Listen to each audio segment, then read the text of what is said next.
Testing, testing. That is some bull. So anyhow, for some reason, my internet locked up. So now I'm going to start this whole debate over again. So anyways, you get the link. Jordan wants to come in. Now I'm all bent out of shape.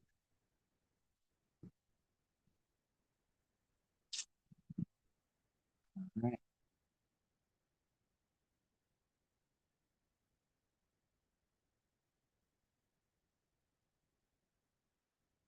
Sure. Anyway. All right, I'm going to get back on the case here. Share with sound.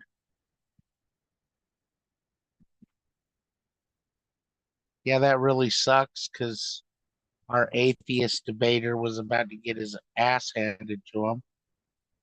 Where is it?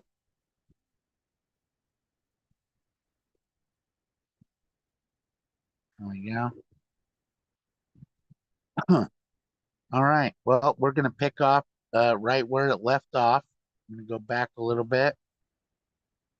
And we shall continue.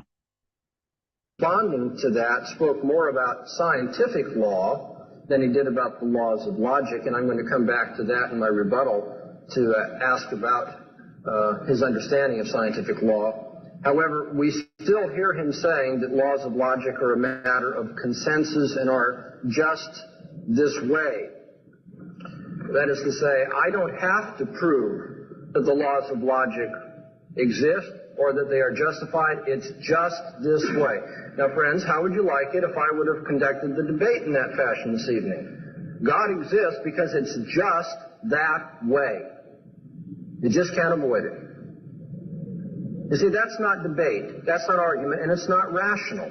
And therefore we have, interestingly, an illustration in our very debate tonight that atheists cannot sustain a rational approach to this question. What are the laws of logic, Dr. Stein, and how are they justified? We still have to answer that question from a materialist standpoint. From a Christian standpoint, we have an answer, obviously. They reflect the thinking of God. They are, if you will, a reflection of the way God thinks and expects us to think.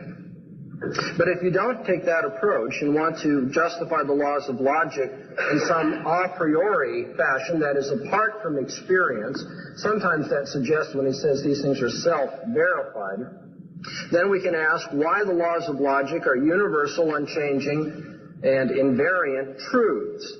Why they, in fact, apply repeatedly in the realm of contingent experience. Dr. Stein told you, well, we use the laws of logic because we can make accurate predictions using them. Well, as a matter of fact, that doesn't come anywhere close to discussing the vast majority of the laws of logic. That isn't the way they are proven. It's very difficult to conduct experiments on the laws of logic of that sort. They are more conceptual in nature rather than empirical or predicting certain outcome in empirical experience. But even if you want to try to justify all of them in that way, we have to ask, why is it that they apply repeatedly in a contingent realm of experience? Why, in a world that is random, not subject to personal order, as I believe Christian God, why is it that the laws of logic continue to have that success-generating feature about them? Why should they be assumed to have anything to do with the realm of history? Or why should reasoning about history or science or empirical experience have these laws of thought imposed upon it? Once again, we have to come back to this really unacceptable idea that they're conventional. If they are conventional, then of course there ought to be just numerous approaches to scholarship everywhere, different approaches to history, to science, and so forth, because people just adopt different laws of logic. That just isn't the way scholarship proceeds, and if anybody thinks that is adequate, then they just need to go to the library and read a bit more. The laws of logic are not treated as conventions. To say that they are merely conventions is simply to say, I haven't got an answer. Now, if you want to justify logical truths along a posteriori lines, that is, rather than arguing that they're self-evident, but rather arguing that there's evidence for them that we can find in experience or by observation, that approach was used, by the way, by John Stuart Mill. People will say we gain confidence in the laws of logic through repeated experience, and that experience is generalized. In some weaker moments, I think Dr. Stein was trying to say that. Of course, some of the suggested logical truths, it turns out, are so complex or so unusual that it's difficult to believe anyone has perceived their instances in experience. But even if we restrict our attention to the other, more simple laws of logic, it should be seen that if their truth cannot be decided independently of experience, then they actually become contingent. That is, if people cannot justify the laws of logic independent of experience, then you can only say they apply as far as I know in the past experience that I've had. They are contingent, they lose their necessity, universality, and invariance. Why should a law of logic, which is verified in one domain of experience, by the way, be taken as true for unexperienced domains as well? Why should we universalize or generalize about the laws of logic, especially in a materialistic universe not subject to the control of a personal God? Now, it turns out if the a priori and the a posteriori lines of justification for logical truths are unconvincing, as I'm suggesting briefly they both are, perhaps we could say they are linguistic conventions about certain symbols. Certain philosophers have suggested that. The laws of logic would not be taken as inexorably dictated, but rather we impose their necessity on our language. They become, therefore, somewhat like rules of grammar. And as John Dewey pointed out so persuasively earlier in the century, laws of grammar, you see, are just culturally relative. If the laws of logic are like grammar, then the laws of logic are culturally relative too. Why then are not contradictory systems deemed equally rational? If the laws of logic can be made culturally relative, then we can win the debate by simply stipulating a law of logic that says anybody who argues in this way has got a tautology on his hands, and therefore it's true. Why are arbitrary conventions like the logical truths so useful if they're only conventional? Why are they so useful in dealing with problems in the world of experience? You see, we must ask whether the atheist has a rational basis for his claims. Atheists love to talk about laws of science, laws of logic. They speak as though there are certain moral absolutes for which Christians were just a few minutes ago being indicted because they didn't live up to them. But who is the atheist to tell us about laws? In a materialist universe, there are no laws, much less laws of morality that anybody has to live up to.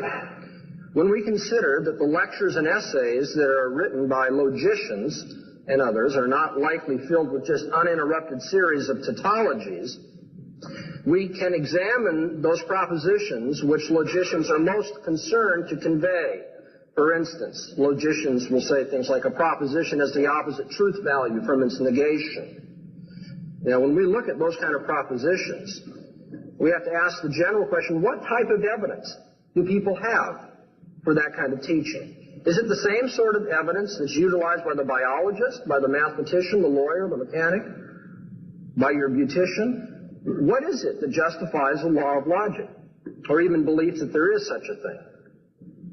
What is a law of logic, after all? There's no agreement on that question. If we had universal agreement, perhaps it'd be silly to ask the question.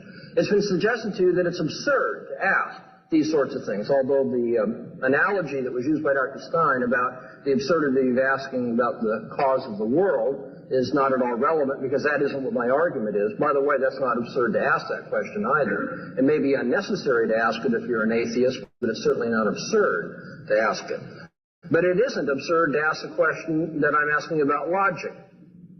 You see, logicians are having a great deal of difficulty deciding on the nature of their claims. Anybody who reads in the philosophy of logic must be impressed with that today. Some say that the laws of logic are inferences comprised of judgments made up of concepts. Others say that they are arguments comprised of propositions made up of terms.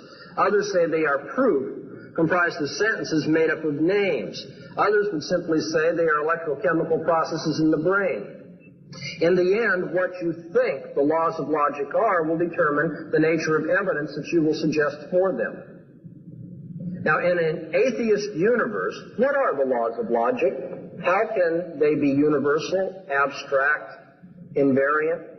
And how does an atheist justify the use of them? Are they merely conventions imposed on our experience, or are they something that reflect absolute truth? Dr. Stein tonight has wanted to use the laws of logic. I want to suggest to you one more time that Dr. Stein, in so doing, is borrowing my worldview. He's using the Christian approach to the world so that there can be such laws of logic, scientific inference, or what have you, but then he wants to deny the very foundation of it. Thank you, Dr. Bonson. Dr. Stein, you now have an opportunity to cross-examine Dr. Bonson. Review time. So they both have their opening statements on part 2 of their debate here. And we're going to get to it. I just like having a totally unemotional perspective on the matter. Me and my chat GPT. Okay, where are we at? 119.53. All right.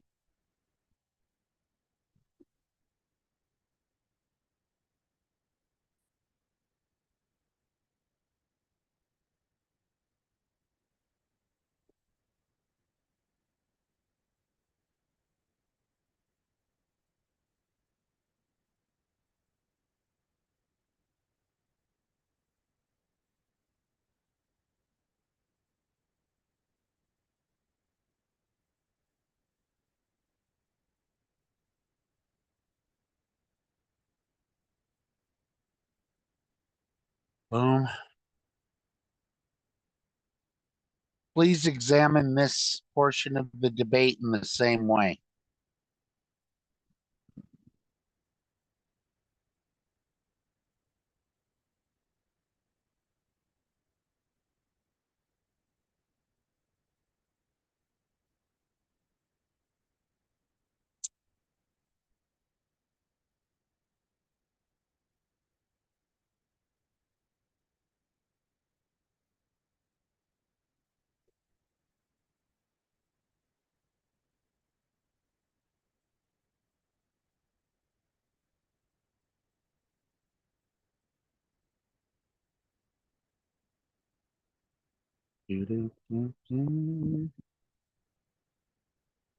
Underlay.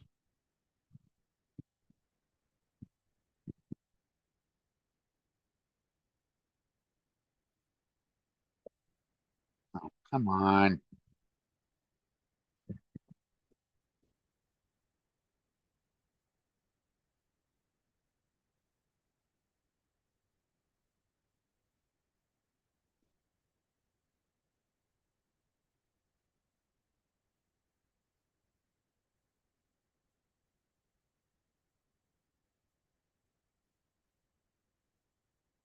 Give it 1 second. Hold on.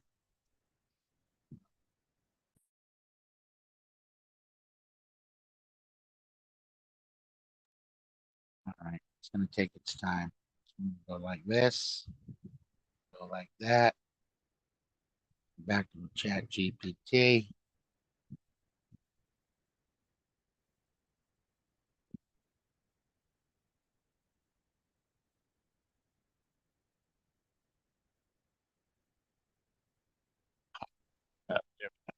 Right. Starting with Dr. Stein, second opening. What he argues, brief. Even if proofs fail, you can't deduce no God, but 900 plus years of failed proofs makes a successful proof improbable. Problem of evil makes God's existence improbable. Children's cancer, animal pain, disasters, parasites. God could just appear to everyone, saying he wants faith is irrational since he gave reason. Free will defense fails.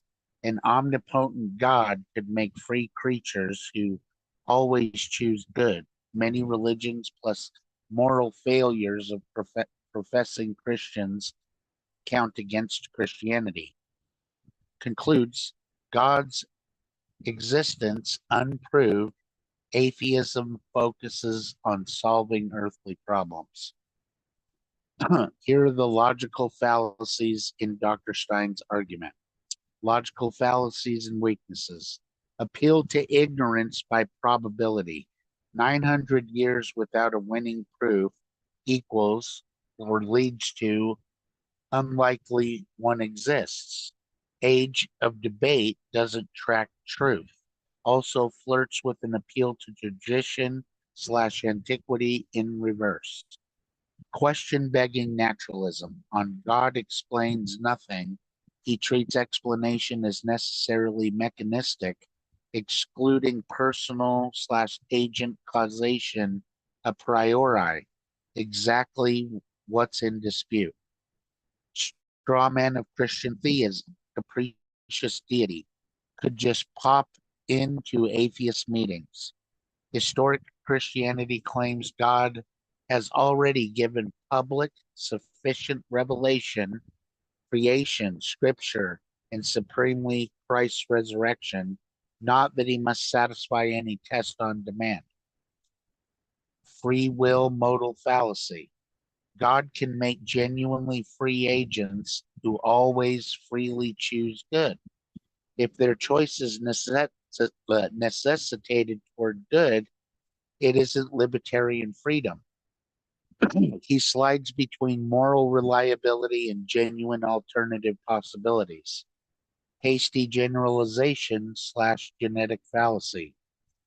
Prisoner stats, Christians in slums/organized crime. Even if the numbers were sound, no source offered, of course, the truth of a doctrine does not follow from the behavior of professed adherents. Argument from religious diversity. Many religions lead to questions. The existence of many competing claims doesn't entail none is true. Argument from disagreement. Moral evil conflated with natural evil. How engaging standard theodicies, fallenness of creation, soul making, eschatology, eschatological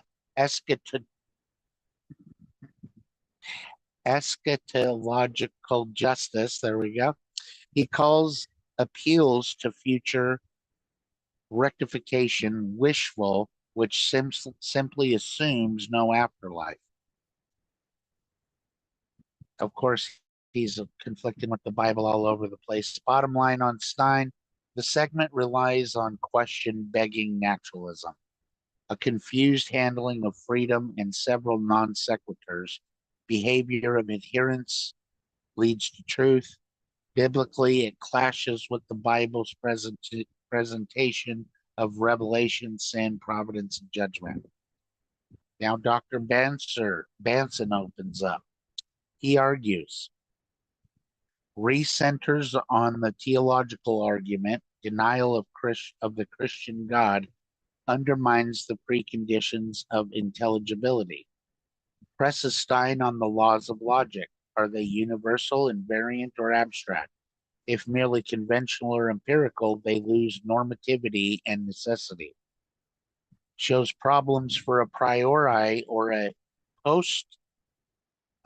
posteriori and conventionalist grammatical accounts under atheism, contingency, cultural relativity, loss of necessity. Claims the Christian worldview grounds logic as reflecting God's rational character. Atheism borrows these features while denying their foundation. So that's, they're arguing that air doesn't exist while using air to argue that air doesn't exist. Strengths, no fallacy moves, targets metaphysical ground of logic. Identity, non-contradiction, excluded middle rather than their use. Exposes a performative tension in calling logic consensus, yet treating it as binding and cross-cultural in debate. Distinguishes methodology, oh boy, methodology, methodological success in, forgive me, science from the justification of induction slash logic, avoids simple pragmatism, potential slips, minor though, occasional rhetoric, wishful thinking mirrors Stein's tone, stylistic, not fallacious. He could further anticipate naturalistic options. Example, abstract realism without theism, normativist accounts. Through this challenge to justify normativity under materialism stance. KJV alignment. So of course he relies on, he lines up with the Bible, and argument is coherent and biblically consistent. He presses that atheism lacks a foundation for the universality, necessity of logic and induction, while Christian theism supplies one. Quick reference. Key fallacy flags in this segment. Appeal to ignorance by longevity probability Stein. Centuries of failed proofs leads to probably no proof. Question begging naturalism Stein. Treating explanation as only mechanistic. Modal fallacy on free will Stein. Proposing necessary good free agents. Hasty generalization, genetic fallacy, Stein. Prisoner stats lead to doctrine. Prisoner stats lead to doctrine false. Argument from disagreement, Stein. Many religions leads to suspect truth. All right. So at this point, Stein's getting his ass handed to him. This is the last 4 minutes. Is mathematics either atheistic or theistic? Foundations of mathematics, yes. Which? Theistic. Theistic? Christian theistic. How do you figure that? From the impossibility of the contrary, no other worldview can justify the laws of mathematics or of logic, because no other worldview can account for universal invariant abstract entities such as them. Do you think it's fair, since you've pointed out that logicians themselves are in great disagreement about the nature of the laws of logic, to ask me to explain them in a way that you would find satisfactory? Yes, it's fair. Why? Because this is a rational debate about worldviews. You have a naturalistic worldview, I have a supernaturalistic one. I want something even beginning to be an answer of how a naturalist can justify a universal abstract entity. I haven't heard one yet. Okay, is logic based upon mathematics? No. Never? Not symbolic logic, for example? No. I would disagree with you. Well, if we want to get into Russell and Whitehead and debate those issues, we'd be glad to do that. But if you ask a simple question, I can only give you a simple answer. You said that...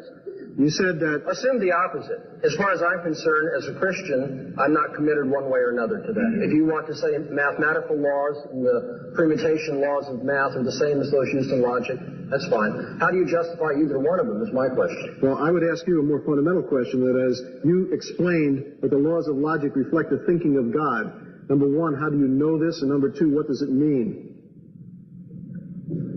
What difficulty are you having understanding what does it mean? I don't know how you are privy to the thinking of God. He revealed himself through the scriptures of the Old and New Testament. And that explains the logic. That explains logic. That explains why there are universal standards of reasoning, yes. It doesn't explain them to me. Could you explain them again? Yeah, we have Bible studies from time to time where those things can be delved into. You mean you spend some time rationalizing the irreconcilable, or reconciling the irreconcilable? No, that's just, like the two accounts in Genesis, the two pedigrees of... This is a cross-examination. If you have something other than a rhetorical question, I'll try to answer it. Well, it's not intended as a rhetorical question. It's intended as The previous one was rhetorical only. No, it was intended to show that your last statement was disingenuous and Please limit your comments to questions. Yes, okay. saying that logic reflects the thinking of God is to make a non-statement. How is that an answer to anything that's relevant in this discussion? It answers the general metaphysical issue of how there can be universal invariant abstract entities in a particular person's worldview.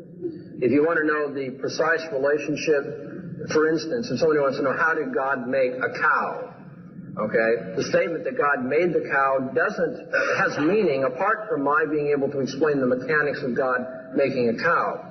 Likewise, the statement that the laws of logic are intelligible within a Christian theistic universe has meaning because there are things which are, in fact, spiritual, immaterial, and have a universal quality, such as God's thinking and those standards that he imposes on people. And so, again, we can at least metaphysically make sense of invariant abstract entities in one universe, whereas we can't make sense of them at all in the other. We're not asking for the mechanics here or anything precise such as resolving the relationship of logic to math and that sort of thing. I'm simply asking a more general question. If you're an atheist, how in the atheist universe is it possible to have an abstract universal law? Thank you, Dr. Stein. Dr. Bonson, you now have a 4-minute opportunity to cross-examine Dr. Stein. Hey, Dr. Stein, you made reference to David Hume and his rejection of miracles. Have you also read David Hume in his discussion of induction, or more popularly, the uniformity of nature? Long time ago. I can't recall exactly what he said, but I have read David Hume. All right. Thoroughly. Were you convinced a long time ago that you had an answer to Hume's skepticism about induction? Can't answer that question honestly. I don't remember this is at least 15 years ago that I read this. The validity of scientific laws were undermined by Hume when he contended that we have no rational basis for expecting the future to be like the past, or if you will, to be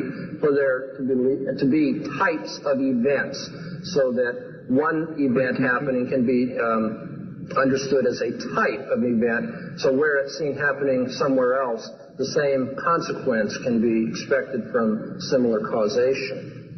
Hume said we had no rational basis for that. Can we have a question, please, for Dr. Stein? Yeah, I'm trying to set up the question. Okay. Hume suggested that there was no rational basis for expecting the future to be like the past, in which case science is based simply on convention, or if you will, habits of thought. Do you agree with Hume? Not on this issue, I don't. Do you now have an answer for Hume? I think he was wrong about that one thing, but he was also right about a lot of other things. Nobody's perfect. What is the basis for the uniformity of nature? That I went through this, but I'll be glad to reiterate it. Okay. The uniformity of nature comes from the fact that matter has certain properties which it regularly exhibits. It's part of the nature of matter. Electrons, oppositely charged things attract, and the same charges repel. There are certain valences that can fill up the shell of an atom, and that's as far as it can combine. Do all electrons repel each other? If they're within a certain distance of each other, yes. Have you tested all electrons?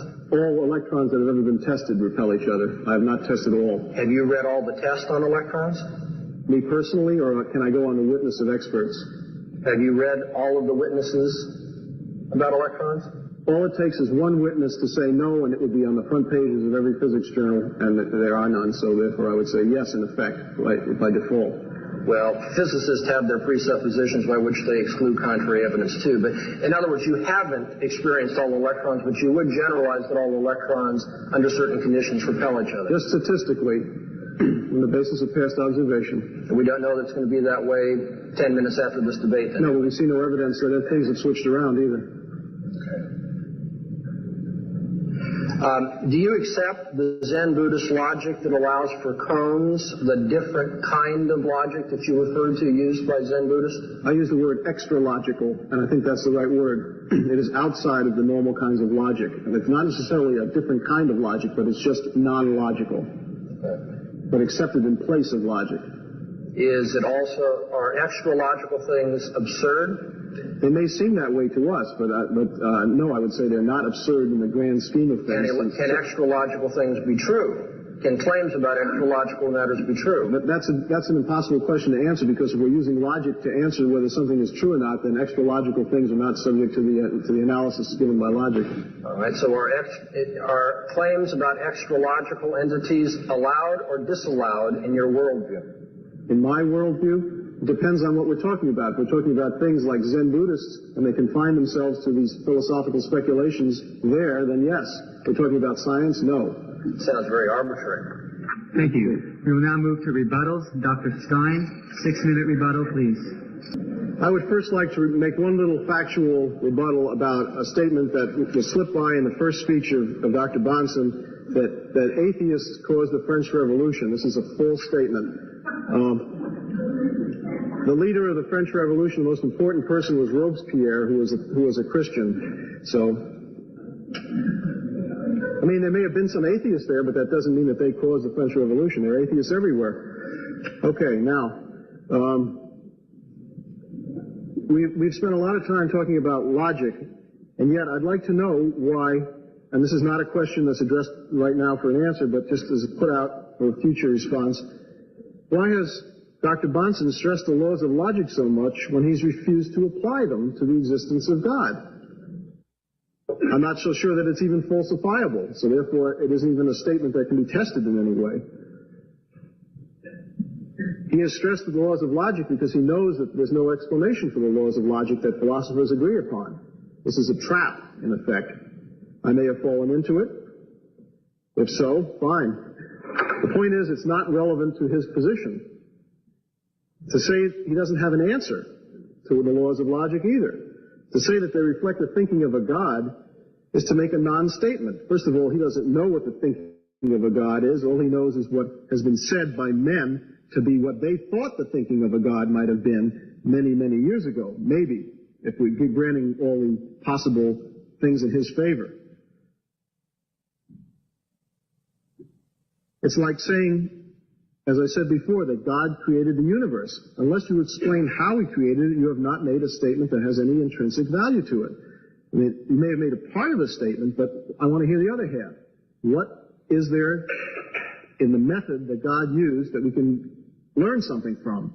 I mean, why did God do it? If you want to be a little bit more nasty, it's not valid to ask science why something happens. We can ask how it happens, but science doesn't try and answer the question why.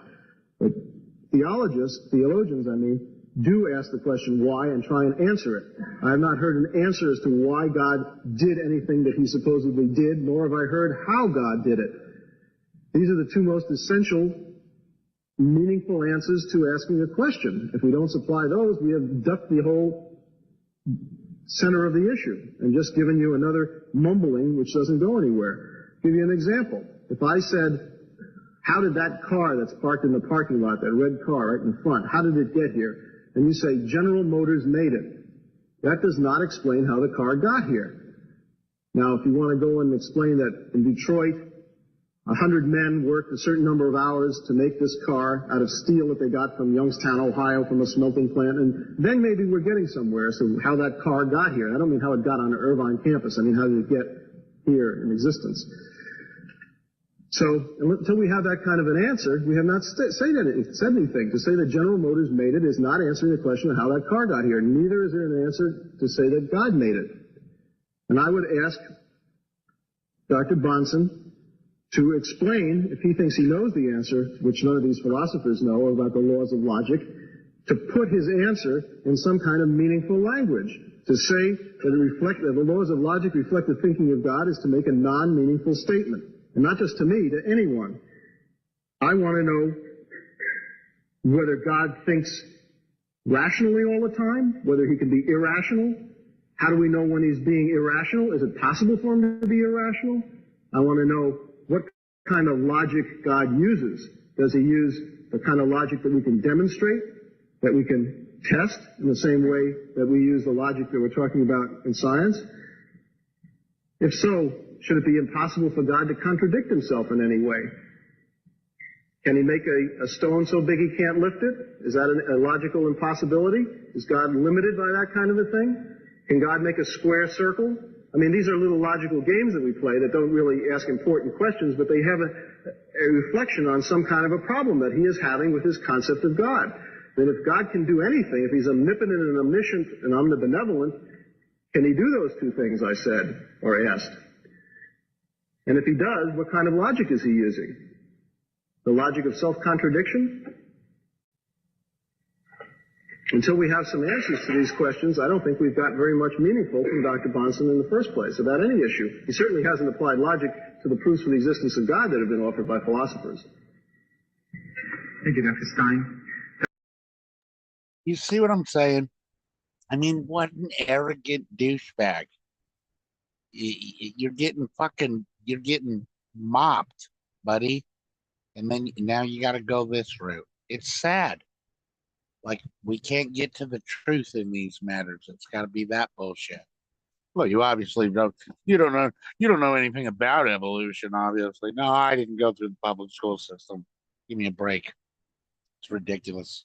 Those kind of fucking little smears. Dr. Bahnsen, you now have 6 minutes Childish. allocated for your rebuttal.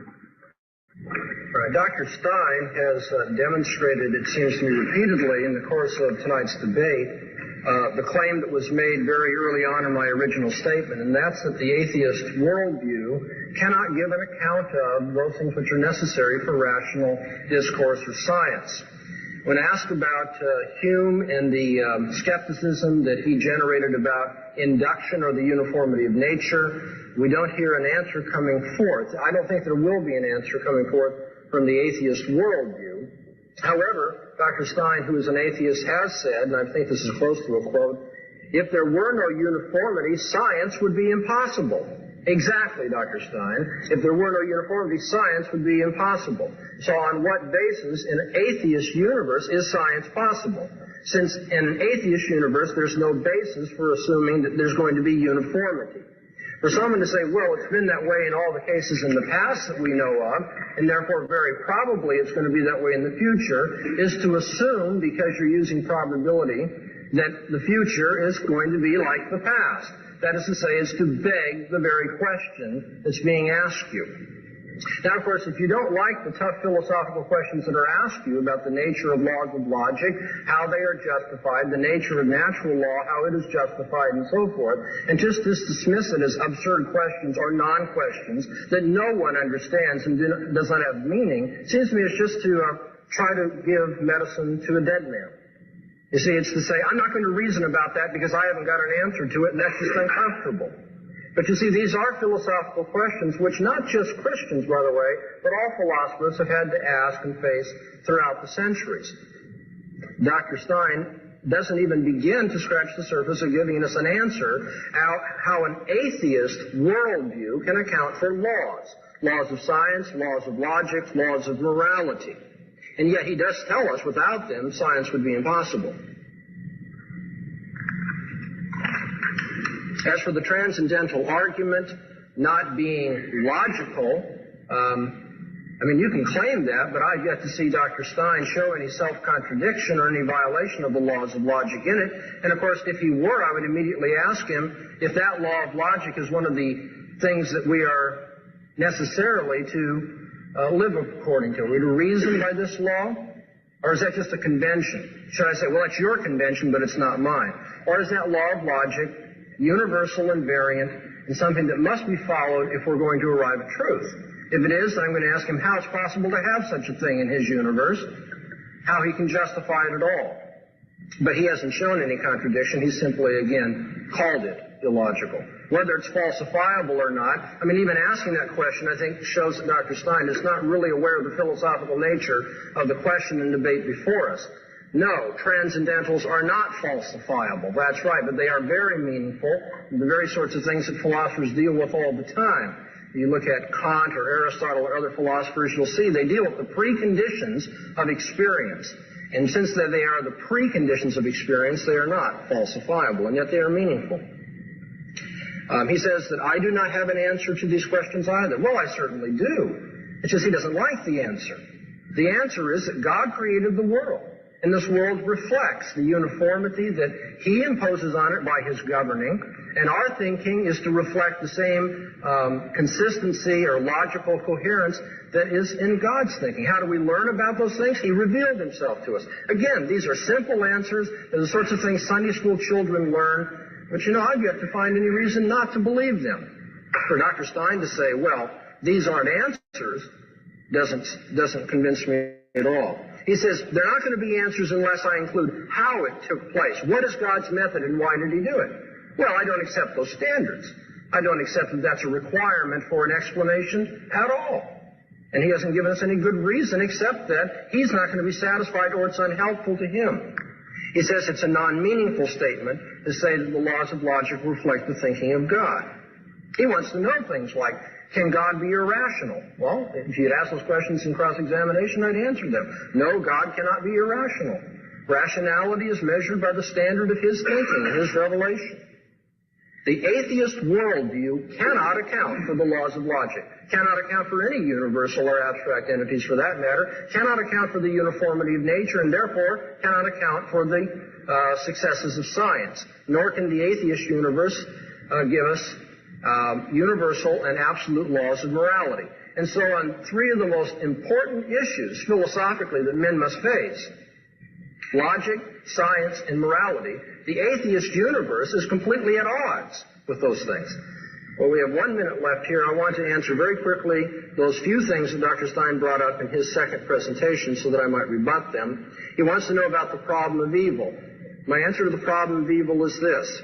There is no problem of evil in an atheist universe because there is no evil in an atheist universe. Since there is no God, there's no absolute moral standard, and nothing is wrong. The torture of little children is not wrong in an atheist universe. It may be painful, but it is not wrong. It is morally wrong in a theistic universe, and therefore there is a problem of evil of perhaps a psychological or emotional sort. But philosophically, the answer to the problem of evil is you don't have an absolute standard of good by which to measure evil in an atheist universe. You only have that in a theistic universe, and therefore the very posing of the problem presupposes my worldview rather than his own. God has a good reason for the evil that he plans or allows. Thank you, Dr. Bonson. Just getting manhandled in my ouch. I wonder atheists don't want to talk about this. They don't really want to dig into it. They just want to come in and wave their fucking flag.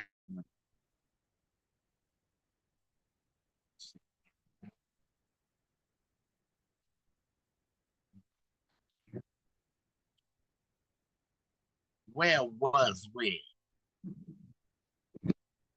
Back.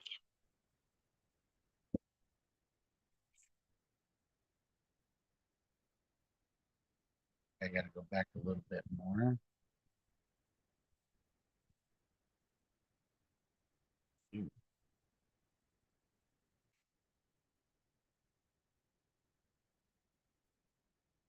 Oh, you some bitch. Go back to it. Oh, you.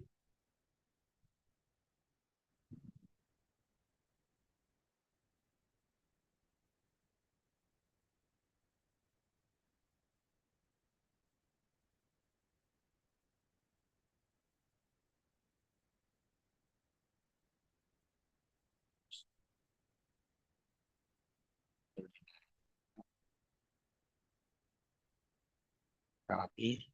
Bring it back to there. Motherfucker. Pop her in. Whoops. Please examine this section of the debate in the same way.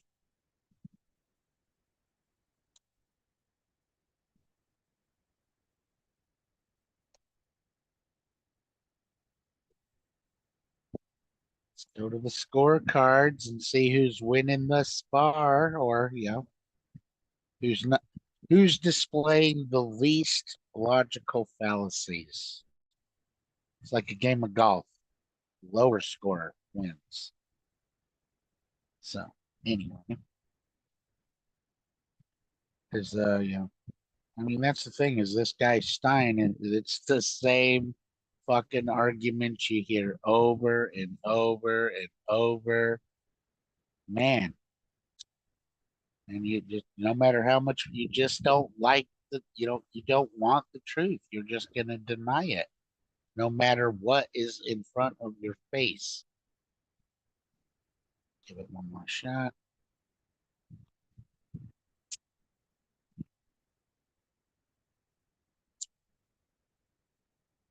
Oh, annoying.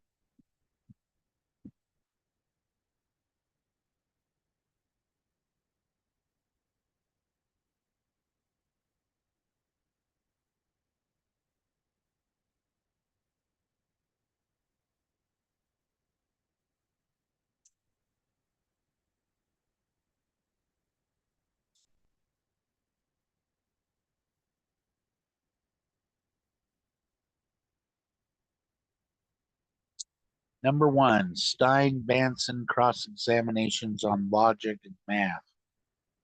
What's argued? Banson presses in atheism. How do you justify universal, invariant, abstract laws like logic and math? Says Christian theism grounds them in God's rational mind. Stein answers logic is conventional slash self-verifying, sometimes extra logical. Zen cones prods. How do you know logic reflects God's thinking? Fallacies slash pressure points. Stein, conventionalism leads to relativism problem. Calling logic convention undercuts its normative universality he relies on in debate. Performative inconsistency. Category errors. Stein, treating theological argument, metaphysical grounding demand as if it gives mechanics. How God makes cows slash logic, which isn't what grounding claims supply. Banson, no clear fallacy. He keeps the question on justification, not mere use. Of course, Banson was aligned with the Bible. Second, Stein's second rebuttal claims corrects an aside on the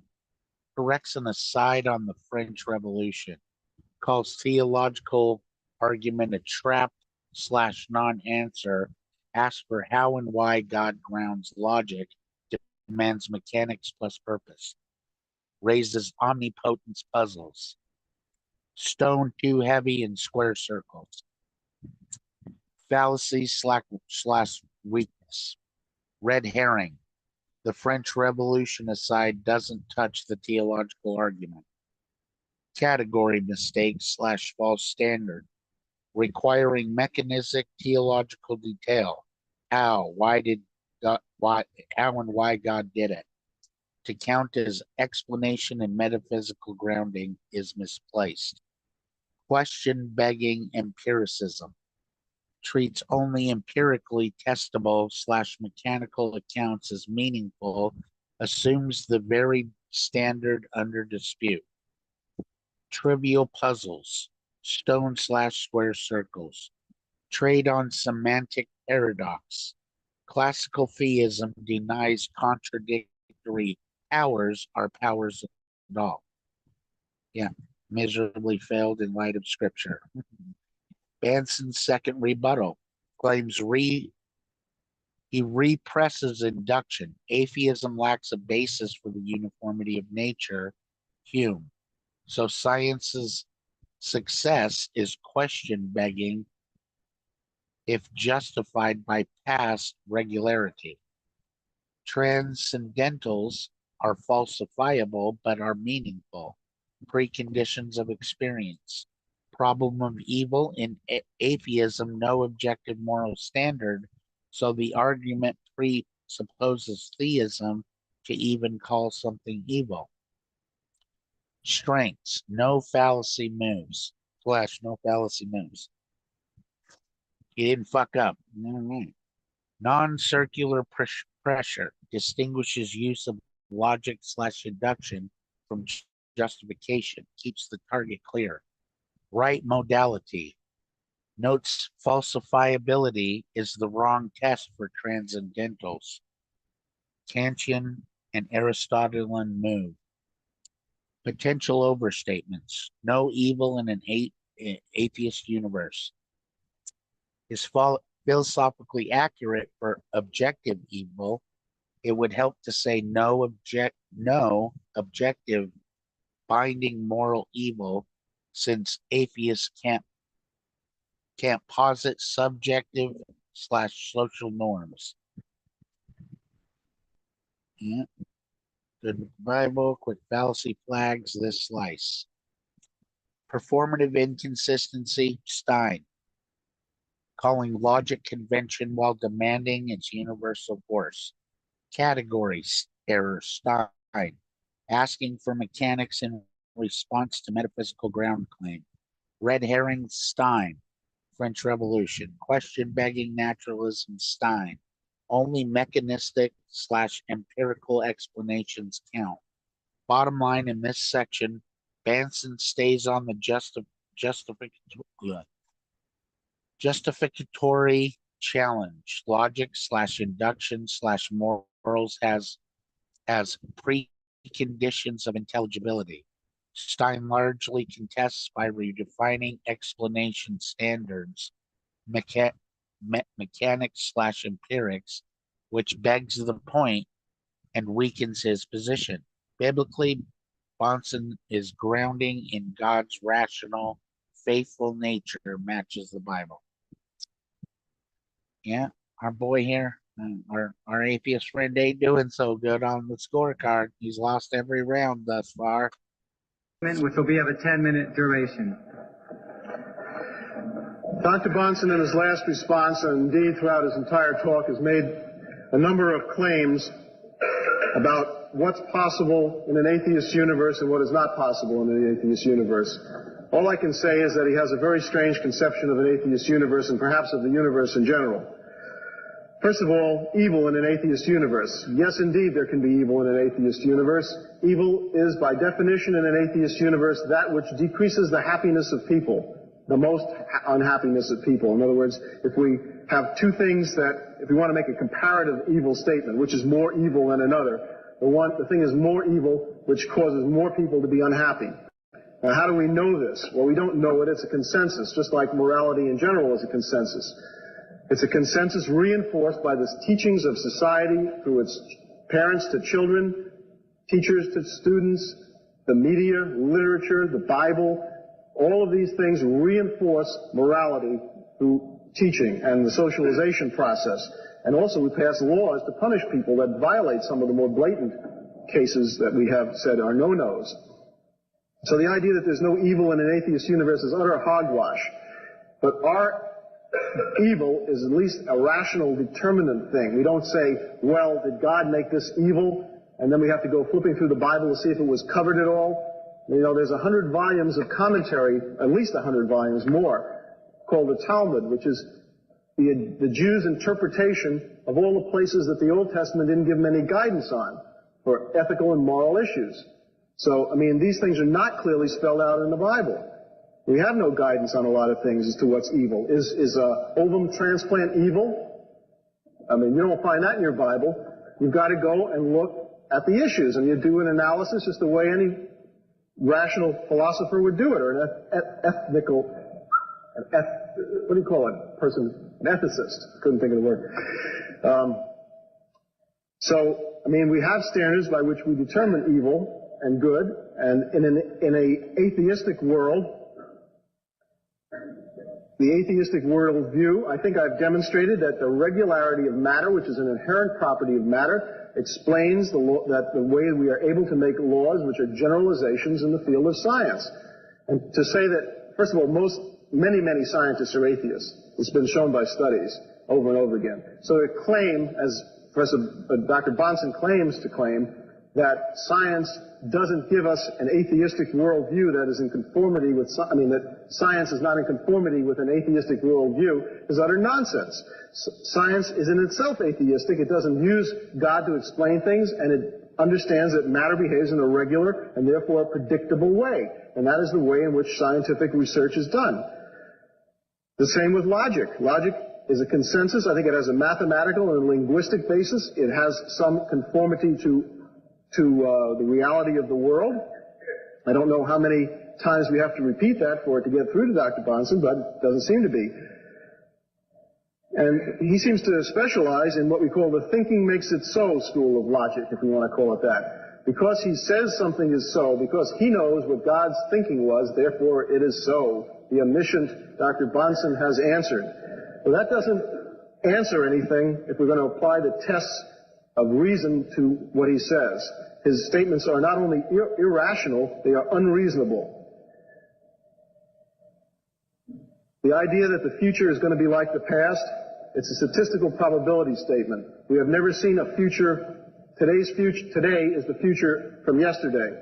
And yesterday, what is happening today was the future. And we have not seen anything in that time period that we have observed, which is several hundred years, to show that the regularity of matter and its behavior is going to change. If it changes, scientific experiments will go haywire, and we'll know it right off the bat. And then we'll have to revise a lot of things. I think the chances of that happening are pretty small.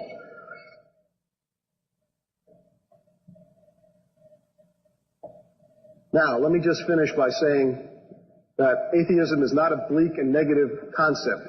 It frees man, it sweeps away the theological debris that has prevented man from taking action to correct the problems of this world. We want to feed the hungry, we want to educate the illiterate, we want to clothe the naked, we want to raise the standard of living, we want to spread reason and thinking and progress and science. These are all things which are in and of themselves atheistic. We don't do them because God tells us to do them, we do them because they're right, they need to be done in this world. And if we do them because they're right and we make people happy, we will be made happy ourselves by making other people happy. It's a very positive world outlook. It's something which I don't think Dr. Bonson has even mentioned, but it's certainly the other side of the coin. I mean, what happens when you wipe away the God concept? Are you left with nothing? No, you're left with the responsibility that you have to take on yourself. You are responsible for your actions, and also you get the credit for the things that you do. And I would rather have a realistic worldview that gives up a few things that would be nice to have but just don't happen to be true. And I'd rather operate on a worldview like that than I would on making wish fulfillment of things that just are not so. Thank you, Dr. Stein. Dr. Bonson, your 10-minute closing statement, please. I want to begin my closing statement by thanking the debate team for inviting both Dr. Stein and myself here for this interesting evening and interchange, and thank you all for giving up an evening to discuss what I consider a very important question. And I thank Dr. Stein for coming and for his graciousness toward me. As far as my rebuttal, or excuse me, my closing statement, I need to deal, I think, first of all, or perhaps in the entire time, analyzing this remark that my statements have been tonight irrational. Well, perhaps they have. But you see, saying so doesn't make it so. That's something we just heard as well. And so if my statements have been irrational, then we are going to need some standards of reasoning by which these statements have been shown to be irrational. Dr. Stein has yet to explain to us in even the broadest, simplest Sunday school child manner that I told you about laws of logic, laws of science, and laws of morality. He hasn't even begun to scratch the surface to tell us how in his worldview there can be laws of any sort. And if there can't be laws or standards in his worldview, then he can't worry about my irrationality, my alleged irrationality. The transcendental argument for the existence of God has not been answered by Dr. Stein. It's been debated, it's been made fun of, but it hasn't been answered. And that's what we're here for, rational interchange. The transcendental argument says the proof of the Christian God is that without him you can't prove anything. Notice, the argument does not say that atheists don't prove things. The argument doesn't say that atheists don't use logic, science, or laws of morality. In fact, they do. The argument is that their worldview cannot account for what they are doing. Their worldview is not consistent with what they are doing. In their worldview, there are no laws, there are no abstract entities, there are no universal things, there are no prescriptions. There's just the material universe, naturalistically explained in the way things happen to be. That's not law-like or universal, and therefore their worldview doesn't account for logic, science, or morality. But atheists, of course, use logic, science, and morality. And in so doing, atheists give continual evidence of the fact that in their heart of hearts they aren't atheists. In their heart of hearts, they know the God I'm talking about. This God made them. This God reveals himself continually to them through the natural order, through their conscience, and through their very use of reason. They know this God, and they suppress the truth about him. One of the ways we see that they suppress the truth about him is because they do continue to use laws of logic, science, and morality, though their worldview cannot account for them. Dr. Stein has said the laws of logic are merely conventional. If so, then on convention, he wins tonight's debate. On convention, I win tonight's debate. And if you're satisfied with that, you didn't need to come in the first place. You expected the laws of logic to be applied as universal standards of rationality. Rationality is not possible in a universe that just consigns them to convention. Dr. Stein said the laws of science are law-like because of the inherent character of matter. But Dr. Stein doesn't know the inherent character of matter. Now, if he were God, he might reveal that to us, as I think God has revealed certain things to us about the operation of the universe. But he's not God. He doesn't even believe there is a God. Since he hasn't experienced all the instances of matter and all of the electron reactions, all the other things that scientists look at, since he hasn't experienced all of those, he doesn't know that those things are universal. He doesn't know that the future is going to be like the past. When he says, well, it always has been in the past, and boy, if it changes tomorrow, won't that make the front pages? That's not an answer. You see, we're asking, what justifies your proceeding on the expectation that the future is like the past? To say, well, it's always been that way in the past, it's just to beg the question. We want to know on what basis your worldview allows for the uniformity of nature and laws of science. Thirdly, we've spoken of laws of morality tonight. He says they have laws of morality, the utilitarian standard of what brings the greatest happiness to the greatest number. Well, that doesn't justify utilitarianism to announce it. He's announced that as his standard. But why in an atheist universe should we live by that standard? Marquis de Sade enjoyed torturing women. Now, why should he give up torturing women so that he might bring greater happiness to those women that he was torturing? Now, I've got an answer for that. It's not one that Dr. Stein likes, and maybe some of you out there don't like it, but at least I can begin philosophically to deal with that. I have an answer, a universal absolute about morality. Dr. Stein does not. He simply has an announced, stipulated standard. And if morality can be stipulated, then, of course, Marquis de Sade can stipulate his own, even as Dr. Stein has stipulated his own. Why should he feed the poor? He says they want to do that. I grant that. My argument tonight has never been that atheists are the lousiest people in the world. That's not the point. Some Christians can be pretty lousy too. But why is it that I call atheists or Christians lousy when they act in the ways that we're thinking of? Because I have absolute standards of morality to judge. Dr. Stein does not.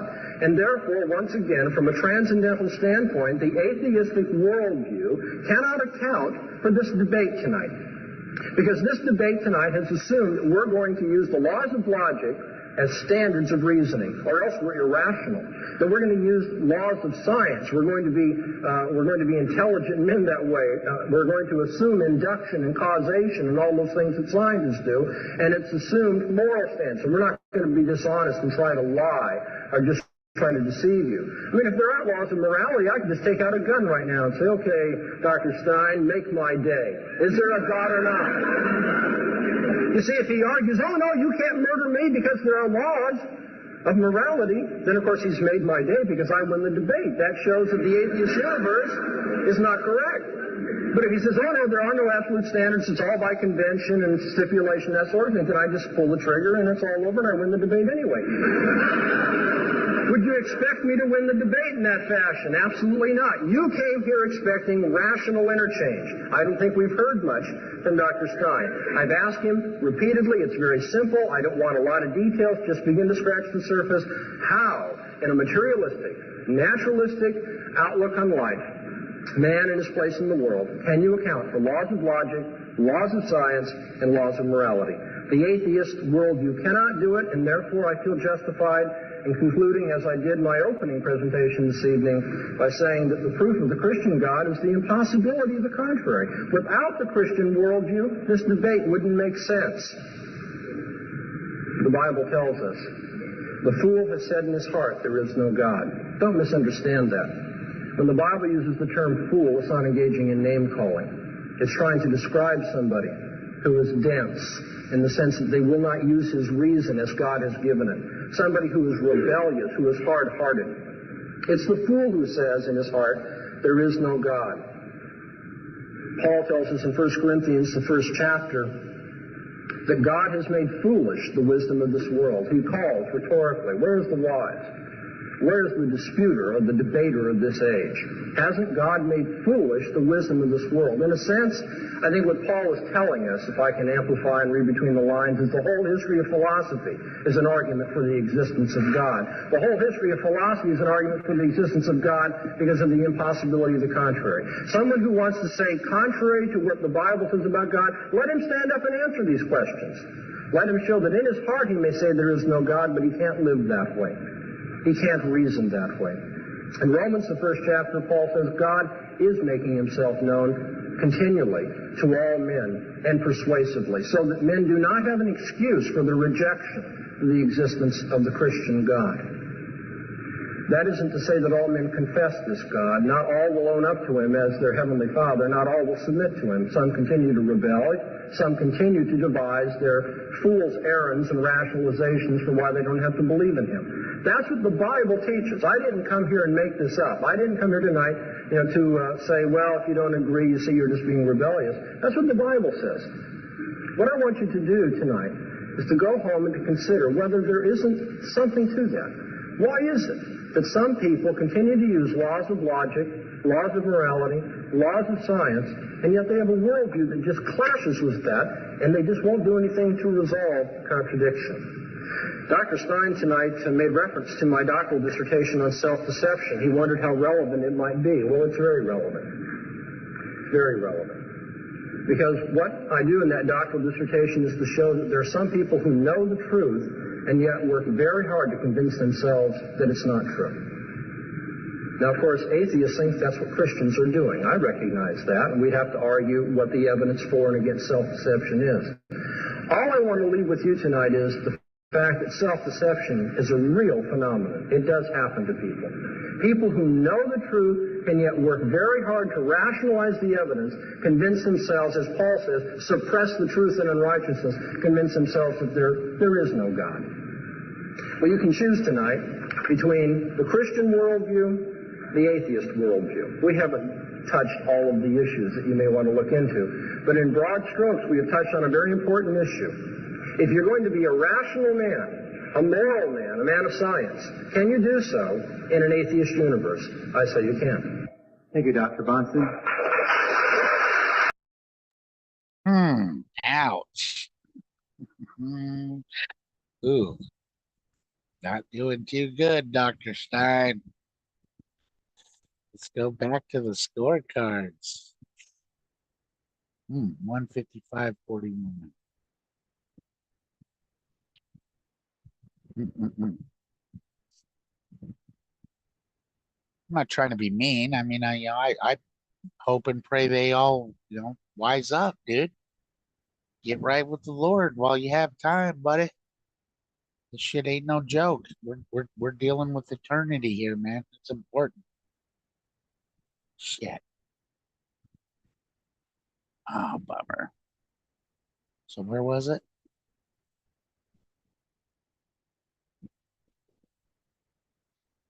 139.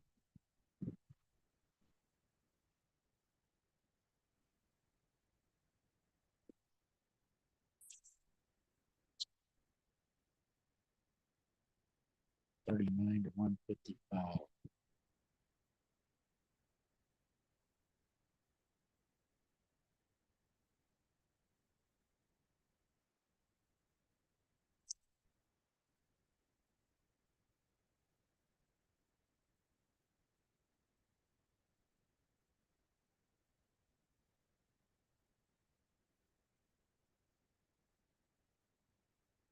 Oh shit. Tell him. All right. So hopefully, if anybody's watching, then you're learning something here. Logic is really the study of, to learn how to better think like God, to bring all thoughts to the obedience of Christ. This is logic is a very helpful tool. So, anyways, and that's the reality of the situation. Is if you sit here and play all of the logic games all the while, you're arguing against air, using air to argue against air. Back to, nothing created everything. How is this logical? Guys, come on. Use that brain that God gave you. You know what I mean? And I think if you discover the truth about the true God, and and dismiss all of this religious bullshit that makes, that's why this poor guy, Dr. Stein, is having such a hard time, because he thinks that Catholics are Christian, and why free to play doesn't understand the whole, which version of the Bible issue. So there's a lot more information that he would require in order to make an informed and educated decision. But if you're going to refuse to even examine the evidence or look at the evidence, then you know what I mean? Then you're just putting yourself in your own little echo chamber. All right. Logical analysis. Stein's closing. Evil in atheism. These are his key claims. Evil in atheism equals what lowers overall human happiness, consensus based. Morality/logic are social consensuses taught by cultural/law. Science in itself atheistic. Uniformity justified by past regularity, statistical expectation. Christianity lacks guidance for modern bioethics. Atheism is practically positive. Issues and fallacies. Subjectivism leads to moral arbitrariness. Defining evil as reduced happiness plus consensus commits the appeal to popularity mistake and makes evil non-objective. It cannot bind dissenters. Example, a sadist with different preferences. This is the is ought gap left unbridged. Performative inconsistency, using logic as a norm while calling it mere consensus, undercuts its normative force in a debate.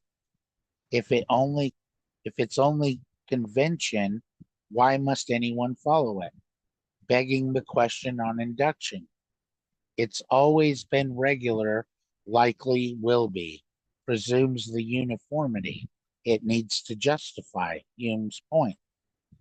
Probability itself presumes some uniformity. Straw man or overreach on scripture guidance. Claiming no guidance for modern cases ignores biblical principled ethics. Example, sanctity of the truth-telling, justice, even if no verse names a ovum transplant. Not a formal fallacy, but an uncharitable generalization. Hasty generalization about science as atheistic.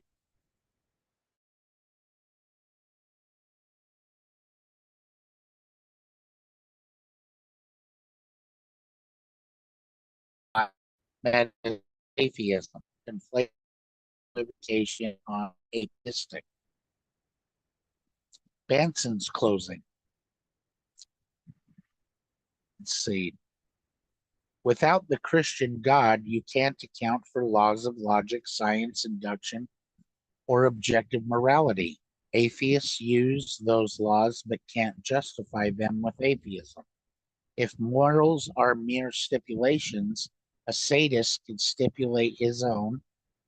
Only theism yields binding absolutes. Scripture says denial of God is folly, suppression of truth. Issues and pressure points. clarification opportunity, not a fallacy. Saying no evil in an atheistic universe is best stated as no objective binding moral evil, since atheists can define subjective/social norms. Otherwise, critics may charge a semantic dodge. Rhetorical gun hypothetical. It's a vivid reductio on moral conventionalism. It's rhetoric. But the underlying point, no binding obligation without moral realism, is logically relevant. Strengths stays on the justification target, use versus ground. Avoids the mechanistic demand trap. Category error. By keeping the the topological argument at the metaphysical preconditions level. All right. Yeah, of course he was good with the Bible. Stein was not good with the Bible. Benson was. All right. Bottom line. Stein leans on consensus for logic and morality and past regularity for induction. Those moves either beg the question or undercut normativity, logic, or collapse morality into preference, appeal to popularity. Biblically, his ethical reductionism contradicts the Bible objective, God-grounded morality. Benson consistently presses the preconditions of intelligibility. His use of scripture to ground logic, induction, and morality aligns with the Bible framework. His argument would be sharper stated as no objective evil in atheism, but otherwise he stays logically on target. That's gotta hurt. Boy, your canned up arguments ain't working.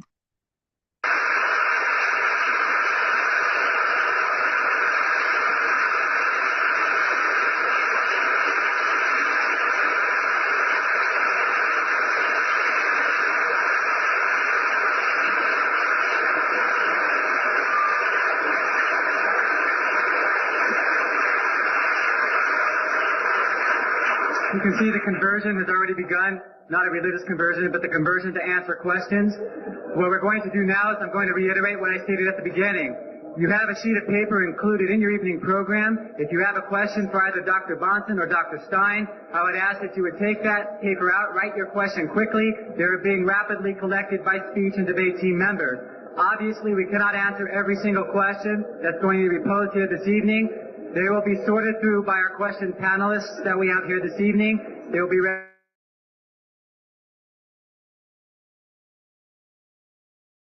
His opponent will have an opportunity to respond for 1 minute.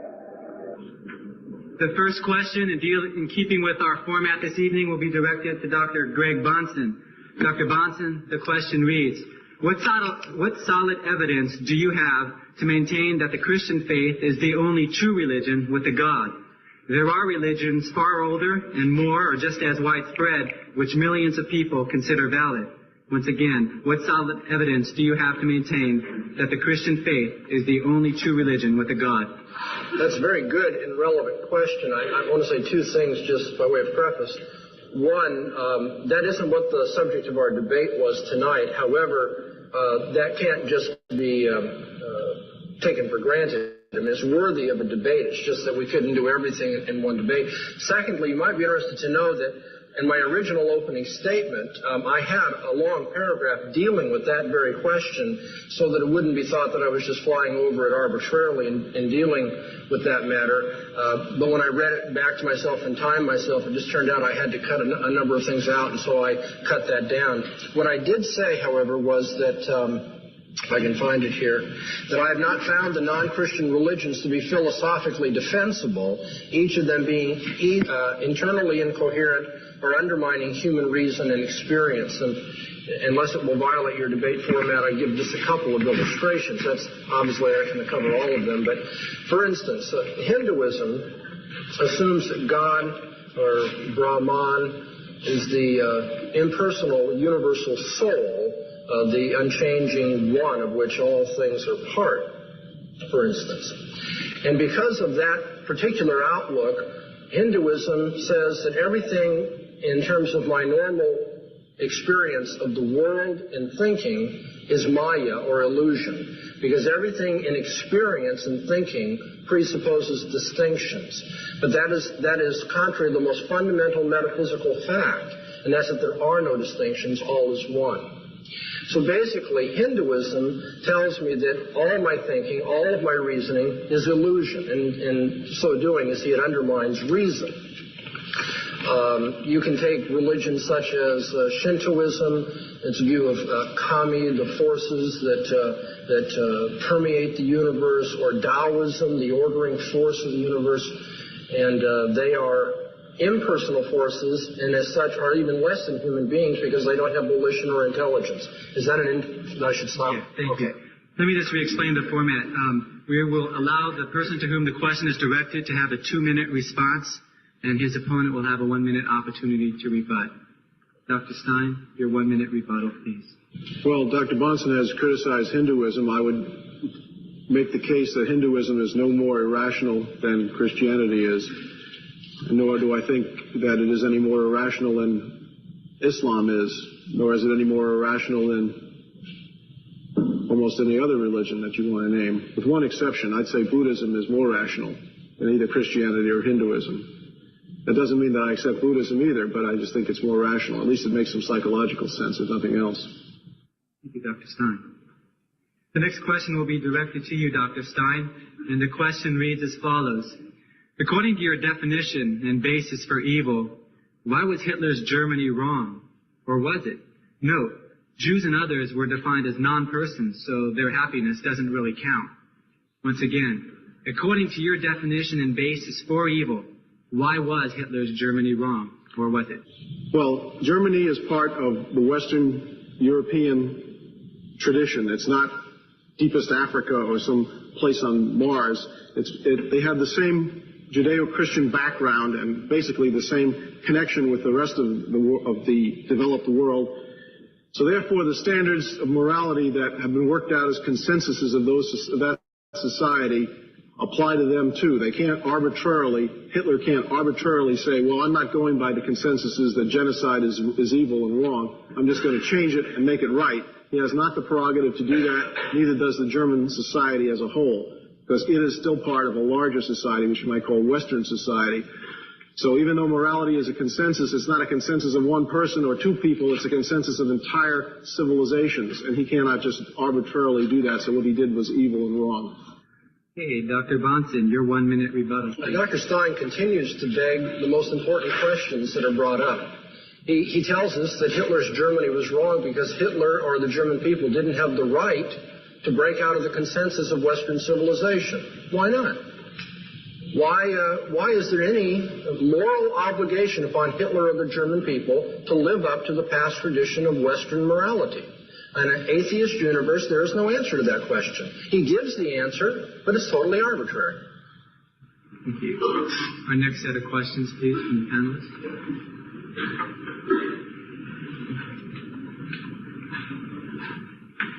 Next question is directed to you, Dr. Bonson. If I could read it for just a minute. Why is there pain and evil in the world? There are a number of answers that could be given to a question, why is something the way that it is? One relevant one, but not the most ultimate answer, would be that there's pain and evil in this world because men have decided to rebel against God, their maker, and that's one of the consequences of rebellion against God. Now somebody can say, well, that's not fair. God shouldn't punish people for rebelling against him. Well, I mean, if there is a God, as I have maintained, and if he is the Christian God as revealed in the Scriptures, it won't do any good to complain about that. That's the way God governs mankind. And if you think you know better than God about morality, then you're in Job's position. You want to have an interview with God. And you'll end up like Job. You'll put your hand over your mouth and you'll say, I've spoken too soon. I can't contend with the Almighty. Okay, so that's one answer, is that God has decided that that would be the outcome if people decided to rebel against him. If they want to be their own little gods, if they want to make their own rules of morality and live by them, then the consequences are going to be such and such. And that includes pain for animals in the created order, because in so doing, man represented all of creation. Even as the second man, Jesus Christ, represents all of creation, and the new heavens and the new earth, which I believe, based on faith in the Scriptures, is yet to come. In that new heavens and new earth, there'll be a redeemed earth, where pain and suffering have been removed. Why is there evil ultimately? The answer is obviously because God has planned it. I believe that he governs everything that's in history. Does that mean that he caused it? No, I don't believe he compelled Adam to fall into sin. Dr. Stein, your 1 minute rebuttal. Well, Dr. Bonson has given us another one of his famous non-answers. Basically what he said is anything God does is what he does. It's a tautology. It doesn't say anything. Now, how can someone rebel against an omnipotent God? This is a logical self-contradiction. If God is omnipotent, he has the power to prevent man from rebelling against him. And assuming he doesn't like rebellion, which I think Dr. Bonson would concede, because man is evidently going to be punished for this in some way, for his rebellion, eventually, on the day of judgment. If God had the power to prevent him from rebelling, then he ought to prevent him from rebelling. And just to say that God does what he does is not to give us an answer at all. Thank you. Next question is directed to you, Dr. Stein. It reads, if you haven't examined all the evidence, then is it not true that you are really an agnostic? Isn't it true that you're open to the fact that God may exist? If you haven't examined all the evidence, then isn't it true that you are an agnostic? Well, agnostic is a word that's very badly used. Thomas Huxley, who invented the word, used it in an entirely different way from the way we use it today. And in fact, the way we use it today is entirely different from the way Herbert Spencer used it. I would define an agnostic as a subtype of atheist. An atheist is someone who does not believe in a God. A theist is someone who does believe in a God. There's no middle ground. You can either do or you don't. Now, an agnostic does not believe in a God either because of one of two things. Either he thinks it's impossible ever to know whether there is one or not. That's the Spencerian, Herbert Spencer type agnostic that thinks there are unknowables. Or secondly, because he or she has never examined the evidence that exists and therefore has not made up his or her mind, but still, at this point, he does not believe in a God. Now, if he examined the evidence and found it convincing, then he would move into the theist camp. So no, I am not an agnostic because I do think that these questions are solvable, that maybe we don't know the answer now, but I think we can eventually know the answer. So I'm not a Spencerian agnostic, and I have examined the thing, so I'm not the other kind of agnostic, whatever that kind is called. It doesn't have a name for it. Dr. Bonson, your 1 minute rebuttal, please. It's interesting that the word agnostic is being used as a subclass of atheists. I would agree with that, but for reasons different than have been suggested. It's also interesting that atheist is being redefined. Earlier in the debate, Dr. Stein said an atheist is one who finds the theistic proofs inadequate. I said, no, traditionally an atheist is one that denies the existence of God or doesn't believe in the existence of God. Now he's using the traditional definition to answer the question. One more interesting comment about that, and we'll let it go. He says, we do believe there are answers to these problems. We have yet to find them. You see, that's the problem. Atheists live by faith.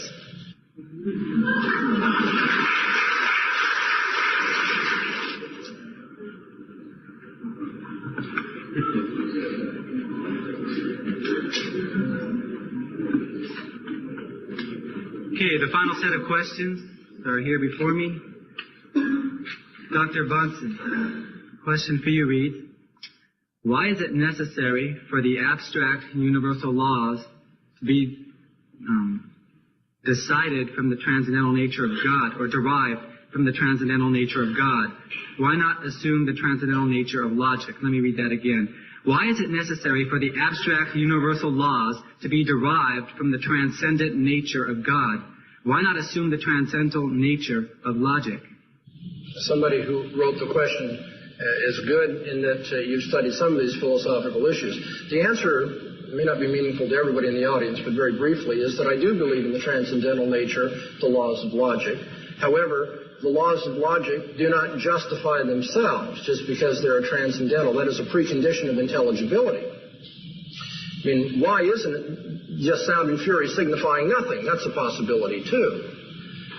So the laws of logic do have a transcendental necessity about them, But it seems to me you need to have a worldview in which the laws of logic are meaningful, especially when you consider such possible antinomies as the laws of logic being universal, categorizing things in that way, and yet we have novelties in our experience.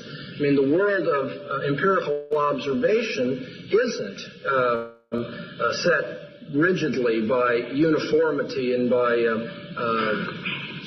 sameness, as it were. There isn't a continuity in experience in that way, as there is a necessary continuity in the laws of logic.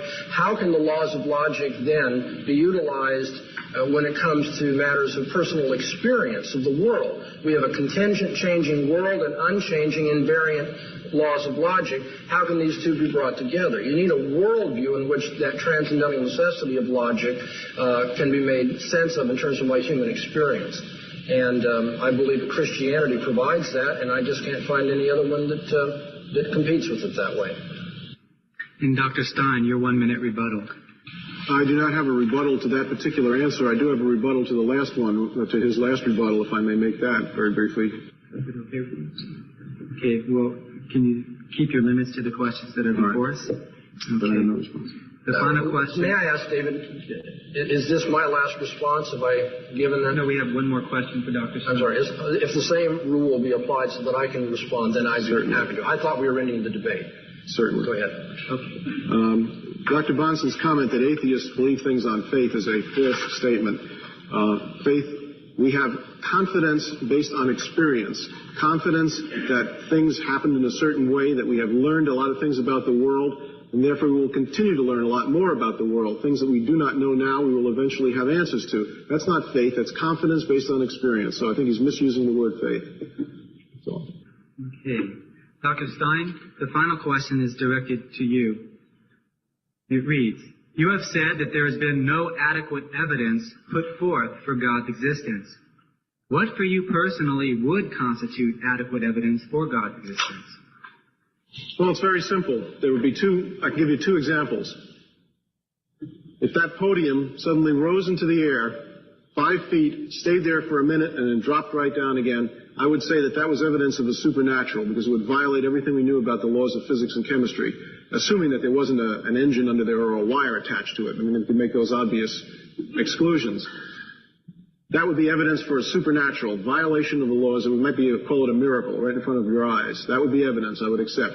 Any kind of a supernatural being putting in an appearance and doing miracles that could not be stage magic would also be evidence that I would accept. Those are the two simplest ways. I would also accept any evidence that's logically non-contradictory, and I have not heard any yet tonight that hasn't been offered already. Hey, Dr. Bonson, your 1 minute rebuttal, please. Yes, Dr. Stein, I think, is really not reflecting on the true nature of atheism and human nature when he says all it would take is a miracle in my very presence to believe in God. History is replete with, first of all, things which would be apparently miracles to people. Now, from an atheistic or naturalistic standpoint, I will grant, in terms of the hypothesis, that that's because they were ignorant of all the causal factors, and so it appeared to be miraculous. But you see, that didn't make everybody into a theist. In fact, the Scripture tells us there are instances of people who witnessed miracles who all the more hardened their heart and eventually crucified the Lord of glory. They saw his miracles. That didn't change their mind. People are not made theists by miracles. People must change their worldview. Their hearts must be changed. They need to be converted. That's what it takes. And that's what it would take for Dr. Stein to finally believe in it. If this podium rose up 5 feet off the ground and stayed there, Dr. Stein would eventually have, in the future, some naturalistic explanation. Because, you see, they believe things on faith, by which I mean they believe things they have not proven as yet by their senses. Thank you, Dr. Bonson. I'd like to thank the many people who made tonight possible before we dismiss. I'd like to thank Brian Moffitt and the Associated Students at the University of California at Irvine for their assistance. I'd like to thank the speech. Let's just say, back to the scorecard. Go.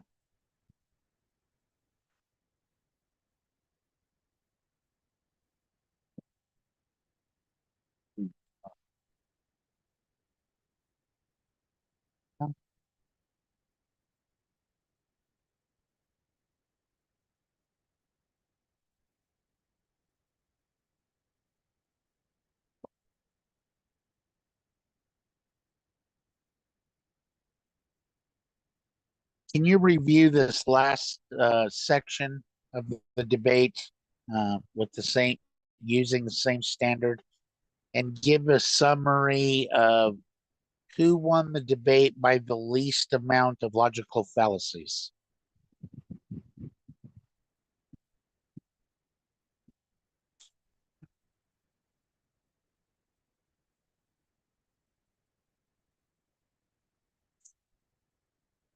Let us see. Computer program trained on all the logical fallacies with no emotion, no bias, just reviewing the information, calling it as it is. So I like how free to play had to, he really had a hard time with us using the King James Bible as the standard for the Christian worldview. He really wanted to press all of his other Bible perversions that his hero does. So anyway, we shall see.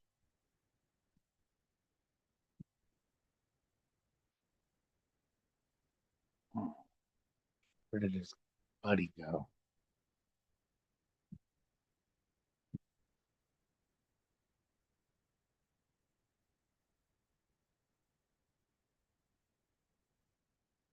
Check into this guy here in a minute.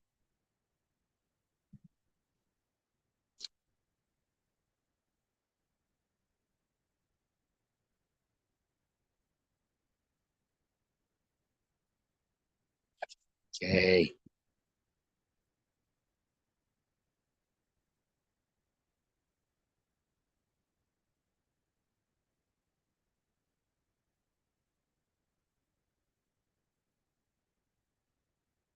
Get there.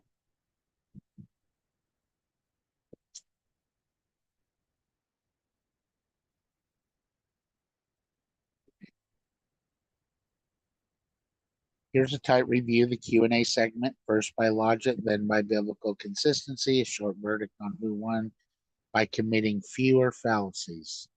Question 1, Banson, solid evidence that Christianity is the only true religion. Banson says that wasn't tonight's resolution, briefly argues non-Christian systems are internally incoherent. Examples, some forms of Hindu monism undercut distinctions. Okay, Hindu monism undercut distinctions.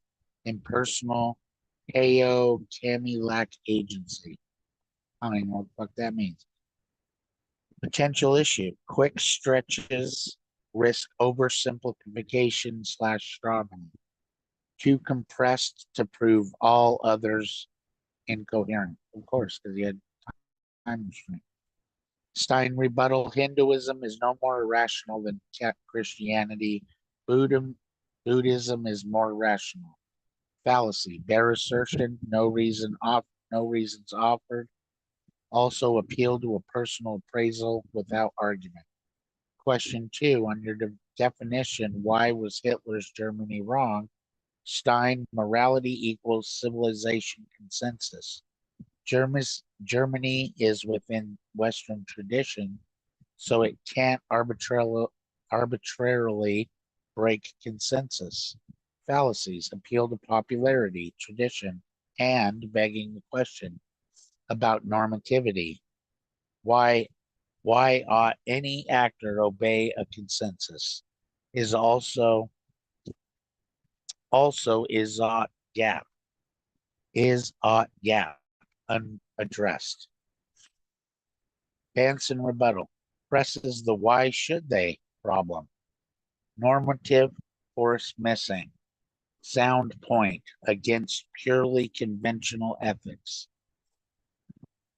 3, to Banson. Why is there pain and evil? Human rebellion. No clear fallacy is standard free will narrative claim. Stein rebuttal says that's a tautology, adds a false dilemma. If God is omnipotent and dislikes rebellion, he must prevent it. And so there, then we don't have free will. There's a problem. and category error. Treats omnipotence as what must do what I prefer, ignoring higher order goods and non-compulsion of free acts. Question to Stein: are you really agnostic if you haven't examined all of the evidence? Stein redefines agnosticism as a subtype of atheism, says he's examined enough to withhold belief, but expects future answers. Issue is that equivocation redefinition. Earlier, he used a different sense, so he's contradicting himself. Will have answers later. Flirts with promissory naturalism.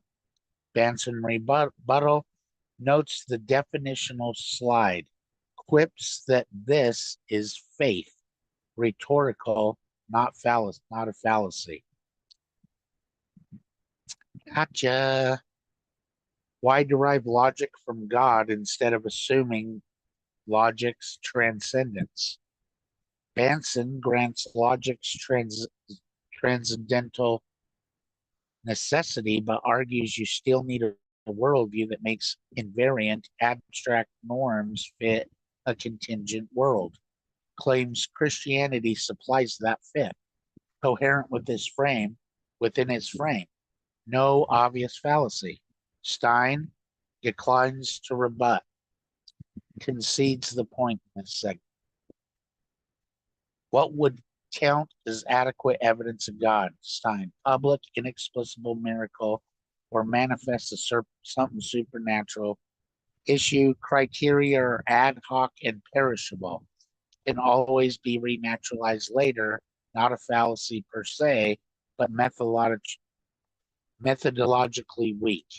Banson rebuttal: people regularly resist belief even amid putative miracles. Naturalization would resume later, not a fallacy and undercutting defeater claim. Banson's answers track the Bible themes: objective moral law, man's fall and consequences. Bible has answers for all of this. Verdict: who committed fewer fallacies. Stein: multiple appeals to consensus tradition, begging the question on normativity, false dilemma against omnipotence, equivocation on labels, and at least one bare assertion. Banson: possible overcompression straw risk potential when critiquing other religions. Otherwise, he largely stays on the justification target and avoids formal fallacies in this segment. By the narrow metric of fewest logical fallacy, Banson wins this final section.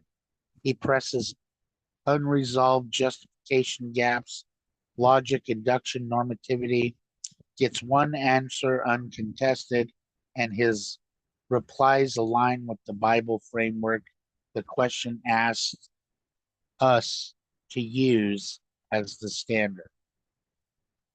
So, I hate to break it to you folks, but atheism, you have really no good reason to believe there is no God. That's not logical. It's not of sound mind. This is, you guys are just being willingly ignorant, man. And it sucks because if science would actually, if all of these brilliant minded people, had a relationship with God, then they actually have access now to prayer. They could ask God questions and get answers, man. How much farther would science be? It would be incredible. Anyway, so I really want to quickly just check this guy out on his exegesis. Even if all you've done is like a cursory glance over the first two chapters of First Maccabees, everything. Everybody. Perfect, my friend. I love being a guinea pig. That should be good. Yeah. There's a setting I have to set in Windows because TikTok Studio is a nightmare and the audio routing doesn't work properly. But like every time TikTok Studio updates, which is damn near every time I use it, it takes that setting off, and I have to go back and reset it. It's super annoying. But 570 We're will good come now. in. Are you at least 18, and are you a believer? I am a believer, but I'm gonna question your logic quickly to see if your logic can sustain, how can I say, a thought process. You don't even know How what would my you logic is how would you quite get yet. a So, ball? what God do you believe in? Jesus and the Jesus within us all as ascending spirit. I'm just gonna question your logic So, quickly. is Jesus a How would spirit you or get? a How human would you get? being? No, no, no, no. Whatever you do, don't ask It's me a about my spirit. Jesus. Don't make me do 1 Peter 3:15 and defend my faith. Don't do that. I just Are want to you ask you, are how would you get a you ball up are a you mountain? like are you like not ready to defend your faith? I would ask you on the logic of the God. I would ask you, how would you get a ball up a mountain? At all. I think Oh, I do. morality, ethics. Oh, Yeah, well, those are fair two enough. Fair completely enough. different. But That's when it was written, or There we part go. of it at least. I said you were close. Oh, I thought you said I wasn't close. I was like, No, what? no, no. I would agree. I would concur. I would concur. All right, hey, listen, we've got some friends that we haven't talked to in the queue, namely Jeb. Let's get Jeb in here. How you doing, Jeb? Yo. Jeb, are you at least 18, and do you believe in some kind of a god?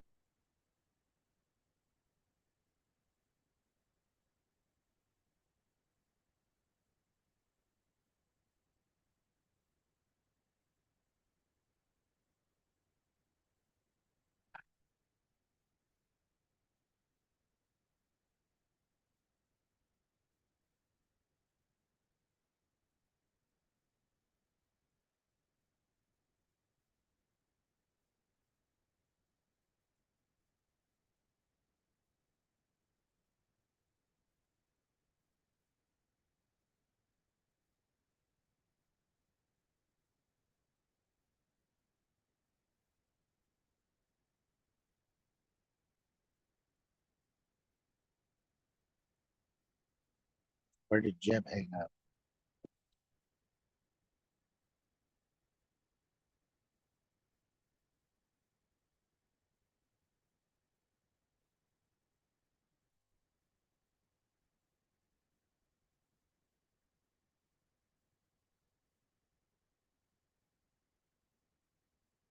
No, you piece of shit. God?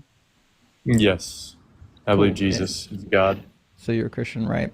So what would be the most compelling Yeah. evidence or argument for the Christian God being real? I think a lot of Man, I hate to be mean, but this guy already sounds like he's homosexual, so I'm detecting some bias, but I don't know. Maybe I'm just being a dick. the prophecies in the Old Testament that ended up coming true with Jesus Like what? are pretty, like the whole how Daniel, I think it's Daniel 9:24, how it talks I've about li- Sure about that? I've been literally reading Daniel 9 all day while I was at work. This is like so perfect. Yeah, good yeah, timing. it says Daniel that 9 is one of my favorite prophecies too, by the way. yeah, it says By the way, I can't wait to go home to my boyfriend. I don't like God because I like penis in my mouth. Before that we start, do Sorry. you know heavenly like Gross. roughly what time period Daniel 9 is situating itself in? um 500 BC. I mean, you're not close. According to the beginning of the text, it's around 520, 522 BCE. Now, obviously, it wasn't written at that time period. It's just pretending How to was be that that not old. close? I said you were close. Oh, I thought you said I wasn't close. I was like, Yeah, No, what? no, no, no, no. I definitely said you were close. So the text is purportedly from about 522 or so BCE, and it's talking about what? At the very beginning of the chapter, what's the it's prophet actually talking about? 622. But hey, what's I don't know. 100 You tell me. years? He's talking about the years of service that the Israelites have to serve, because he says he's reading to prophet Jeremiah about the punishment that they're going to receive, namely the 70 years from Jeremiah 25 and Jeremiah 29. The 70 years have now completed, right? Because we're about 522 or so, and the 70 years started at 605. So now 70 years have completed, and Daniel is looking around saying, fucking A, 70 years has passed and we haven't been restored yet. God didn't keep his promise, so what gives? Which is why we get Wow. shortly after that, he works it out in his head what happens. In fact, he says that he was reading in the law of Moses, verse 11, all Israel has transgressed your law. Oh, sorry, I forgot to put it on the screen. Let me put it on the screen. All Israel has transgressed your law and turned aside, refusing to obey your voice. So the curse and the oath written in the law of Moses, the servant of God, has been poured out upon us because we have sinned against you. So his reckoning of why they haven't been restored is because there's a curse in the law of Moses. Do you know what that curse is? Nope. All right. There's a curse in Leviticus 26 and Deuteronomy 28, and both of them state that if the Israelites don't return to the Lord when he punishes them, that he'll multiply their afflictions by 7. So he has reasoned, and he gets message from Gabriel, that the punishment is not going to be for 70 years, as Jeremiah initially stated. The punishment's actually Wow. going to This is be the worst for exegesis I've ever heard. 490 years because their punishment was multiplied by a factor of 7, which means the length of their punishment must be about 490 years, correct? Yeah. Okay.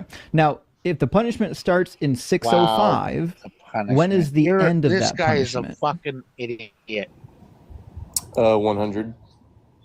Yeah, about 15. 115 or so. Yeah, And exactly. I'll prove it here So in a what that minute means is, according to this by a prophecy, non-biased source. finds its conclusion. Daniel 9 was supposed to find its conclusion at the end of the 2nd century.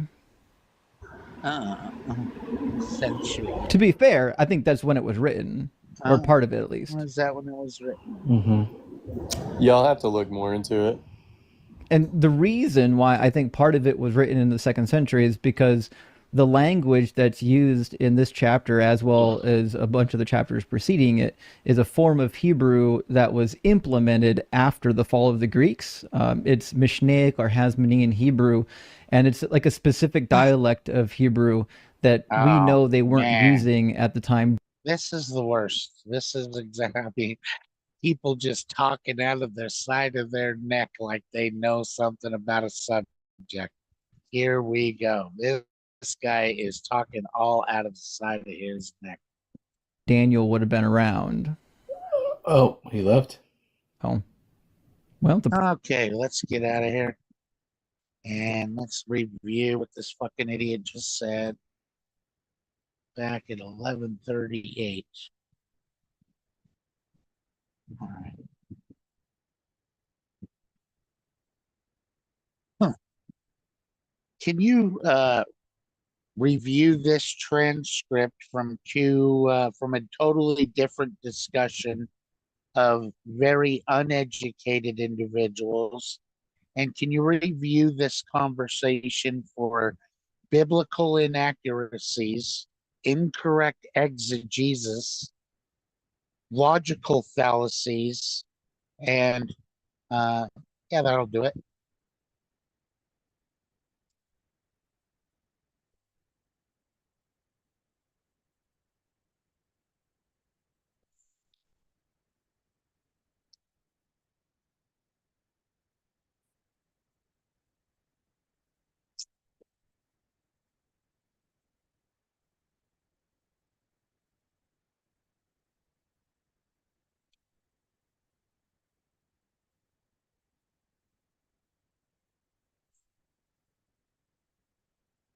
They're going to be punished for 490 years. It's fucking idiot. I don't know what the, I don't know how you read stuff, but whoa, buddy, way off.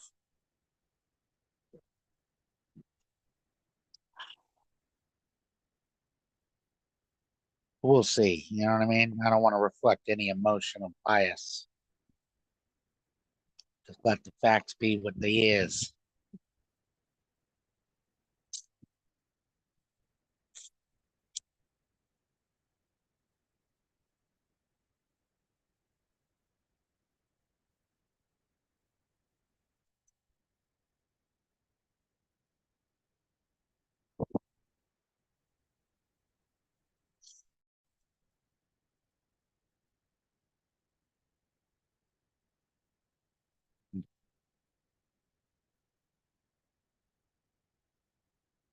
Means my conversation's getting way too long that it keeps freezing up like that.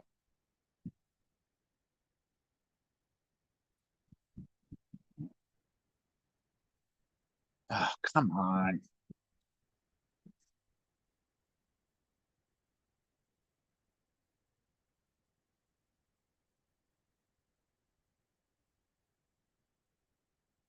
Come on.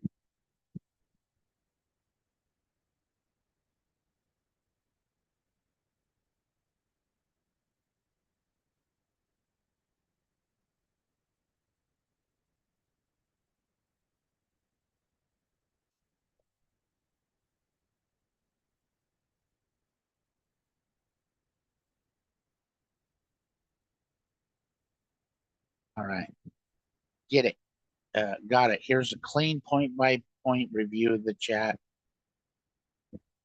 Scored against the KJV as the text for doctrinal exegetical standard and 2 basic logic. Biblical exegetical accuracy. Claim in chat. Daniel 9 situates itself 5.2 BC and is pretending to be earlier than it was written.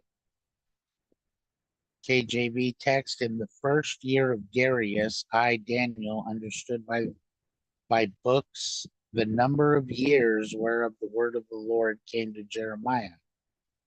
Daniel 9:1-2. The narrative places Daniel's prayer in the first year of Darius the Mede, commonly aligned with the fall of Babylon, 539 to 538 BC. Calling the chapter pretending is extra biblical. Using the KJV as standard, the book presents itself as genuine prophecy by Daniel. Jesus likewise says spoken of by Daniel the prophet, Matthew 24. So the pseudo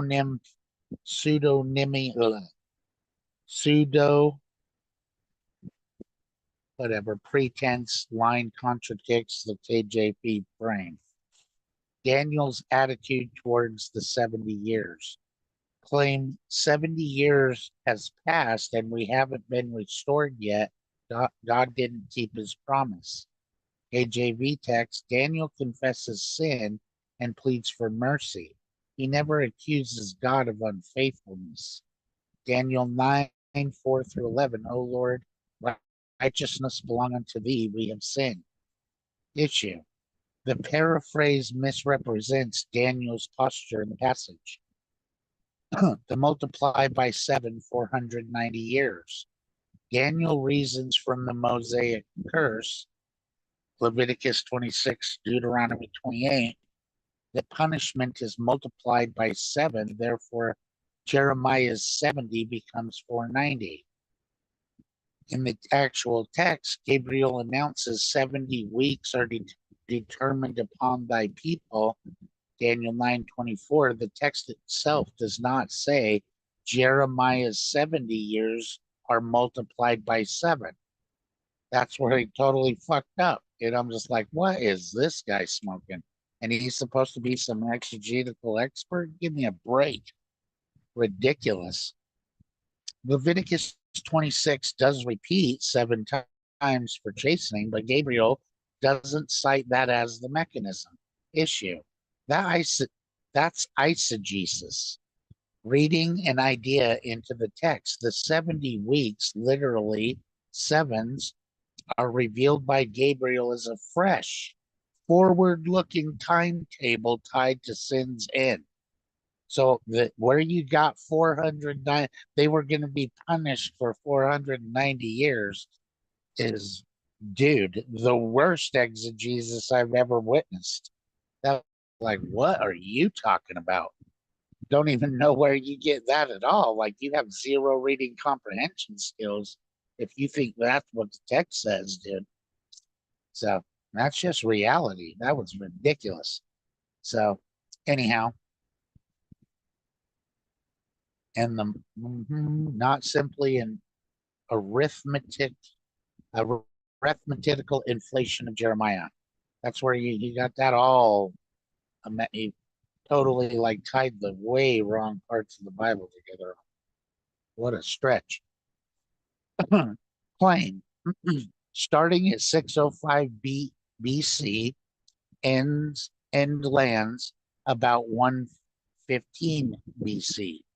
Therefore, Daniel 9 finds its conclusion in the late 2nd century. That's his claim. KJ, according to the Bible, though, the clock starts from the going forth of the commandment to restore and build Jerusalem. So, I mean, this fucking clown doesn't know the Bible at all. I mean, what an idiot. This is your guy, huh? Play for free or whatever. Dude, give me a break. I mean, you come in here and wave your opinion around. I mean, it's just pathetic. This is just childish shit that I'm just sick of, dude. But anyway, the clock starts from the going forth of the commandment, not from the first deportation into Babylon. KJV also mentions the street shall be built again and the wall, which fits the decree, returns era, Cyrus decree, Ezra, Nehemiah. You can also find outside biblical sources to prove the moment the decree was made. And then if you go, 483 years by Jewish calendar, that would be 173,880 days from the point the decree is made. We can see from outside biblical sources the exact day when the decree was actually made, from outside historical sources from the Bible, and also, of course, in the Bible, you get the historical point.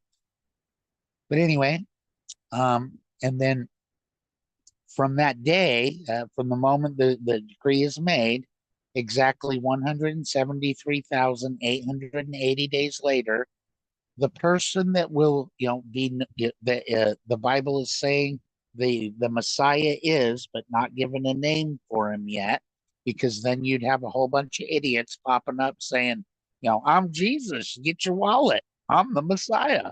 God knew that. That's why Jesus is, the name of God is not revealed yet. His actual name.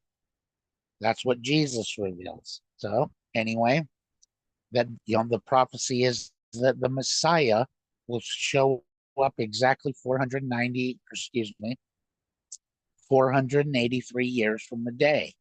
And Jesus, to the exact day, comes walking through the gates of Jerusalem on an ass, being hailed as Messiah, just as the prophecy stated, roughly 700 years before Jesus is even born. So to infer that somehow there was some conspiracy plotted to fulfill this prophecy because we've already read the scriptures is hands down the dumbest argument I've ever heard. Because who's going to volunteer for the job of being the Messiah that's going to suffer and die on the cross in order to pull this scam off? You have to establish a motive, morons. There's your problem. So anyhow, not from the deportation into Babylon as this fucking retard seems to get from the text. I don't even know how the fuck that's possible. But hey, that's the luck. If he had any truth to what he's saying at all, I would examine. But I mean, this is the stupidest shit I've ever heard. Straight up, that's ridiculous. It's not even close. Like, you have the worst reading comprehension skills I've ever witnessed, and you're supposed to be some fucking scholar? Dude, give me a break. All right. Stupid. Anyhow, not from the first deportations. Blah, blah, blah. Issue starting in 605 ignores the explicit starting gun in 925. That yields a misstated end and a faulty conclusion. Because you're a fucking another idiot talking out of the side of your neck like you know something and you don't know shit. It's sad. It really is. That's where we're at today. Another fucking man baby. Anyway, I'm sorry. I don't mean to be such a grumpy dick, but I mean, this is just it everywhere. It's pathetic. There's so many idiots that can't just be humble and be genuine about, what is the actual truth here? If Jesus is, all nonsense, then I wouldn't want to believe it. But, I've been confronted by his righteousness. I've been, you know what I mean? I've been convicted. I've definitely moved from the realm of belief into experience. So I mean, this is why I mean, anyways, you can't explain these things to people that want to deny God's existence, which is not sane. It is not a sane mind. You guys are, very intelligent, but you're just not quite sane. Overall thrust about messianic fulfillment.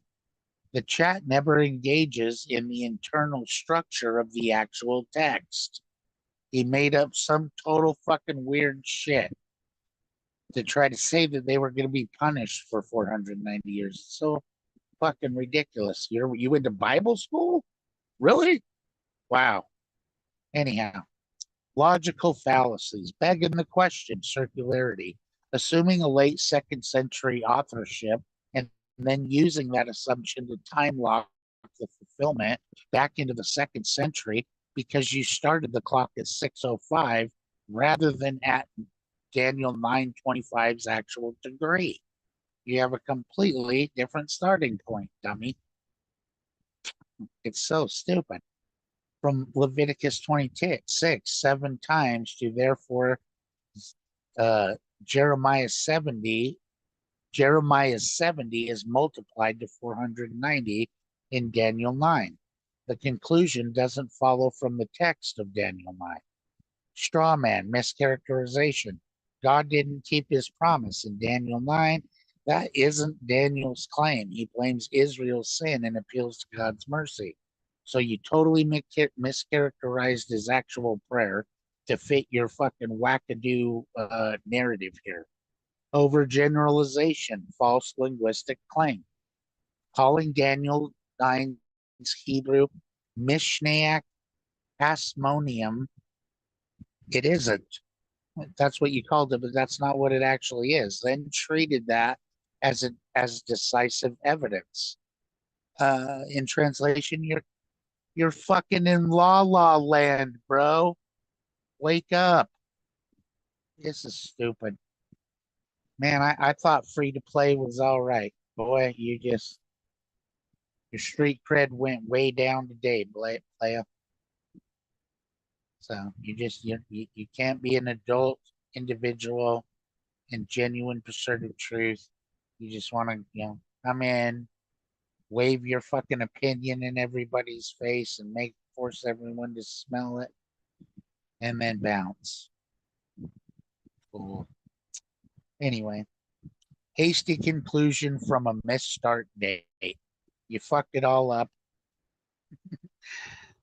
Your boy here's an idiot. I hate to break it to you, but he's another clown that needs to feel special, loves the admiration of people looking up to him and, oh, great exegesis, buddy. Let's sit in our own little, thought bubble and pet each other. It's disgusting to me. Anyway, a brief, actually biblically consistent outline of Daniel 9 to show the contrast to what this fucking idiot's saying.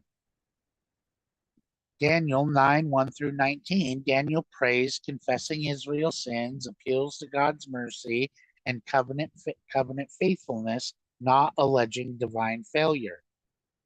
70 weeks decreed aimed at finishing transgression, making an end of sin, making reconciliation, bringing in everlasting righteousness, sealing up vision, prophecy, and anointing the most holy. Start point from the going forth of the commandment to restore and build Jerusalem, not the moment that they were taken into captivity. Mr. Exegesis. 925, 7 weeks plus 62 weeks until Messiah the Prince and these are weeks of years. So 7 times 70 would be 490 years minus the last week. That would be minus 7. You're left with 483. According to a Jewish calendar of 360 days per year, that's 173,880 days. And to the exact day, he fulfilled the prophecy. So do the mathematical calculation on that. I'll save you some time because I did it. It's, and using ChatGPT, I asked, what are the odds of that, basically? It said 4 in over 4 trillion with a T, quadrillion. You got a 1 in 4, or 1 in 4 quadrillion chance of that being, if that ever happening, of you know what I'm saying? So it's fucking impossible, dude. Absolutely impossible that could have just been some strange coincidence or even planned and plotted. I still, if it was planned and plotted, please, you have to produce a motive. What would be the motive? Who's going to volunteer as the guy that's going to play this Messiah figure and get the shit knocked out of him and go get pinned to a cross? You don't get no money. You don't get no pussy. You get, everybody hates you and beats the shit out of you. Who's volunteering for this? For something they know is a lie. Any reading must honor the starting decree, B, the segmenting, C, the messianic note, Messiah being cut off, and D, the sanctuary city themes. The chat's approach doesn't. Bottom line, biblical inaccuracies, poor exegesis, misstates Daniel all the way. No, no logical errors. Verdict, your boy's fucking retarded. You got another clown show talking out of the side of his neck. Do you really want me to go over there to, take your little hero down? It would be okay, but, I would prefer that, we could actually have a discussion with the concern of what's actually true and quit behaving in this manner of, I need to win the debate. I need everybody to think I'm smart. So I'm curious to find out what our little atheist friend here, that I'll bet you anything he's homosexual. I could be wrong. I'm a dick. You know what I mean? I have testosterone issues. I like, masculinity within men. You know what I'm saying? That's kind of people like, those are the kind of feathers I flock together. You know what I'm saying? But anyway, it's just sad. You know what I mean? Nobody gives a shit about truth. Jesus is offering eternal life, and nobody gives a shit. But hey, we're just passing through, right, Pilgrim? Because this is, but these guys, I don't, logic doesn't matter, reason doesn't matter. It's just I'm right, and that's that. So, best of luck. Your boy here's a fucking retard, and that's that. He totally can't even read the Bible. The prophecies were strong with that one. Yeah, that seems to because I literally heard someone bring up. But anybody that actually knows their Bible would just peel you apart, like the feminine man that you are. So, alrighty, that is what it is. Here we are today. All right. Well, I'm going to continue with somebody that does actually care about truth. This is the first time I've ever investigated Dr. Greg Banson, and he's awesome. This is, probably why, Now, this is a guy you can learn something from. I can learn something from this guy, I can tell. He's actually intelligent. So, okay, well, let's see. I think maybe I'll check out this debate. I enjoy debates. And well, I'm going to go ahead and do the same thing on this one. We have got to the point where literally anybody can build a fully working app without knowing how to code. This is base.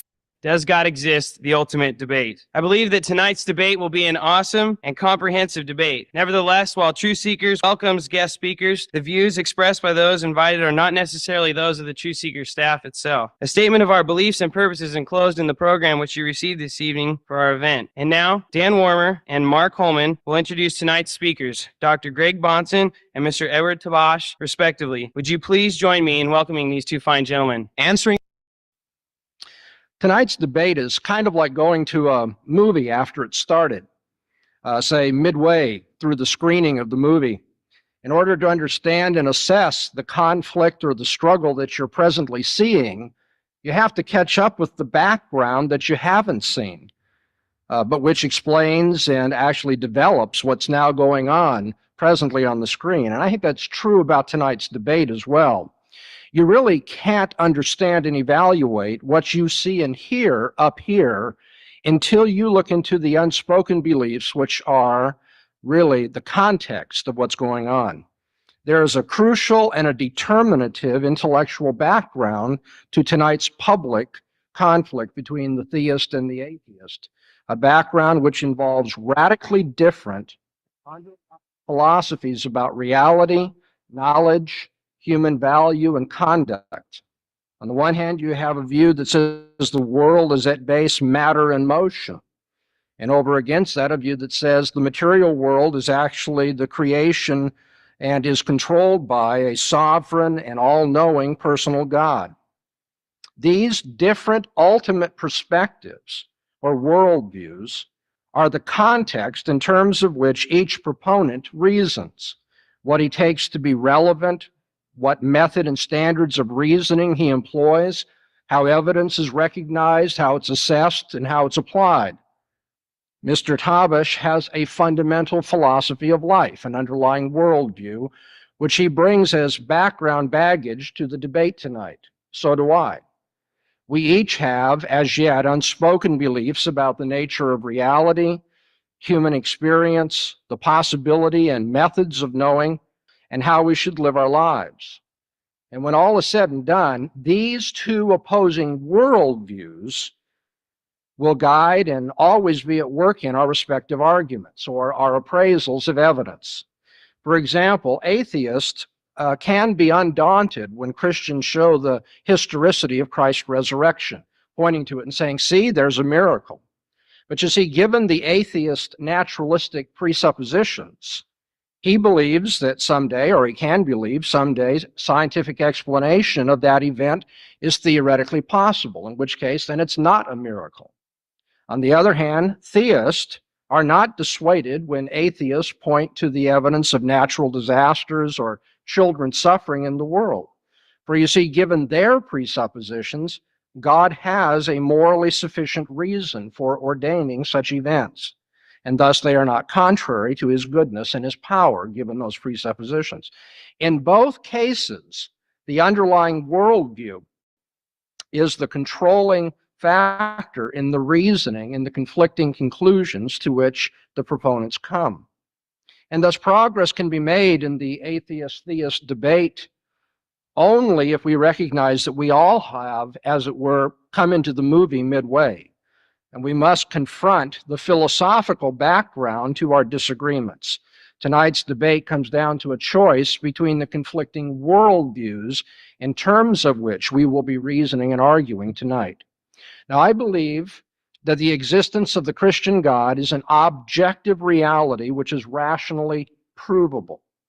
Please note four things, though, about what I've just said. First of all, notice that I am defending Christian theism specifically. I don't believe there is any unambiguous and coherent notion of theism in general. I'll be defending the Christian version of theism. Secondly, our concern here tonight is with the question of the truth of atheism or of theism, not with psychological motivations, not with subjective desires or the social functions or even the personal character of theist or atheist. The truth about God, either way, and the truth about devotees to theism or atheism, again, either way, may be happy or it may be sad. It may be useful or it may be counterproductive. It may be corrupting or it may be ennobling, but regardless, whatever the truth is, it remains the truth. Thirdly, remember that an argument need not be accepted by everyone for it to be nonetheless conclusive. We must obviously distinguish between proof and persuasion. Personal persuasion is subjectively qualified. Proof is not. You see, something can exist, for instance, a cancer for which the doctor has proof. Something can exist even though a person is unpersuaded that he has cancer and even offers reasons, maybe, avidly reasons against the possibility that he has cancer. We're dealing here with proof, not persuasion tonight. And fourthly, many hearers need to disabuse themselves of an old canard that goes something like this: faith is believing what you know ain't true, or faith takes over where reason leaves off. Faith is not something that stands over against reason, whether above reason or contrary to reason or however you wish to put it. Rather, reasoning itself rests upon the presupposition of faith and collapses as arbitrary without it. Now, to make this point, I've chosen to look not to what committed Christians have reasoned or said, which you might feel is too easy and partisan on my behalf, but rather to have us consider what our hostile opponents have pointed out about a central problem in philosophy. We'll look at an issue treated by David Hume, the 18th century Scottish skeptic, and also by Bertrand Russell, 20th century English philosopher. Both of these men wrote in strong opposition to religious faith and especially to Christianity. The problem we're going to look at for a few moments here is the problem of induction. Among the expectations with which we encounter experience and encounter the world is the expectation that uniformity can be found between the diverse events, things, or experiences in the world. This expectation may in some cases be quite explicit and self-conscious, but it need not be. For instance, when we learn to drive a car or to speak a foreign language, we usually pay close attention to what is the regular function of certain parts of the car or of the grammatical rules and ordinary word usages of the language. But we eventually come to do these things more automatically or more habitually, and we no longer consciously think about the expected uniformity in our use of cars or our use of language. Our learning and reasoning tacitly assumes that the universe is such that uniformities are expected and exhibited in similar things, even though they are separated by time and space. That the way things happen can be viewed as instances of general laws, and what has occurred in the past is a reliable guide for predicting and thus adjusting to the future. Now, this can be described in an elaborate and abstract way, but not many of you are philosophy majors and would want me to do that. The fact is, each of us is very familiar with what I'm talking about from personal experience. We're all quite acquainted with the process of moving from particular facts in our experience to general truths which are exhibited by those particular experiences. For instance, children don't merely conclude from their pain that a particular case of flame is burning them. They usually project that fire in general, or if you will, all fire, any fire, will burn as well. From observed regularities or associations, we infer universal regularity, even in the unobserved cases or yet future cases. In popular parlance, we say we assume the uniformity of nature. The method of generalizing from observed cases to all cases of the same kind is called induction. The basic guiding principle here is that future cases will be like past cases, that similar things will behave similarly. So, for instance, if certain conditions and events bring about a certain effect today, the same factors will cause a similar effect later. I'll give you a down-to-earth example. Why do we expect toothpaste to spurt from the tube when we squeeze it? You might call this the toothpaste proof of God's existence, okay?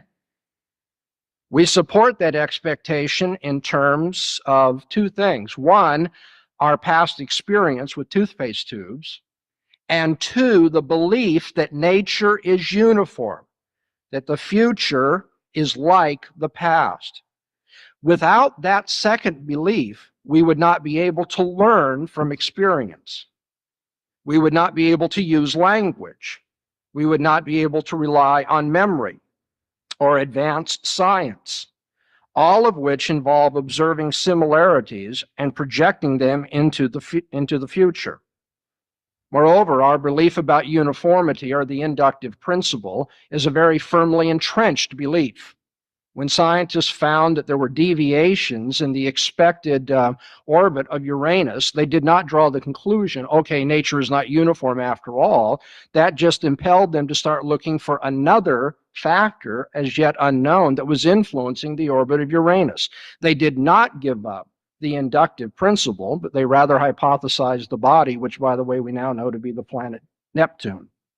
And so from toothpaste to the planets, we believe and reason in terms of the inductive principle.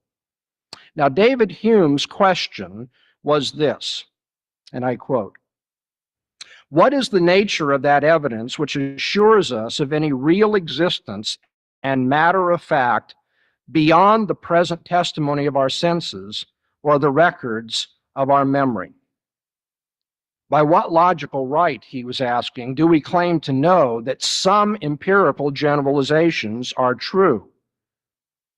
What, asked Hume, are we warranted in asserting on the basis of our experiences? And he said, to be very strict in his empiricism, only that in the past, or in the cases so far observed, such and such has been the case.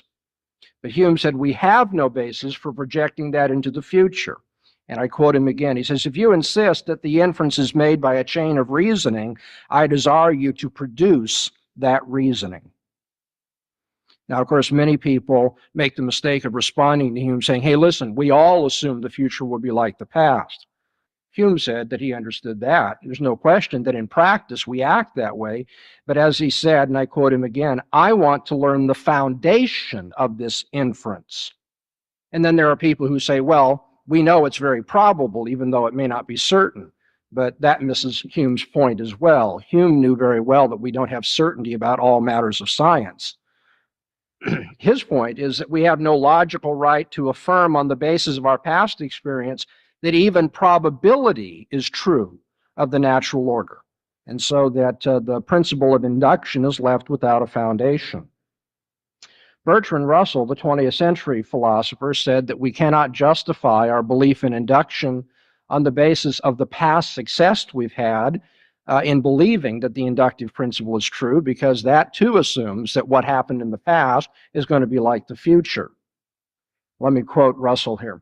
"The inductive principle is equally incapable of being proved by an appeal to experience. Experience might conceivably confirm the inductive principle as regards the cases that have been already examined, but as regards unexamined cases, it is the inductive principle alone that can justify any inference from what has been examined to what has not been examined. All arguments which on the basis of experience argue as to the future or the unexperienced parts of the past or present assume the inductive principle. Hence, we can never use experience to prove the inductive principle without begging the question." So now, do we have reason for believing the inductive principle? We need to set the Christian worldview, the theistic worldview, side by side with the atheist worldview and ask which one comports with the inductive principle and thus provides the preconditions for science, language, learning, and any intelligible human experience. And I would say it's certainly not atheism. Atheism's view of reality and historical eventuation cannot provide a cogent reason for what all of our reasoning takes for granted. It is debunked by its philosophical arbitrariness at just this point, as even men like Hume and Bertrand Russell realized. Accordingly, it is most reasonable to believe Time, in Dr. God Watson. and entirely unreasonable not to believe in God, for God's existence is the precondition of all reasoning whatsoever. Thank you, Dr. Bonson. Mr. Voss, would you please now give us your 15-minute opening statement? There is a reason why those of us who do not believe in the Christian concept of God have decided not to adopt that belief, and that is a lack of evidence that pertains to our experience of the physical world in which we live. And I must say that the Christian concept of God itself is highly offensive to a rational conceptualization of a just, omnipotent being. Because what kind of God is it that would tell me that my sincere disbelief in that theology will result in eternal punishment? What kind of a cosmic egomaniac is this to cast people like me in a lake of fire and take flaming vengeance on me, as is said in the New Testament, and to do all the things to me that will happen throughout the New Testament, damnation and everything for those who believe not the gospel of Jesus Christ? Where is the evidence to our sensory perception, even to our concept of the order of the universe, to the order of the physical environment in which we live? Where is the evidence that that whole cosmos is structured by a being that has so sinister a purpose for us, so sinister a purpose as to consign us to eternal damnation because we cannot bring ourselves to believe in that which is invisible? I submit that such a being is not a God, but a devil. And I submit that such a being is non-existent, and if such a being were existent, then this is not a God, but a cosmic trickster who is playing a colossal scheme of hide and seek because we can't see this being. If this being truly exists, let it not speak to me from the antiquity of ancient books and tell me that I have to believe in it, even though I have no direct evidence, because of the hearsay of people who lived 2,000 and 3,000 years ago. Why not appear to all of us directly? In fact, God, you who, if you're listening and you're really there, show yourself right now. Come out of hiding, manifest on the stage, do a colossal miracle, levitate this building, do something to show me more than the words of ancient men, as women weren't even permitted to draft and participate in the Bible. Show me something more than ancient hearsay from the dust of antiquity to prove your existence. And if you do not meet my challenge, I say to you, if you're awake and listening, that you are violating your moral duty to manifest yourself, considering that you yourself have erected such harsh penalties to befall all those of us who will not believe in you. If there is such a penalty to be paid for disbelief, then you must, to be fair, give us greater evidence to induce that belief, rather than to expect us to take questionable testimony from primitive times as a basis for making a judgment about the nature of eternity. And so I would say that not only is there no evidence, but that the Christian concept of God is a immoral monster for positing such eternal punishment for understandable lack of belief. If I am sincerely wrong after I die, God should say, well, Eddie, you blew it, but it's understandable. I didn't give you much to go on, so you still get to avoid the barbecue pit.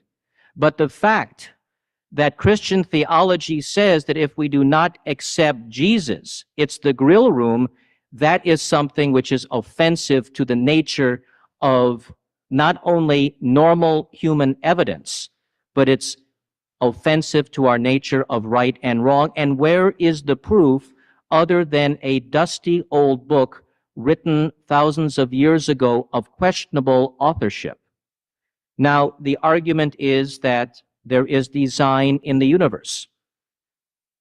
But if there is such design, then the theists can't have it both ways, because intelligent planning in the universe means that there are physical laws that we can apprehend that have uniformity of application.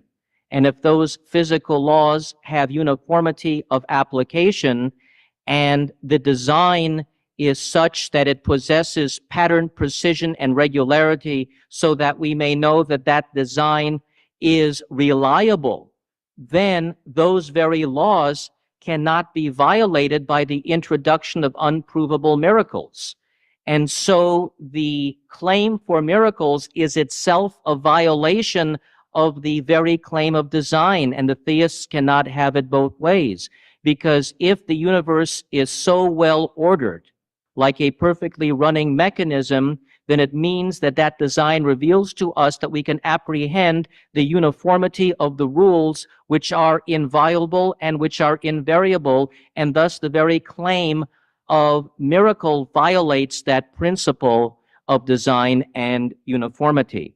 And that would tend to show that if a God exists, it is not the God of Christianity or Orthodox Judaism or Islam. It is not the invisible male deity in the sky that gets a temper tantrum every time you don't worship him in the right modality. It would show that that deity is more or less the pantheistic concept as articulated by Spinoza, which is a being that is a prisoner of and subject to its own laws. It means that the God force is as much a subject of its laws as we are, because the uniformity and design of the universe reveals laws that are predictable and immutable and that do not get altered. Also, when I was 5 years old and the rabbis were teaching me about God's parting the Red Sea, my first impulse was to become quite jealous. I was jealous because it meant that my ancient forebears got a chance to see direct proof of something which I was being denied. They had the opportunity to witness a miraculous event directly, and I was being denied that opportunity because miracles no longer happen. And I told the rabbis that if we could go to the Santa Monica beach and see God part the Pacific Ocean in a miraculous fashion, that would induce belief. And why is it that we must rely on a book written, I guess, altogether somewhere between 1350 BC and maybe when everybody got it together about 250 AD, which wasn't even in its initial codified form until 325 in the Council of Nicaea, where even the book of Luke, as I understand it, only made it into the Gospels by one vote, and other books were discarded. So if we have a book that took about 1,400 years to put together of dubious authorship at a time without word processors, without reliable testimony, without floppy disks and mag cards to show fidelity to the original texts, without even good Xerox machines, how in the world are we to be expecting that not one word in that book is in error? How can we expect not one word in that book is in error? And in the Gospels, we see a few errors and or contradictions. The resurrection. One book says that 2 women went to the tomb. Others said 3 women. One book says that the stone was already pulled aside when they got there. The other book says, no, it wasn't. It was pulled aside when they got there. One book says there was an angel outside saying he is risen. The other said there was one man in a white garment inside. The other says, no, there were 2 guys inside. And so if the Bible is absolutely inerrant, there could not be this contradiction. There couldn't be this God of the Old Testament that says, yes, you Jews, you're my people. You are my sons and daughters. You are my chosen people. And then in the book of Thessalonians, talking about how the Jews are accursed because of their denial of Jesus and that they are contrary to men. There also could not be chapter 7, verse 14 in the book of Isaiah, which says that, in fact, a child will be born not to a virgin, but the original Hebrew alma is young woman. If they wanted to use the word virgin, they would have said betullah, not alma in the original Hebrew. And then to say that his son will be Emmanuel. Well, Jesus' name was not Emmanuel. And the whole chapter of Isaiah was talking about a sign to a king 600 years before Jesus was to be born. 600 years before Jesus, a king who was being beset by the kingdom of Israel and a kingdom to the east, and this was a poor king of the kingdom of Judea who was besieged. So, hold up the sign. Yeah. Okay. So the whole point is that not only is the Bible not containing evidence in the physical, rational universe to exhibit its authenticity, it doesn't show internal consistency. And even if it did show internal consistency, that does not mean that its claims of supernaturalism are true. Now, it's true that I can't explain every phenomenon in the universe, but I don't have to.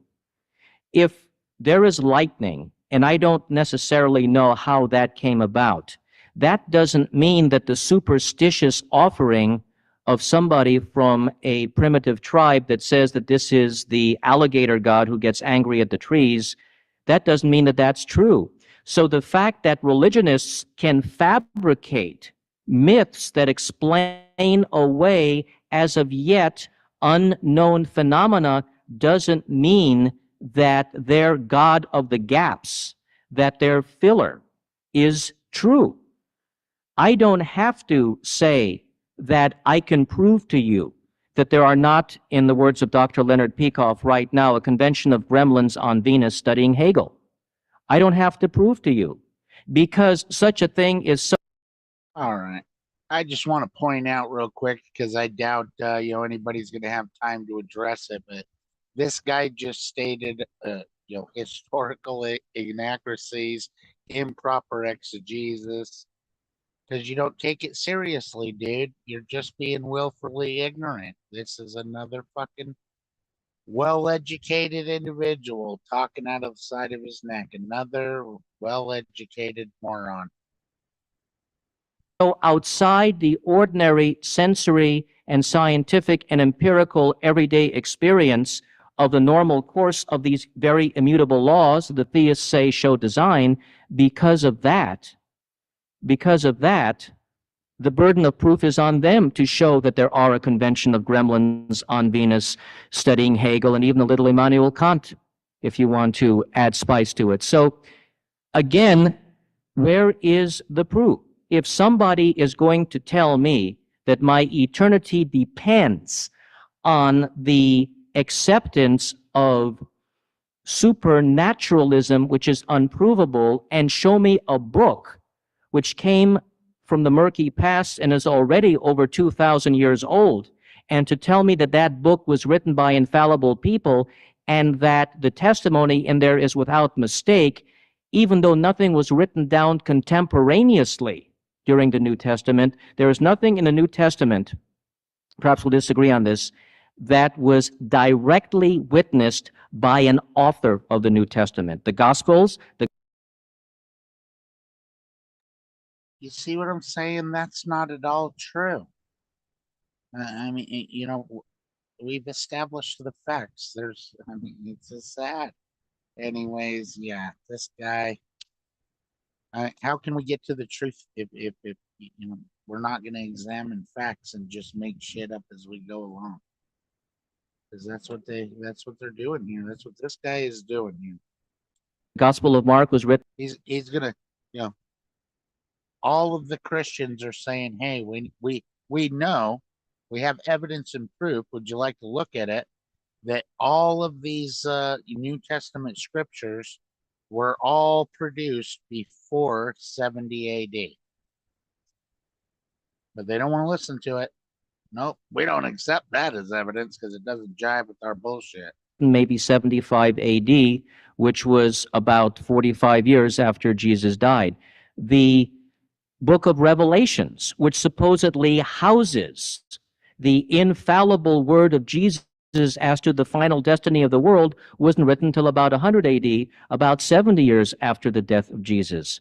What possible proof is there that each of these books was written without mistake, and that when the various councils throughout the first 16 centuries met to decide which books were to be part of the canon and which were not, that their decisions were infallible? Where is the proof that the cosmic entity guided the selection of every book so that what was deleted and what was accepted was without error? And also, where is the proof that there is such a curmudgeonly, ill-tempered God as the one in the book of Exodus who ordered Moses to have a guy stoned to death because he did nothing more than pick up sticks on the Sabbath? I don't want to know that kind of God. Also, I have concrete proof that God is already in error. God made a mistake in the Bible and has been proved empirically wrong by history. God said in the 3rd chapter of Genesis that the woman shall be ruled over by her husband. I submit that the past 3 millennia of human history has shown that was a bad idea. So, we see then that there is a strong likelihood, and in terms of miracles, we have to accept the most believable, that ancient human beings superimposed on a fabricated being their ancient concepts. Patriarchal societies invented a patriarchal God who was nothing more than an extension of their own primitive psychological yearnings, and there is no concrete scientific or empirical proof to demonstrate that that entity governs the world today and will punish us forever because we do not believe in Jesus. I submit that the Christian God is an unproven myth. Thank you, Mr. Tabash. Before we move into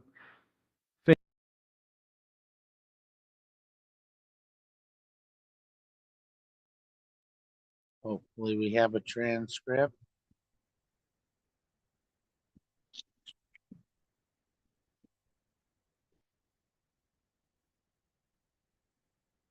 All righty.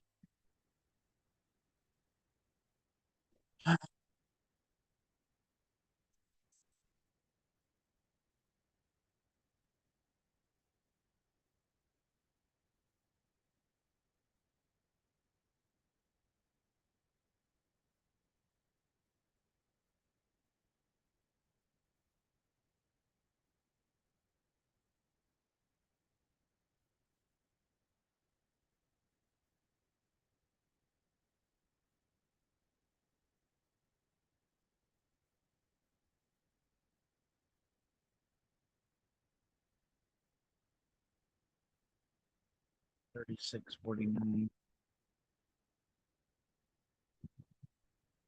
Roughly 7 minutes into it. That'll work. $36.49.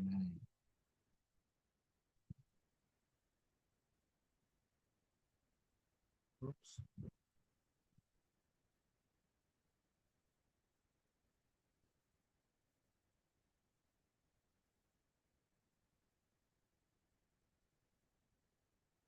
I'm going to start a new chat.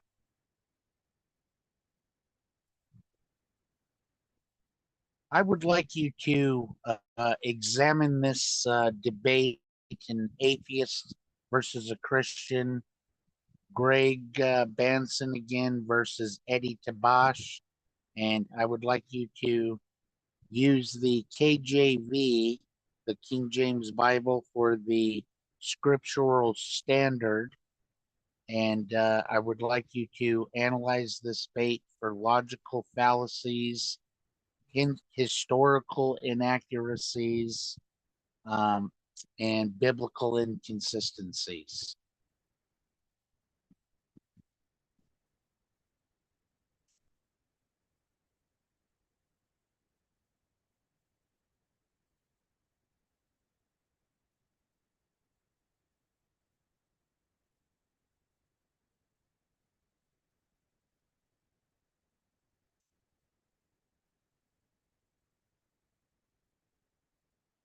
I'm not going to read the whole thing this time. I'm going to just get right to the summary. So I like showing these, so maybe people will catch on. Hey, you can use this for logic. Maybe we should start, taking an inventory of what we believe and why we believe it, and then examining it and making sure that it's logical, that it's sane to believe such a thing. Because if it's not true, it's not healthy to believe it. So that's where logic is a wonderful tool.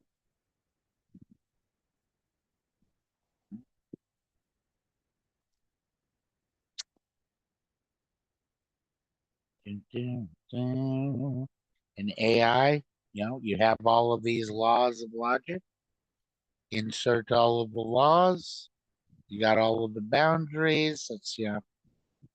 It's very simple for a computer program to spot all of the logical fallacies immediately.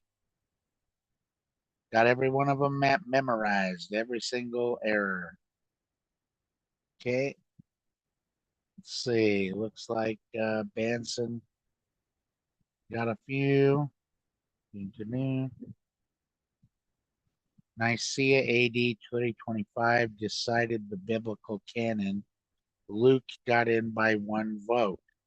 There is no historical basis that the Council of Nicaea fixed the New Testament canon or voted the Gospel of Luke in by one vote. See what I'm saying? They just fucking, throw that's talking out of the side of your neck. That's the stuff that annoys me. Sitting there asserting that as though you know something and you're totally dead wrong. Yeah, so the Catholic Church did not bring us the Bible, folks.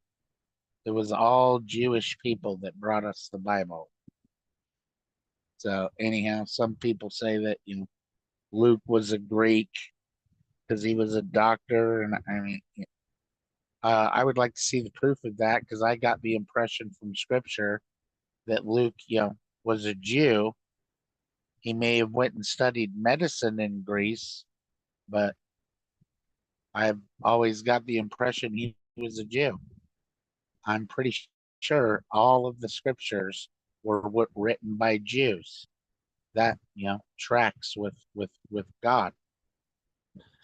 But anyway, of course, scholars have to change shit around. We can't be focused on what's the actual truth here.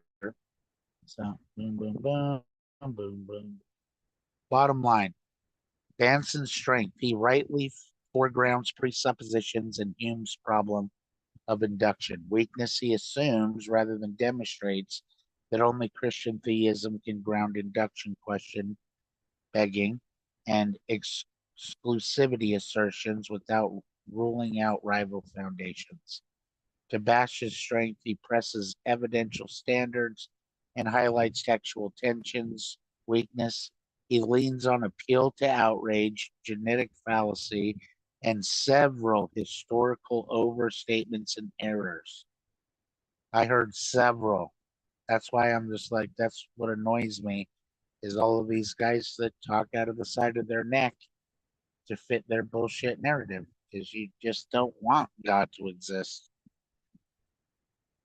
Phase 2. Just as the Bible says, you'll be dumb on purpose. Of segment 1. Earlier, I asked that you please abstain from using flash bulbs. I know for a fact that the Truth Seeker organization didn't order this, but the Cal-Aggie host has instruction from their own supervision to remove anyone that uses flash bulbs during this debate. So I would just advise you to, if you'd like to stay in the audience, to please abstain. Thank you. We will now move into phase 2 of the question and answer period. The first question will be from Dr. Bonson to Mr. Don, can you just give us the time frames of those questions again? It's success or to any kind of human experience. Mr. Tabash, on what rational basis do you then, as an atheist, justify belief in the inductive principle? I justify belief in anything, whether the inductive or the deductive principle, pursuant to what my sensory experience, aided by scientific tools, will demonstrate to me. But I feel no obligation to believe in claims of the supernatural of which there is no evidence and which violate not only my sense of moral justice, as the exclusive club of Christianity portrays itself to be, but I also, believe you're ranging way beyond. but also, I no, it's part of it. It's part of the answer. Part of the answer is that is, yeah. Looking for the inductive principle. Okay, We're not the talking inductive about principle is a question of reasoning from one item to another. And in that sense, for purposes of discussion tonight, it's no different from the deductive principle.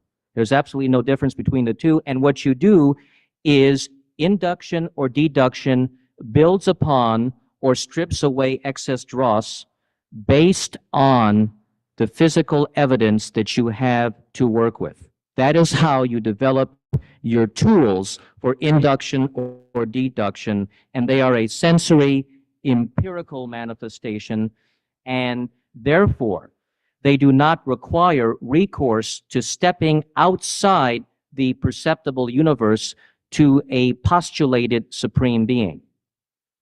Mr. Tabash, you may ask Dr. Bonson a question. Well, Dr. Bonson, since you said that it is your purpose to defend Christian theism, I wanted to ask you about the fundamental fairness of a God that would, and it says in the New Testament many places, talk about damnation, hellfire, lake of fire, in flaming vengeance, taking vengeance on flaming fire, all those who believe not Jesus. If in fact Jesus is the only modality to salvation for our eternity, shouldn't God give more direct evidence by directly appearing to each of us? Isn't it fundamentally unfair, for instance, for, as many Christians have said, my mother, an Auschwitz survivor, miserable life, dies and winds up in hell?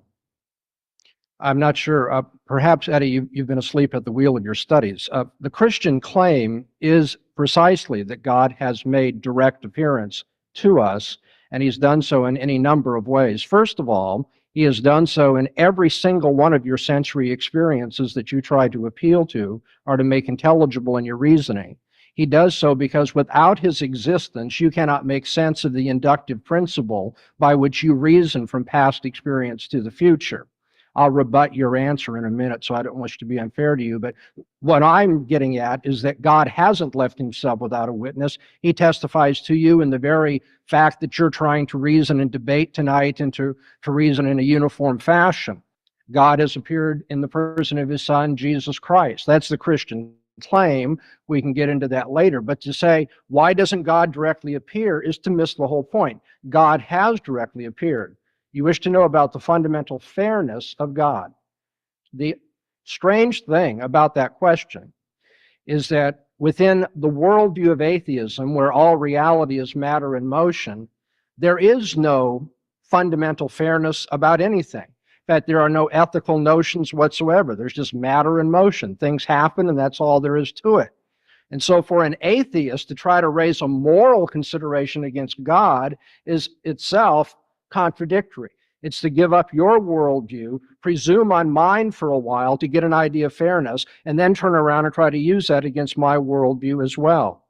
God is fundamentally fair because he has given abundant evidence to all men in their use of science, in their use of morality, in their understanding of human dignity. God has made himself abundantly clear to all men, and God will not, according to the teaching of Scripture, send anybody to hell for not knowing better. Thank you, Dr. Bonson. Dr. Bonson, you may ask Mr. Tabash a question.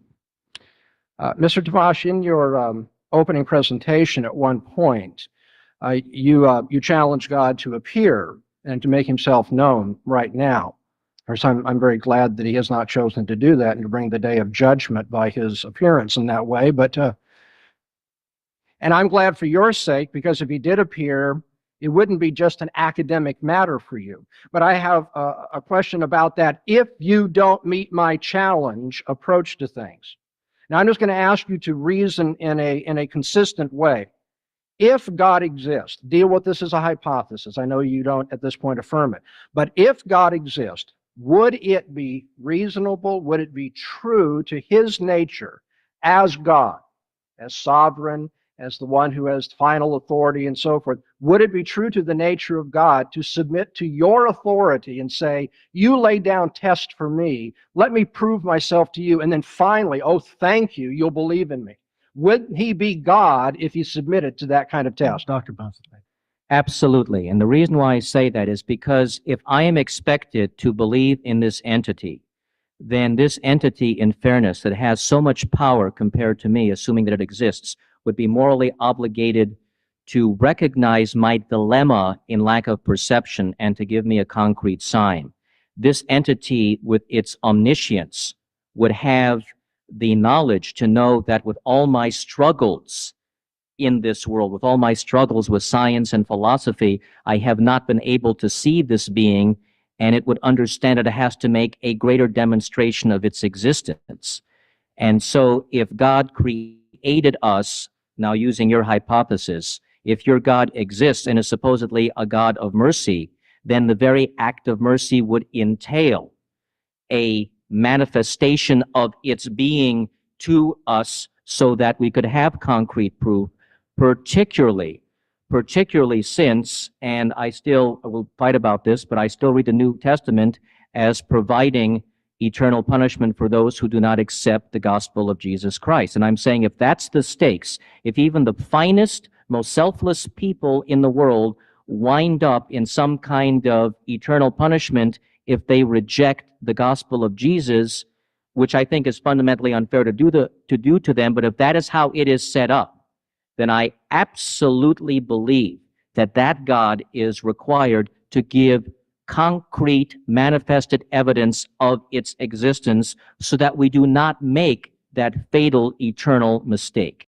Oh man, I was gonna give him kudos. Like he started off real good, but then he blew it. Because yeah, I mean, how much more evidence do you need? All of these miracles, and then the resurrection. I mean, this is the most profound miracle. Wasn't nobody sitting outside the tomb praying for him, or burning incense or killing any? You know what I mean? No one's outside the tomb doing anything. I mean, he clearly, raised his own self from the dead to prove that he is God, and that's just not good enough evidence, man. Wow. So, anyways, yeah, this guy was off to a good start on this particular argument, but boy, he's not ending well at all because now you've gone back into the problem of, God has revealed himself to you. God showed up and proved that he's real.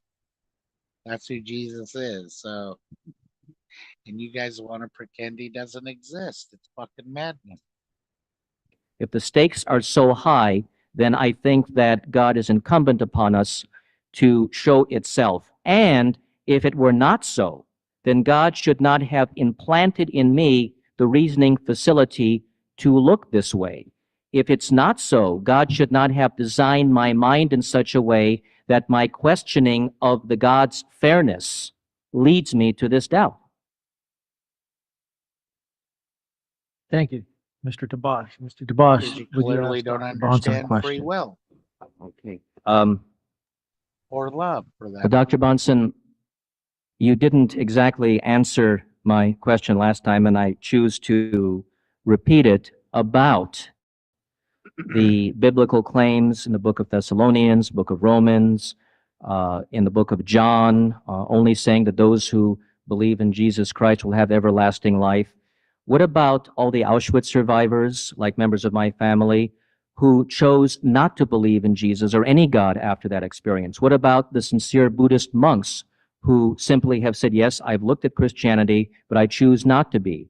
Will my mother, an Auschwitz survivor, will the Dalai Lama, will the Buddhists all over the world, will the sincere atheists, will they all wind up in hell? Or what will be the fate of all of us who really say, I simply cannot buy into this and I reject the gospel of Jesus Christ as being mythology? Will we because the Bible says so, wind up being damned? The answer is yes, you will. Let's explore that just for a moment. In a sense, this question is really a version of the challenge that you offered in your opening statement. If God doesn't appear to me right now, if he doesn't accept my challenge, then I'm not going to believe, and so forth. When you ask, now what will God do when people reject the evidence that he's given of himself, do not live according to his character, will not accept his offers of mercy, and so forth, and despise him altogether and live unto themselves as though they were God, as though they could issue challenges to him and say, you meet my criteria, let me play God, and then I'll let you be God after I'm satisfied. When people reject the obvious evidence of God's existence, and it's a rational necessity to believe in him, to use morality, to engage in scientific inference, and so forth, when people do that, then, of course, God will be true to his own character. He will say in the end, you will not determine the final. That right there was, one of the best like arguments of the principle of authority. Like, you expect God to come and jump through hoops for you? You don't think that's just maybe a little bit arrogant? You know what I mean? Well, you tell Donald Trump, I will, respect him as president if he comes to my house and shines my shoes. That's the luck. End of things, I will determine them by my own character. If the doctrine of hell is not true, then God is not true to his character. Because God says, those who will be with me must emulate my character. They must be like me.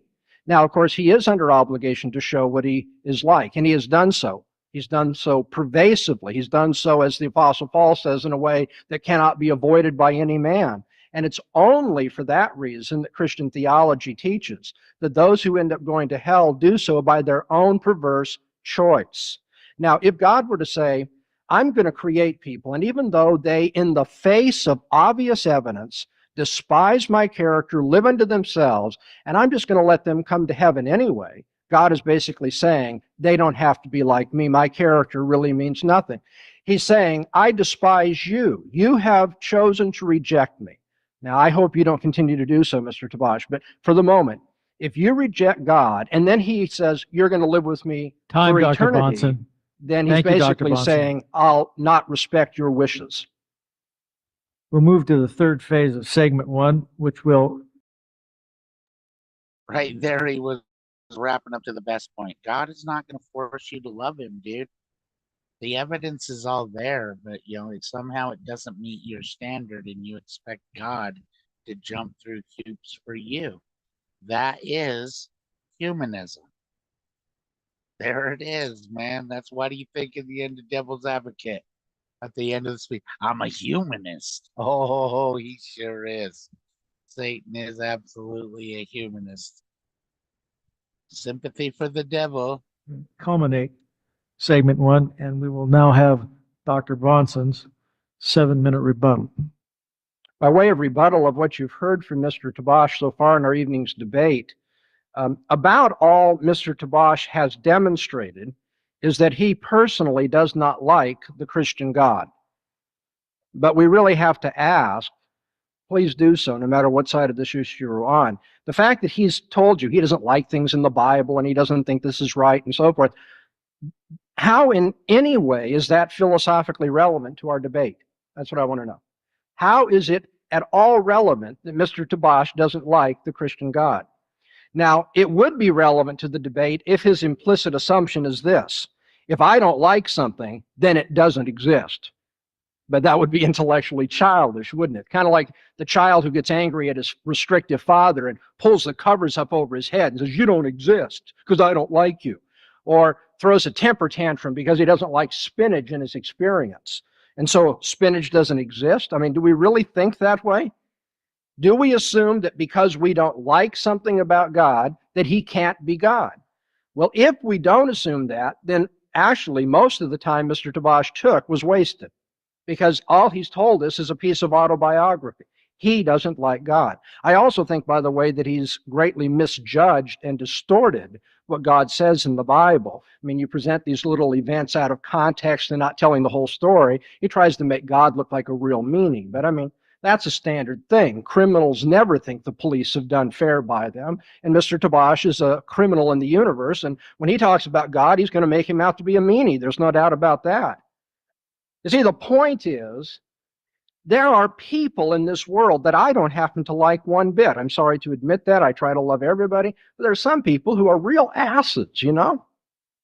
But is the fact that I don't like them one bit affect their reality? It's okay, you don't exist because I don't like you. I mean, that's about all you've heard, and that's just not philosophically cogent or sound.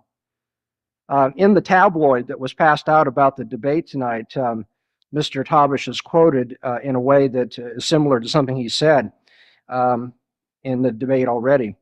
He says, if the God of the Bible actually exists, I want to sue him for negligence for being asleep at the wheel of the universe when my grandfather and uncle were gassed to death at Auschwitz. And let me, before I deal with you as a philosopher, deal with you as a person. I think it's tragic that that happened. And I don't want you to think for a minute that it's just a matter of playing debate games that we talk about this. But since you've raised it, I want to respond to that. You have to understand that if the God of the Bible does not exist, you have lost all principled moral complaint about what Hitler did to your relatives. In a godless universe, what one animal does to another animal is ethically irrelevant. For you see, there is no rational basis for moral indignation or outrage in a godless universe. There is no moral obligation. What happens in a world where it's matter and motion just happens, period. You see, we're left on the atheist conception. We're left with Mr. Tabish's feelings, and desires. We're left with his feelings versus the feelings and desires of, say, a Hitler. And neither one of them in a godless universe have any more right than the other. Indeed, as a staunch defender of liberalism and a supporter of personal freedom, Tabish really should, in terms of his atheist worldview, defend Hitler's freedom to do whatever he wanted to do. In a godless world, might makes right. Hitler had the might to kill your relatives, and you have no complaint with that. Of course, you really do have a complaint. You refuse to see the foundation of that. I have a complaint, and you should join me in making that complaint based on the character of God. My main point here is that moral absolutes do not comport with a materialistic view of the universe, the atheist view of the universe. It makes no objective sense to call Hitler evil if this is a godless universe. I mean, a certain bag of biological stuff that is subject to the laws of chemistry and physics did certain things to other bags of biological stuff on the atheist universe. There's no moral consideration here at all. Mr. Tabash has used what is often called in philosophy of religion the problem of evil against the Christian worldview. But he has to understand that in order to use that argument from evil, he must first be able to show that his own judgments about the existence of evil are meaningful, which is precisely what his unbelieving worldview cannot do. Logically speaking, the question is how the atheist can make sense of taking evil seriously, not simply as something inconvenient, not simply as something unpleasant, not simply as something contrary to your desires.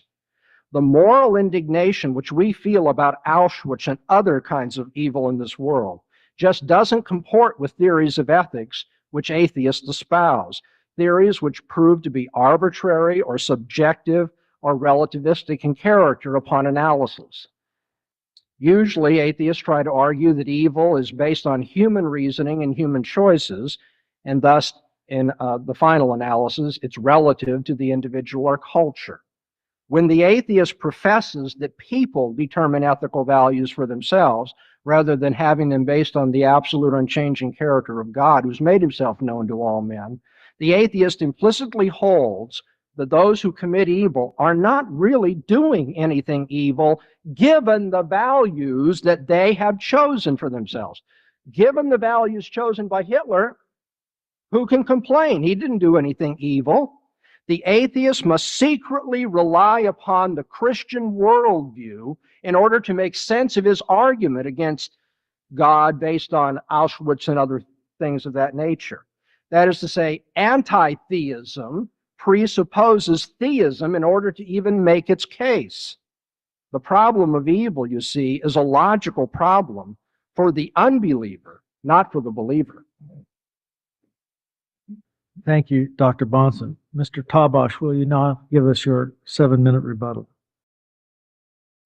That was a awesome argument right there. And also, I mean, I wish this guy that his grandparents died in Auschwitz and all of that too is like, I mean, this universe would have no justice if Hitler just gets to take a cyanide pill and it's nappy time.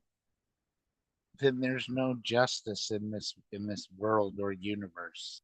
So, if you understood that there is a God and someday there is justice will be had. It's a wonderful thing. Well, with all due respect, I believe that it is Dr. Bonson who is just being autobiographical. The only thing is rather than his personal sense of what should and shouldn't be, he is using an ancient book, which to me is filled with great moral flaws and also has no evidentiary basis for belief. Now, that is like the most sweeping statement I've ever heard. That we have no basis. Like every archaeological find just continues to prove the Bible true. They even plan these expeditions and everything for the funding to do this, that, we want to go check out this biblical site or, for historical fact. They go straight to the Bible, like almost every time. It's unbelievable. Like, how do people deny these facts? Dr. Bonson says that without God, I have no basis for the moral complaint against Hitler. I submit that God, I have an even greater moral basis because there is an even larger problem. Can an omniscient, omnipotent being that is supposed to be full of mercy and justice sit by while innocent people to the millions are tortured and gassed to death by Nazi Germany? And so, not only that, but if you compound that horror with the fact that the decent people who were the victims of that Holocaust are supposed to, after going through the Holocaust, go into an eternal Holocaust because they didn't accept Jesus, you have the most monstrous conception of God. Now, if I have, or if we as human beings, according to Dr. Bonson and other Christian theists, have the intelligence to, in their view, apprehend and understand that the Bible reveals such great moral truths, I submit that we also have the intelligence to see beyond the illusion, to wake up from the myth and superstition and say, hey, wait a minute, what is this God that takes so many decent millions of people, and just because they didn't pray the right way or pray through the right figure, the right intermediary, they wind up eternally damned? What is this God who opens? So, I mean, this guy's intelligent. This is why this is such a problem. So, anyways, what about all of the sins you've committed, buddy? Lied. How many times you lied in your life? How many times did you steal anything? Did you ever have sex The outside pit of of hell. marriage? You ever lust for any women? Yeah, give me a break. Why am I going to be held accountable? That's all I'm hearing. To all those who simply adopted the wrong theology or sincerely adopted no theology. This is not a God that many of us want to worship.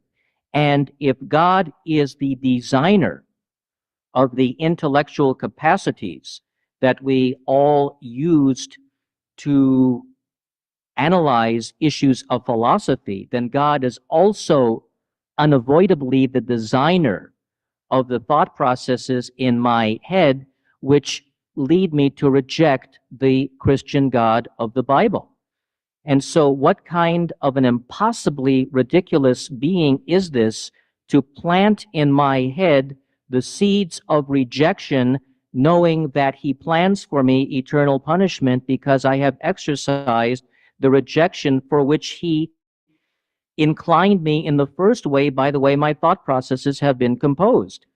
This is a very cynical, dangerous being that makes many of us in such a way that we sincerely can't accept certain postulates and then tosses us into a lake of fire for eternity because we followed those very inclinations which he, the Christian God, himself, itself, placed in us.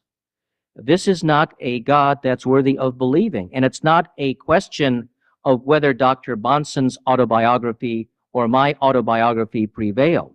It's a question of when human beings collectively look at and analyze what it means by morality, we do have some independent right to assess a situation for ourselves.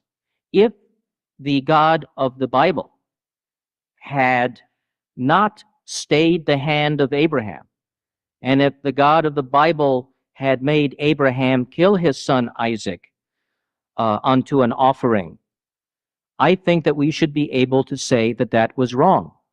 When God instructed the ancient Israelites to wipe out to the last breathing person every Hittite without taking into account the innocent children among them to be spared, I think that was a problem. I think that if Sodom and Gomorrah story is true, that it is not possible that there wasn't some innocent children in either of those two cities who didn't deserve to survive, even if the adults were irremediably wicked. I also think, and again showing the absurdity of biblical mythology, that it was very cruel of God to turn Lot's wife into a pillar of salt merely for looking back at Sodom and Gomorrah, particularly the poor woman who were on a low sodium diet.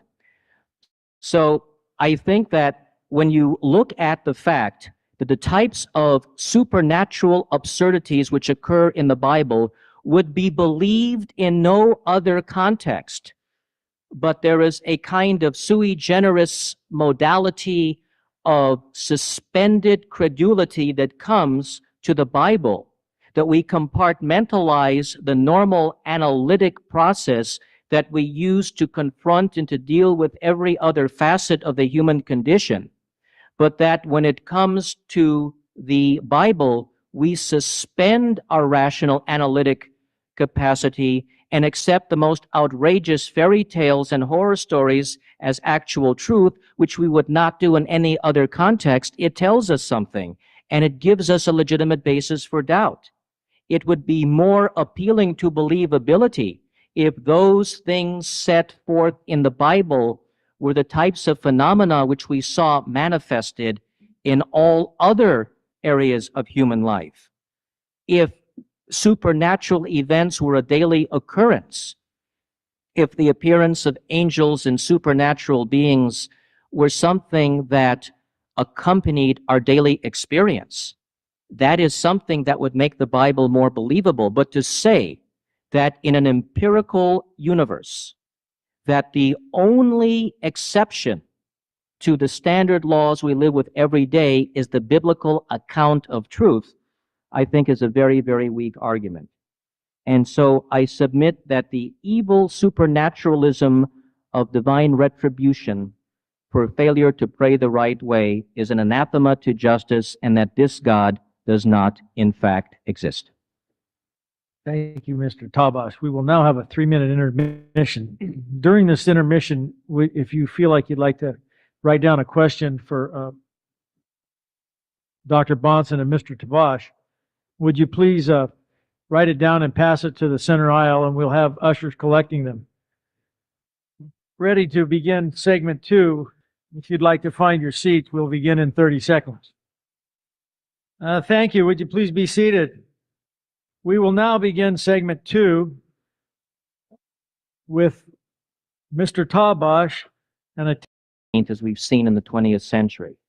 Is he burning in hell just because he, like many of us, had some kind of spiritual cataract that blinded us to the true reality of Jesus? Is Mahatma Gandhi in hell because for all his good works, he didn't accept the gospel of Jesus? Is the Bible reliable when the first gospel wasn't even written until about 75 AD? When in the sacking of Jerusalem in 70 AD, a lot Just to mention, if anybody wants to actually study out Mahatma Gandhi, the dude was a total pervert, man, an absolute sexual degenerate that liked, rolling around in poop and pee, dude. Gross. of records were destroyed. When the earliest fragment we have of a biblical text, and we have none signed by the authors themselves, was a few pieces from the book of John in anywhere between 135 AD and 150 AD, more than 100 years after Jesus, when the books of the Bible weren't even codified into a uniform canon of what's in and what's out until about 325 AD, 300 years. Oh man, you hear that shit parroted all the time. This is why so many well-educated people just don't get it. They don't understand. Catholics are not Christians, my friend. They are against the Bible. They want you to, make a pope an authority, not the word of God the authority. This is what they so much they don't understand here. That's why and then they go to some prestigious college or whatever, and they think they're well educated and they worked hard and they took the test. You know, now their little ego needs some protecting, baby. So, that's what it is. It's anyway. So many historical inaccuracies and shit. I wish we could just get to reality, man. I wish truth was the point. After Jesus lived at the Council of Nicaea, and when, as the former California Episcopal Bishop James Pike points out in his book of This Be Heresy, that the Gospel of Luke was the gospel with the least number of votes and made it by only one vote out of 318 bishops who were there, and where there Let me point out also, this is the cult of personality that I'm talking about. Because you get so many little, atheist dudes and all these chat rooms and stuff in YouTube land that, they come and watch a debate, listen to, they take the canned up argument that they liked and who they want to run into some other chat room to, spit parrot the same argument basically to appear as though they're highly intelligent. So you're seeking the admiration of men, not God. That's the problem. That's the problem. Pride. were a lot of other gospels, I think about 30, that were rejected. And we look at the Bible according to the finest scholars in Old Testament Bible study began to be written, the Old Testament about 1350 BC, and was not, in fact, according to the modern biblical scholars and even the Orthodox rabbis who believe in the inerrancy of the Old Testament, was not codified until about 250 BC. We see even the Old Testament was written by a span of over 1,000 years. How could it be that in over 1,000 years, not one word of mistake crept in when you had a primitive society with none of the modern stenographic capacities that we have today? There was no ancient Israelite equivalent of a word processor. There were no Xerox machines. There was no verifiability. Superstition was rampant. How can Are we is this did they record is this the same video overlapping twice? Because this sounds exactly like his opening argument. I mean, and yeah, let's see.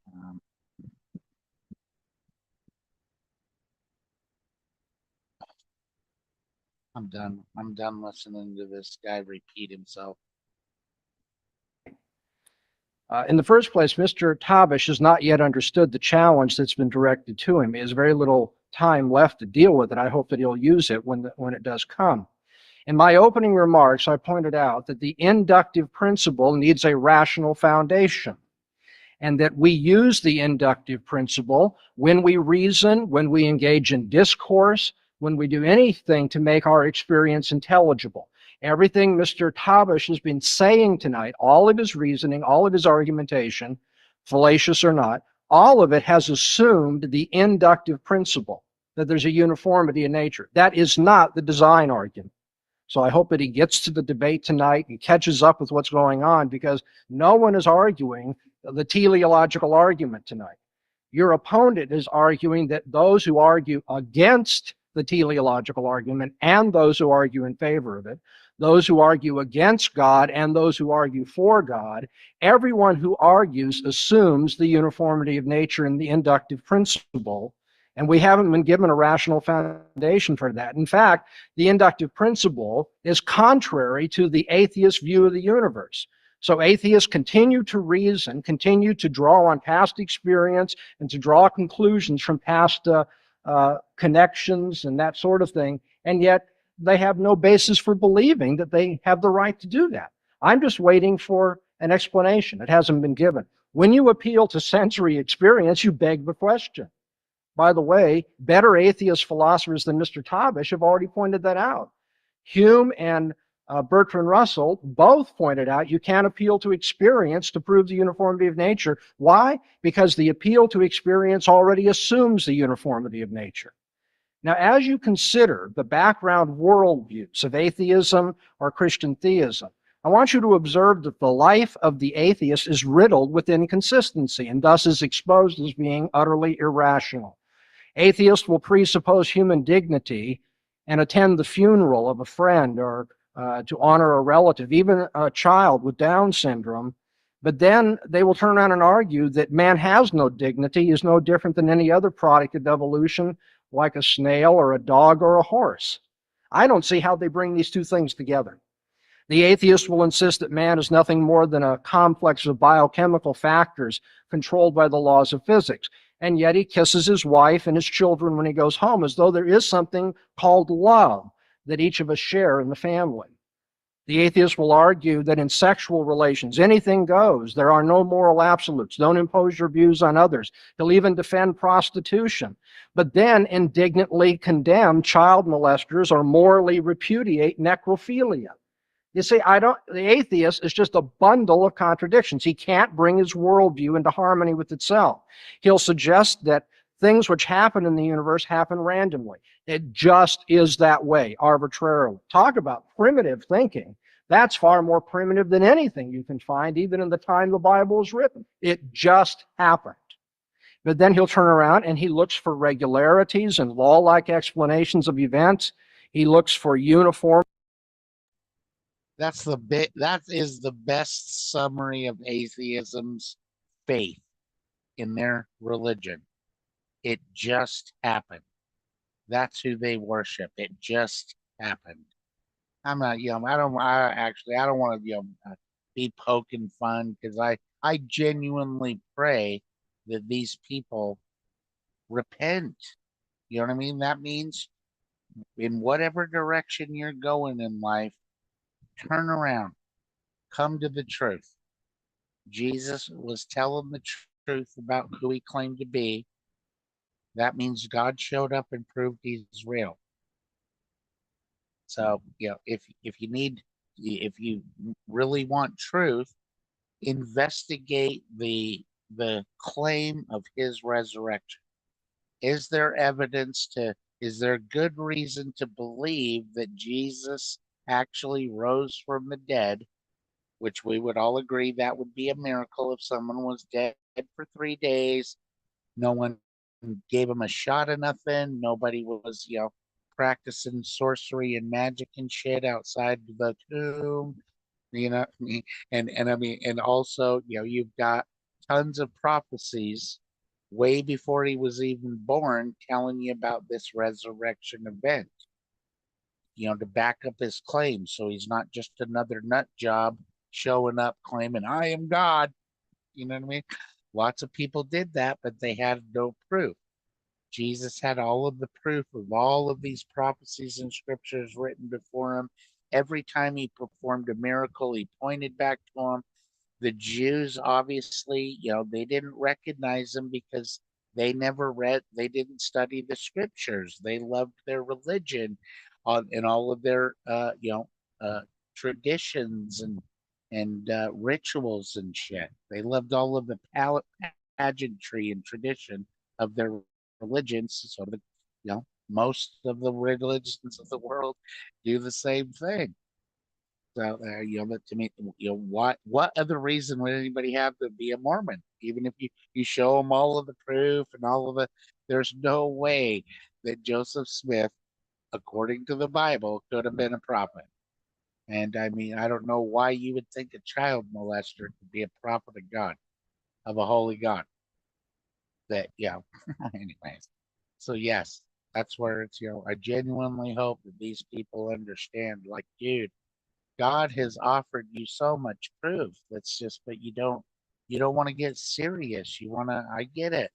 You know what I mean? You don't want to talk to God and I got me a girlfriend or I'm gay or I'm whatever deal it is, and then that's the problem with human beings is that anytime that someone they admire presents an idea that they agree with, they just bought that idea and assimilated it into their personality. And now, you know, they going to constantly defend their worldview. So anytime you try to get them to think a new thought, they really have like chemicals popping off in the body that these emotions going on that it triggers them.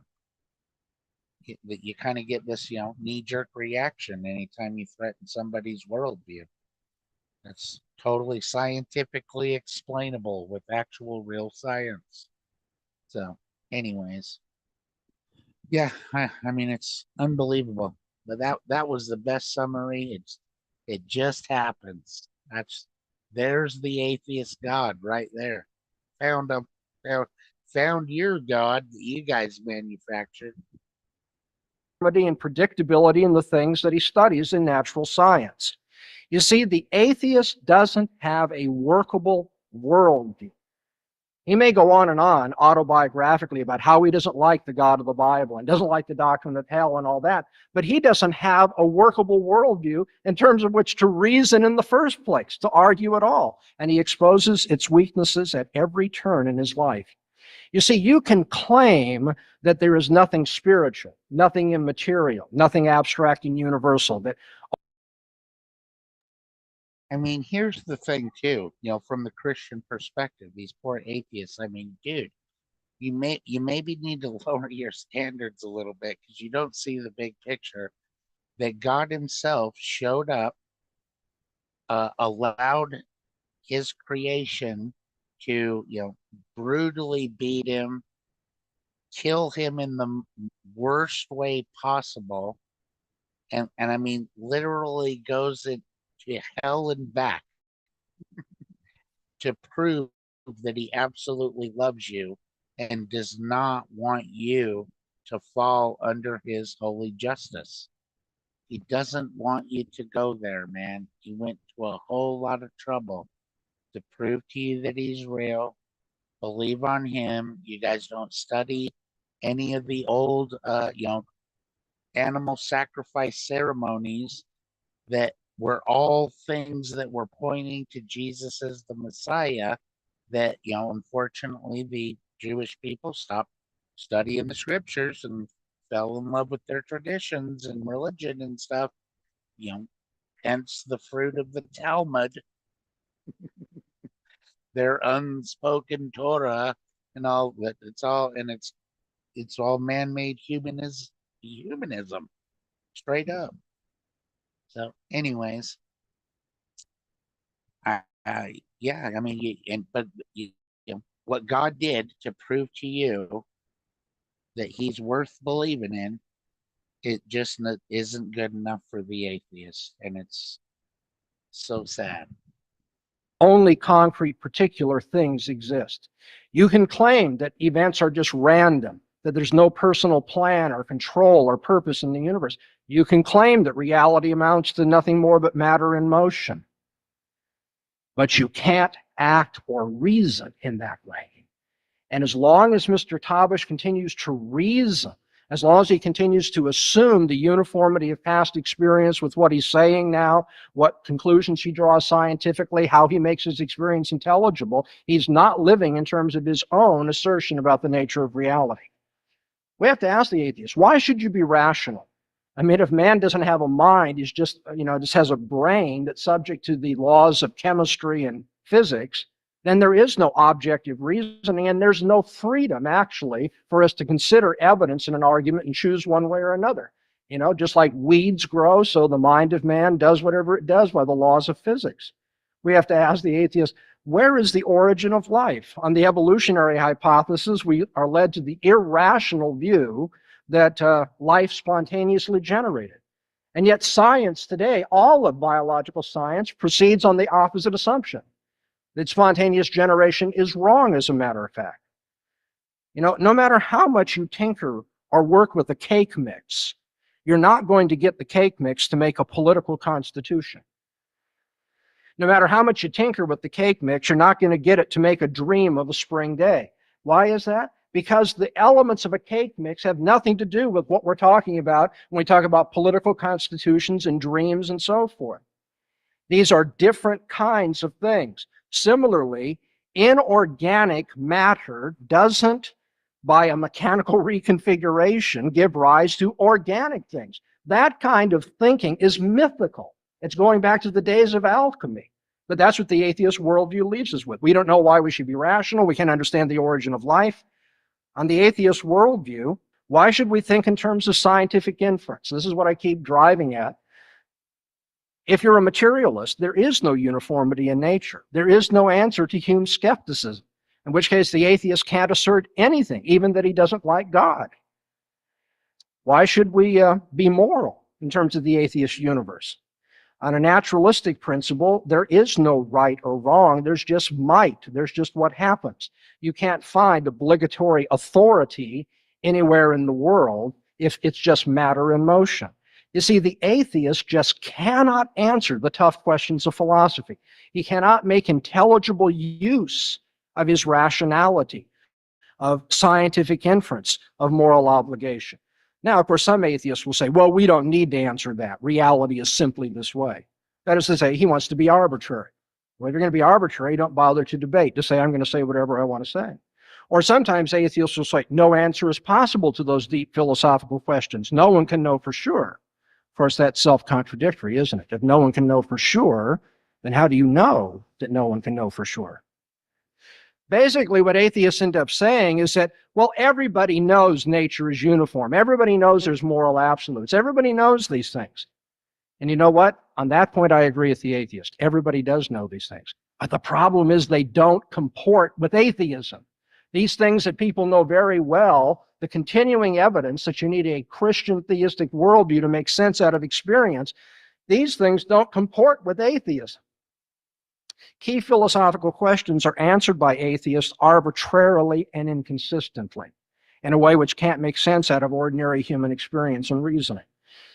And atheists try to hide this gaping defect in their theorizing from themselves, but it's not being hid from you tonight. I want you to consider a parallel. A person who were to come tonight and argue no air exists continues to breathe air, doesn't he, while he argues. And when I point out that if, as he says, no air exists, he couldn't be breathing, it would be intellectually inept for him to respond, no, you're wrong to say my theory implies I couldn't be breathing, because in fact I am breathing. You see, he would be so self-deluded that he wouldn't catch the significance of the fact that the facts belie his theory. And the facts, the most common facts of life, inductive reasoning, scientific conclusions, moral judgments, making experience intelligible, belie the theory of atheism. Intellectually speaking, atheists continue to breathe. I know that. They continue to reason, to be scientific, to make moral judgments. I don't. You see, and that's the problem, man, is, and we can't point out the obvious here that, hey, there's a problem in the education system. Why do all these highly intellectual people come out of universities and stuff? I mean, like borderline, what happened, man? You're super smart. So how come you can't see that your entire worldview is beyond ridiculous and requires far more faith for this weird religion than anything? It's humanism, man. I mean, I'm telling you, at the end of Devil's Advocate, that speech by Al Pacino, I really believe he was coached by Satan directly. That movie is dead on accurate. I'm a humanist, probably the last humanist. But of course, atheists don't want to believe that there's a devil, too, that totally is, organizing to deceive people. And gee, man, education would be a good way to do that. Get everybody's little fevered ego all puffed up because they studied their ass off and they took all the tests, they paid all the money, that drove their ass in debt to pay for that education. So now they got to get in the world and make that money. You know what I mean? They got to live a life too. So the whole thing is rigged. It is, the marketplace of ideas, this buffet of religions and philosophies and everything, and that old King James Bible stuff way over in the corner. Well, you're welcome. Just don't go reading that old book right there. That old ancient book. Whatever you do, don't read that. And they confuse Christianity with Catholicism because, of course, they just came out of university. Anyway, we'll see. Doubt that. But the atheistic view of things would, in theory, make such breathing impossible, would render science arbitrary, logic impossible, and ethics nonsense. Atheists work hard to hide this intellectual poverty from themselves. That's why they look up verses in the Bible and try to ridicule things rather than getting down to the basic issue of, do you have a philosophy of life in terms of which you can reason about anything at all? And they pretend, philosophically speaking, that they're not breathing God's air all the time. They're arguing against him. The Apostle Paul in Acts 17 said to the philosophers in ancient Greece, in him, in God, we live and move and have our existence. You see, God is the very atmosphere of our lives. Thank you, Dr. He's the intellectual precondition of all of our rationality and all of our morality. Thank you, Dr. Bonson. We'll now move to phase 2, segment 2, with cross-examination, and the first question will be asked by Dr. Tabash. Excuse me, Mr. Tabash. 2 questions each? Back and forth, same as it? Yes, sir. Okay. Dr. Bonson, my challenge to you is, I accuse you of conducting this debate as if it's already a given that the Bible, written over this span of more than 1,000 years, absolutely contains no error whatsoever, and that magically, unlike any other book in human society, that the Bible, when it speaks to supernaturalism, is correct, that everything else is incorrect, and notwithstanding the murky mists of authorship and the ancient antiquity of many books of the Bible, that not one word in it is a mistake. How do you defend rationally your claim of absolute biblical inerrancy so that we can be sure that the Bible is the highest manifestation of divinity we have in written form? Well, there's a very strange form of reasoning that goes on when Mr. Tabash speaks this way. He wants to know how it could possibly be in an ancient primitive book that there is just no mistake whatsoever. How could it be so unique and so different? What have we forgotten here? What is the claim? Now, I'm not saying it's true in this, but to answer this question, what has my opponent forgotten? He's forgotten that on the Christian claim, the Bible is inspired by an all-knowing, sovereign, eternal God, and that therefore God is able to bring it about even through alleged primitive people, that no mistake is made in what he says. Now, again, I am not asking, I didn't, by the way, he keeps wanting to bring this up. Have you heard me refer to the Bible? Just to mention, in the Bible, in the just after Adam and Eve, there were guys that were born with all of the knowledge of metalworking. One guy was born with all of the knowledge of music. So, I mean, when you notice those people that pop up in our genetics at this period of time that just have the juice, baby, like musicians. I play a little guitar, and there's just those guys that as soon as they pick up their guitar and start playing, everybody starts putting theirs down. That dude's got the juice, man. So that's what I mean. It's natural born talent. You know what I mean? So there's traces of, there's so much evidence when somebody wants to believe. Just let God be true and every man a liar. It would be amazing to see what would happen in a society of all these brilliant minds, high intellectual, like these dudes will, have no doubt score very high on the IQ tests, and yet cling to this insane idea that it, just happened. That's it. There's the root of our beliefs. It just happened. Oh, no God, nothing created everything. Okay, I'm gonna have to disagree with you. Again, God showed up and proved he's real. Might want to investigate that seriously, take it seriously, erase your little ego and biases and problems and just, look at the facts, dude. Once tonight, except in a passing allusion at the end just a moment ago. I haven't come and say, look, the Bible says there's a God, you got to believe the Bible, so we keep going back to that. But he wants to keep, going into these things. But the answer to the question is, if the Bible is what it claims to be, if it's accepted on its own terms, it is the word of the living and true God who knows all things, controls all things, and can bring it about, therefore, that the book is whatever he wants it to be. Now, no other book is like that book. Christians are not embarrassed by that claim. That they think that's one of the things that, sets forth their faith to the world. No other faith, not the Hindus, not the Muslims, no one has a book like that.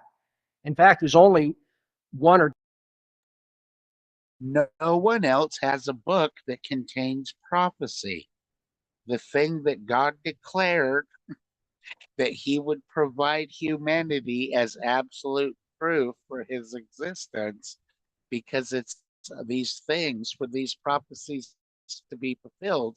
If you do the math on it, it's impossible that these things are just coincidentally fulfilled to the precise moment. Come on, man. I mean, if a guy hit the lottery 10 times in a row, wouldn't you get suspicious? You know what I'm saying? Come on. two other claims that even come close to that claim. But if the claim is true, the answer to your question should have been obvious to you before you came to the debate tonight. It's God's word through the words of men, and as God's word, it's without error. I heard you refer, Mr. Tavish, during your second speech tonight, of compelling proof that the Bible is erroneous about its doctrine of hell. And in the process, you spoke of your right to superimpose your own values. Now, I'd like you to explain to me, because I guess I'm busy up here trying to write and take notes. I missed that somehow. I heard you say you don't like it. I heard you ridicule it. I heard you say all sorts of things to appeal to, the audience, to say, oh, you're not going to like this either. But could you please tell me now what the compelling rational proof is that the doctrine of hell was mistaken? Repeat the proof, not just your ridicule. The proof is the same as my ridicule of the concept that there are gremlins on Venus studying Hegel at this very moment. When someone asserts the supernatural preposterous, the burden of proof is on them. I don't have to prove that there are not flying saucers resting atop this building right now. There may very well be. I don't have to prove that they're not, because it is outside the sensory, scientific, and empirical experience. And so what I'm saying is that as a rational human being, I have a right to look at an ancient writing that has no verifiable evidence of divine inspiration and say that it's entirely harsh and unacceptably cruel eternal punishment just for mistakes in theology is something so cruel that to accept it violates every common sense notion of morality. And what I'm saying is a double-edged sword, that if I, as a human being, do not have the rational capacity to look to this biblical account of hell and say this is a moral obscenity, then human beings wouldn't be able to look to it and say this is justifiable. Even those who say that the Bible's eternal sentence upon non-believers is justifiable are making a recourse to their own reasoning power to make that claim of support for the Bible. And I'm saying that it is, in terms of basic justice and mercy, that the concept of eternal punishment for merely a mistake in philosophical thinking, if the Bible happens to be true, is what we would call cruel and unusual punishment, and punishment disproportionate to the crime. Thank you, Mr. Tabas. Mr. Tabas, would you please ask your question, Dr. Botsi? Yes, of course. If No, I'm supposed to ask. I'm sorry? You just answered. Now you ask. Who? You just answered the question. Right. Now I asked. That's what I Yes, said. Okay, that's what I right, said. Okay. I got. Didn't I? Did I say that? Now, Dr. Bonson, you said that Christians believe that the Bible is inspired by God. And you said that the way that such a supernatural event could happen as a book written over so many centuries could be infallible is because of the guidance of the divine creator. Let me ask you then, what is the proof? I want to put you to the proof that the Bible is inspired by God and that everything God wished to say to humanity is contained in the Bible, and that, in fact, that divine inspiration resulted in a book without mistake. What is the proof of that? Okay, let's remember. I'm going to answer your question. Along the way, let's remember that you are supposed to be showing that God doesn't exist. I'm to show that God does exist. You're now asking to debate a theological point about the inspiration of Scripture. And I'm glad to meet you at whatever level you wish to, but let's remember that what we are ultimately going to have to deal with is worldviews. In terms of the Christian worldview, the proof that the Bible is inspired is rather clear. God himself makes this claim as a self-authorizing claim. He identifies his own word and says, those who reject his word are reduced to foolishness and absurdity in their reasoning, because they can't. The principle of authority, because God has the authority to decree. Look, here's how I want you to know, May. So, this is how we're going to do it, because we also have this sin issue. You can't just come jumping in my presence and all in your condition at the moment. You got to do this, you got to get rid of this sin problem first. Cannot make sense out of the world in which they live. They cannot make sense out of morality, cannot make sense out of rationality, cannot make sense out of science, cannot make sense out of human dignity, cannot make human experience intelligible. So God, on his own authority, reveals his word. Now, this is the Christian theory here, and no one's asking you to accept it. That's not what we're debating tonight. But you ask this question, and it should be obvious that within the framework of Christian reasoning and philosophy, the Bible has that ultimate authority, and those who reject it, this is what I'm telling you tonight in terms of my argument, those who reject it are reduced to absurdity. And so the proof that the Bible is the Word of God is not only that it makes that ultimate claim, and it verifies it in that all who reject it cannot make sense out of science, morality, and so forth. They are, as the Bible puts it, fools, not in the name-calling sense, in the descriptive sense that they are mentally dull and refusing to take what is obvious to everybody and draw out the conclusions and worship God in the way that they should. As Paul says in Romans, the 1st chapter, God has made himself known to all men so that they are without excuse. But they suppress that truth in unrighteousness. They rebel against him, and their reasoning is made futile as a result of it. And what I'm showing you tonight is that your reasoning is futile. It's philosophically arbitrary. Thank you, Dr. Bonson. Dr. Bonson, would you ask? Now I do get a question. Yes. Okay. Sorry about that. Excuse me. Mr. Tabish, the first time you said this in your lecture, I kind of passed over it because I didn't really think you wanted to assert something that is so philosophically preposterous. But you've come back so many times, I'm now going to use my fourth question and ask you it. You keep referring to things which are outside sensory experience being unproven. So that if you can't see something, if you can't observe it, then you can't know it. And so my question is, if you are working on the assumption that all knowledge is based upon empirical experience, is your thesis that all knowledge is based on empirical experience itself based on empirical experience? Is that an observational claim? On what basis do you know that all knowledge is limited to what you can physically encounter in the empirical world? Because I don't restrict all knowledge to what I can encounter in the physical world. I restrict it to all knowledge that can be by inference derived from the empirical world.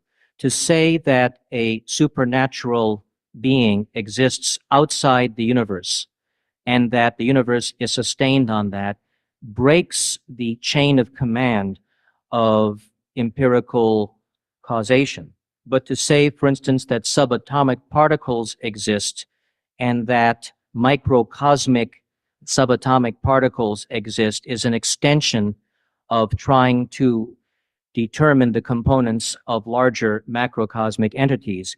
But even though neutrinos and neutrons, electrons, and protons escape the human eye, they are inferable along the same causal chain of command as are the larger objects that they constitute. However, unlike microscopic entities, the notion of a God that is transcendent to and outside the universe and actually leaps away from that very causal chain of command, that is something which is not empirically inferable from the evidence available to us. So things don't have to be seen if there is a causal chain that can lead to their inference, as for instance viruses. We can't see them, but we see that they are in a continuum along the same chain of command of causal events. But to go outside the universe and say God stands to the universe as an atom stands to this wooden podium, I believe is not analogous, because God is outside the causal chain and the reasoning does not empirically follow. Thank you, Mr. Tabash. We will now move from the cross-examination phase to the 5-minute rebuttals. Mr. Tabash will please give us your 5-minute rebuttal. Well, Dr. Bonson wants to focus me away from the Bible, but I can't let him do that, you see, because he believes as a Christian theist. And Christian theism, by very definition, stands or falls on the Bible. Now, I'm afraid that Dr. Bonson did something which was very much question-begging. He said that the Bible is self-authenticating because it makes that claim. Well, I know Dr. Bonson, as a fundamentalist Protestant Christian, probably would not like the claim of the Roman Catholic Pope to divine infallibility, but a Roman Catholic could make the same argument and say, wait a minute, that claim is self-authenticating by the papacy. Also, A few years ago on Sunset Boulevard in West Hollywood, a guy came down from the Hollywood Hills carrying a sign saying he was the Messiah. And he was very entertaining. And I walked up to him and I said, "What proof is there?" And he says, "Because I say so." So if all you have to do to claim divine authority is to write in a book of antiquity that you, in fact, are the Word of God, then anybody could lay claim. And here's the point, everybody's claim would be as valid as anybody else's claim. So if self-authentication is a very, very dangerously poor argument to get at the notion of divine authority, because all religions claim self-authenticating. Wow, this is a huge straw man. This is this is this is There are Buddhist monks who will tell you that the proof of their doctrine can be experienced directly through a meditation process, and that itself is an even greater authenticity because you can experience it directly. Shouldn't that be a superior mode of inquiry, your direct experience through meditation, than just an ancient book that was written such a long time ago? Does that mean then that the mystics, the yoga masters of India, the Taoist masters of China, and the Tibetan Buddhists, and the Zen Buddhist masters of the Japanese language islands, that they are superior to Christians because they don't rely on putative words written in a book, but they engage the experience directly? And so wouldn't that be a greater authenticity and leave Christianity in the dust?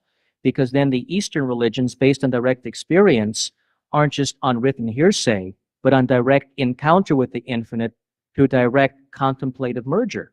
So that would seem to not only establish some kind of deity, but it would certainly be the most powerful rejection of the Christian deity, that God is not something that you have to read in a book about, but that you can experience directly.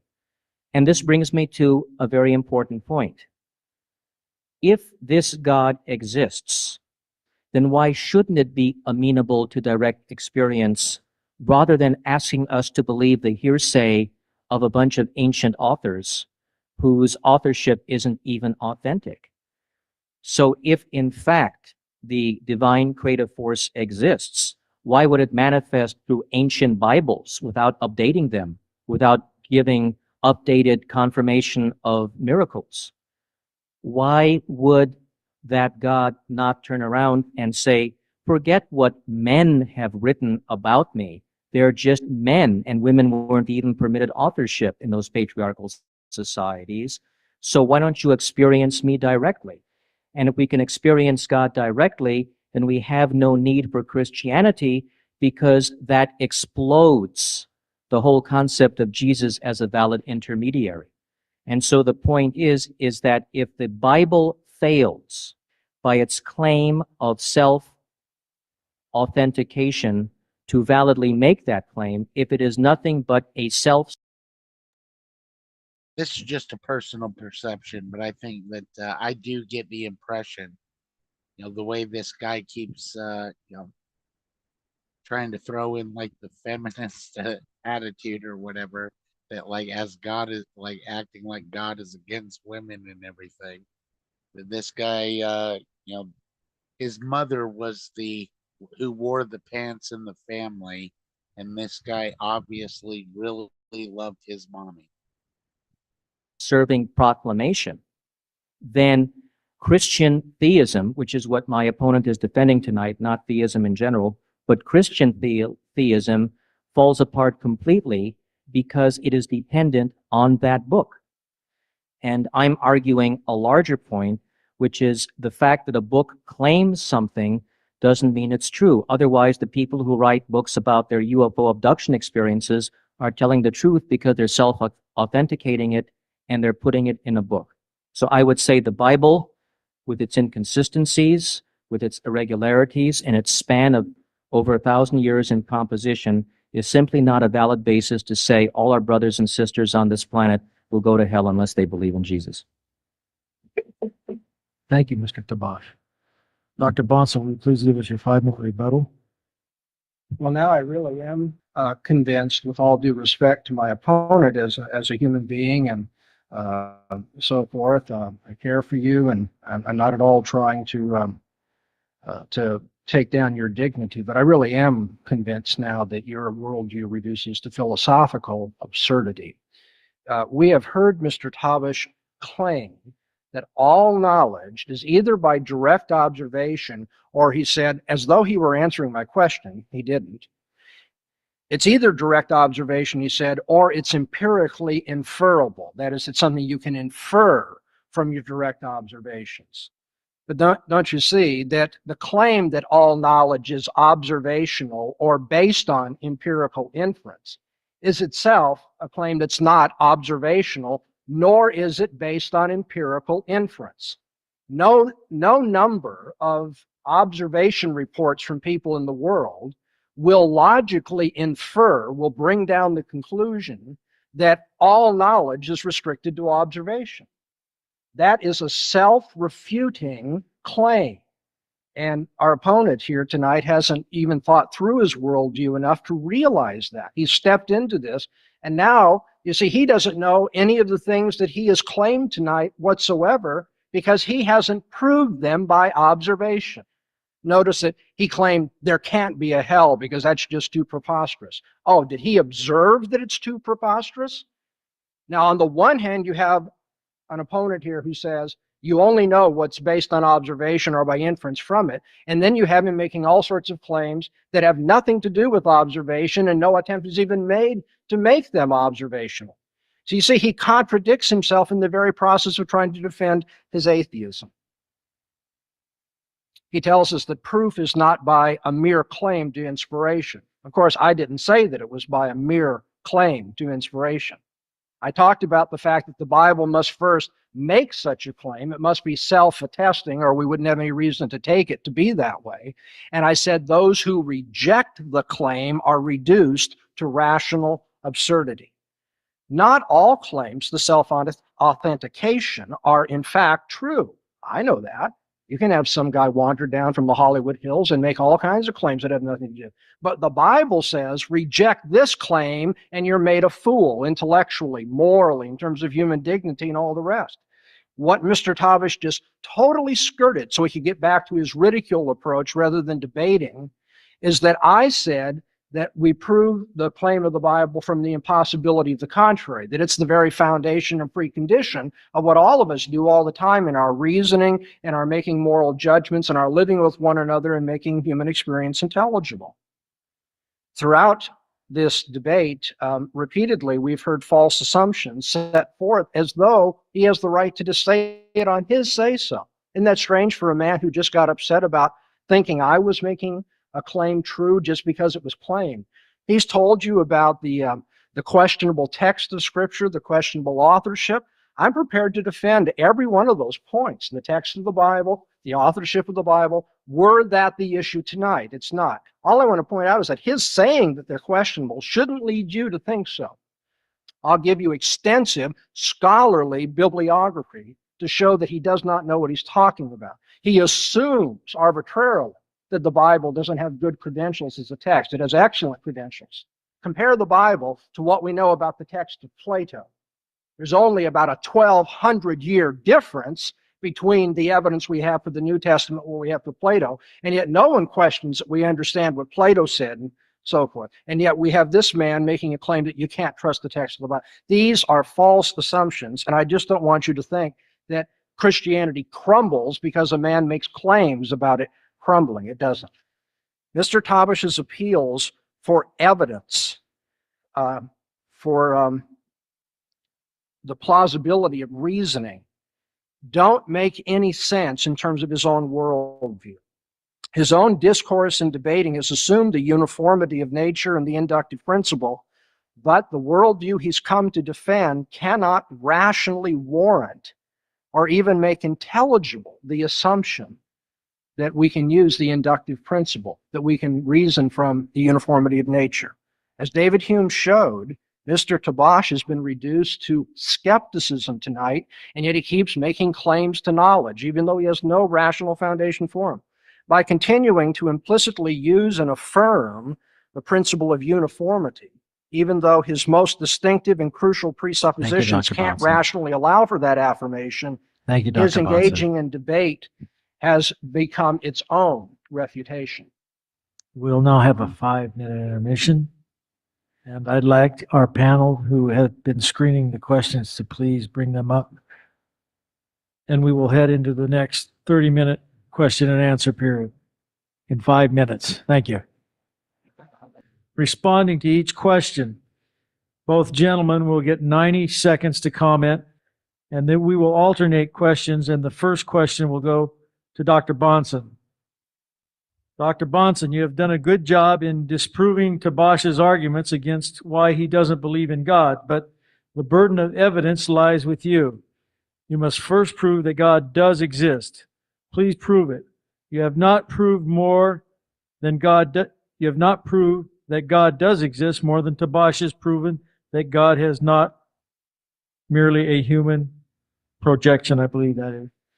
You know, I think the person who's asked the question has really missed the point of the argument. I have proved that God exists in that all proof requires an assumption about induction in the uniformity of nature, and only the Christian worldview comports with that assumption. And therefore, God is the foundation of all reasoning about any matter whatsoever. Now, I've set that out there as a philosophical argument. I'm waiting for some refutation of it. I'm not asserting that just on my own authority. I'm saying atheism doesn't comport with the uniformity of nature. The Christian theistic view does, and that shows that that worldview is more rational than the other, that the one is irrational, as a matter of fact. The questioner says that the burden of proof is on me to prove that God exists. Well, that's a very misguided philosophical notion. I hope you didn't all come in here tonight with the presumption of atheism. You should have come in here to realize that philosophical worldviews all have the burden of proof to show that they make sense, that there's a reason to believe them, and so forth. Atheism has not offered any reason, any constructive reason for why its worldview should be believed. What I have shown is that if you reject the theistic worldview, if you affirm the atheistic one, then you undermine all reasoning, all science, all human dignity, all moral absolutes, and so forth and so on. No, I don't have the burden of proof any more than my opponent does. Or if you will, I would speak from a Christian standpoint. Since God is so clearly known to everyone, and we all come in here knowing God, the burden of proof is on people to show that he doesn't exist. Thank you, Dr. Bonson. Would you please respond? Mr. Well, Tubbs? I believe that, in a sense, the burden of proof is on the proposer of the supernatural phenomenon. And I say that to go back to Dr. Peikoff's analogy of who has the burden of proof about the convention of gremlins on Venus studying Hegel. And I believe that the one who posits an entity of supernatural quality outside the boundaries of the natural universe, outside of our experiential comprehension, that is the one who has the burden of proof. Now, I believe that there are many, many good and intelligent people who do not see this evidence, this ever-present evidence that Dr. Bonson sees of this God. Dr. Bonson acts as if this God were somebody sitting in the audience who could be seen. It's almost like the invisible friends we all had when we were a child. The 3-year-old says, I want you to meet my friend Ralph, but you can't see Ralph. Well, I can't see Dr. Bonson's Ralph, who he calls God. I admit that. I don't see Ralph.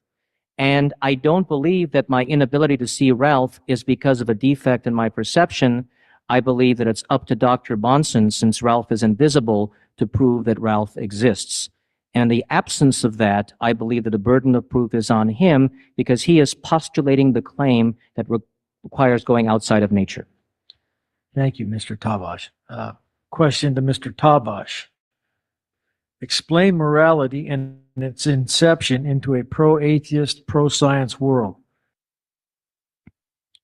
The morality and its inception, practically speaking, is no different from what a lot of believers think, but it is superior. It develops from compassion, from mercy, and for understanding the plight of the human condition. And its derivation comes from the fact that I absolutely do not believe in Dr. Bonson's God, and yet I have no trouble condemning the Nazi Holocaust, even if my family were not direct victims of it. During the break, a gentleman with a very distinguished British accent came up to me and said that the Nazi Holocaust is not the only evil in the world. That's true. There are so many other evils. Where is this God? And the final point I would make is that the superiority of the atheist-derived compassion is evidenced by the fact that we don't talk about how justified it is for people to go to hell forever just because they made the wrong theological choice. That, to me, is the most damning, immoral obscenity. I mean, this is the thing that amazes me the most. I mean, this guy just revealed, like, have you ever even read the Bible, dude, to hear the story and the claims that the Bible is actually making? I mean, I mean, I can't believe somebody this educated is just going to come here and try to parrot arguments against. I mean, that's so disrespectful to me. Articulated by Christians. The notion of damnation for non-believers violates every fundamental sense of common sense and fair play. And I think I, as a rational human being, am qualified to make that judgment, even if Dr. Bonson's God gets upset with me. Well, you're not really qualified to make any judgment whatsoever until you can give a rational foundation for reasoning or for moral absolutes. And in your answer, you haven't done it. You've simply, once again, asserted your point of view. And it's not as though we shouldn't hear your point of view and talk about it and so forth, but you're here to debate tonight, and you were asked to offer proof, and you haven't done so. You've just simply said, you know, atheist compassion is better and so forth. Well, hey, let me tell you, the French Revolution and the Soviet gulags were not actually the best representation of compassion anybody has found in history. Atheists are quite capable of oppression, of being nasty so-and-sos and so forth. The difference is that atheists, you see, have every reason to act like a bunch of asses because in their worldview, there's nothing but matter in motion. When an atheist talks about being compassionate, I'd like to know, how do you ask molecules in motion to be compassionate? You're going to have to change your worldview to make sense of what you're saying tonight, Mr. Tabash. Thank you. Dr. Bonson, a question.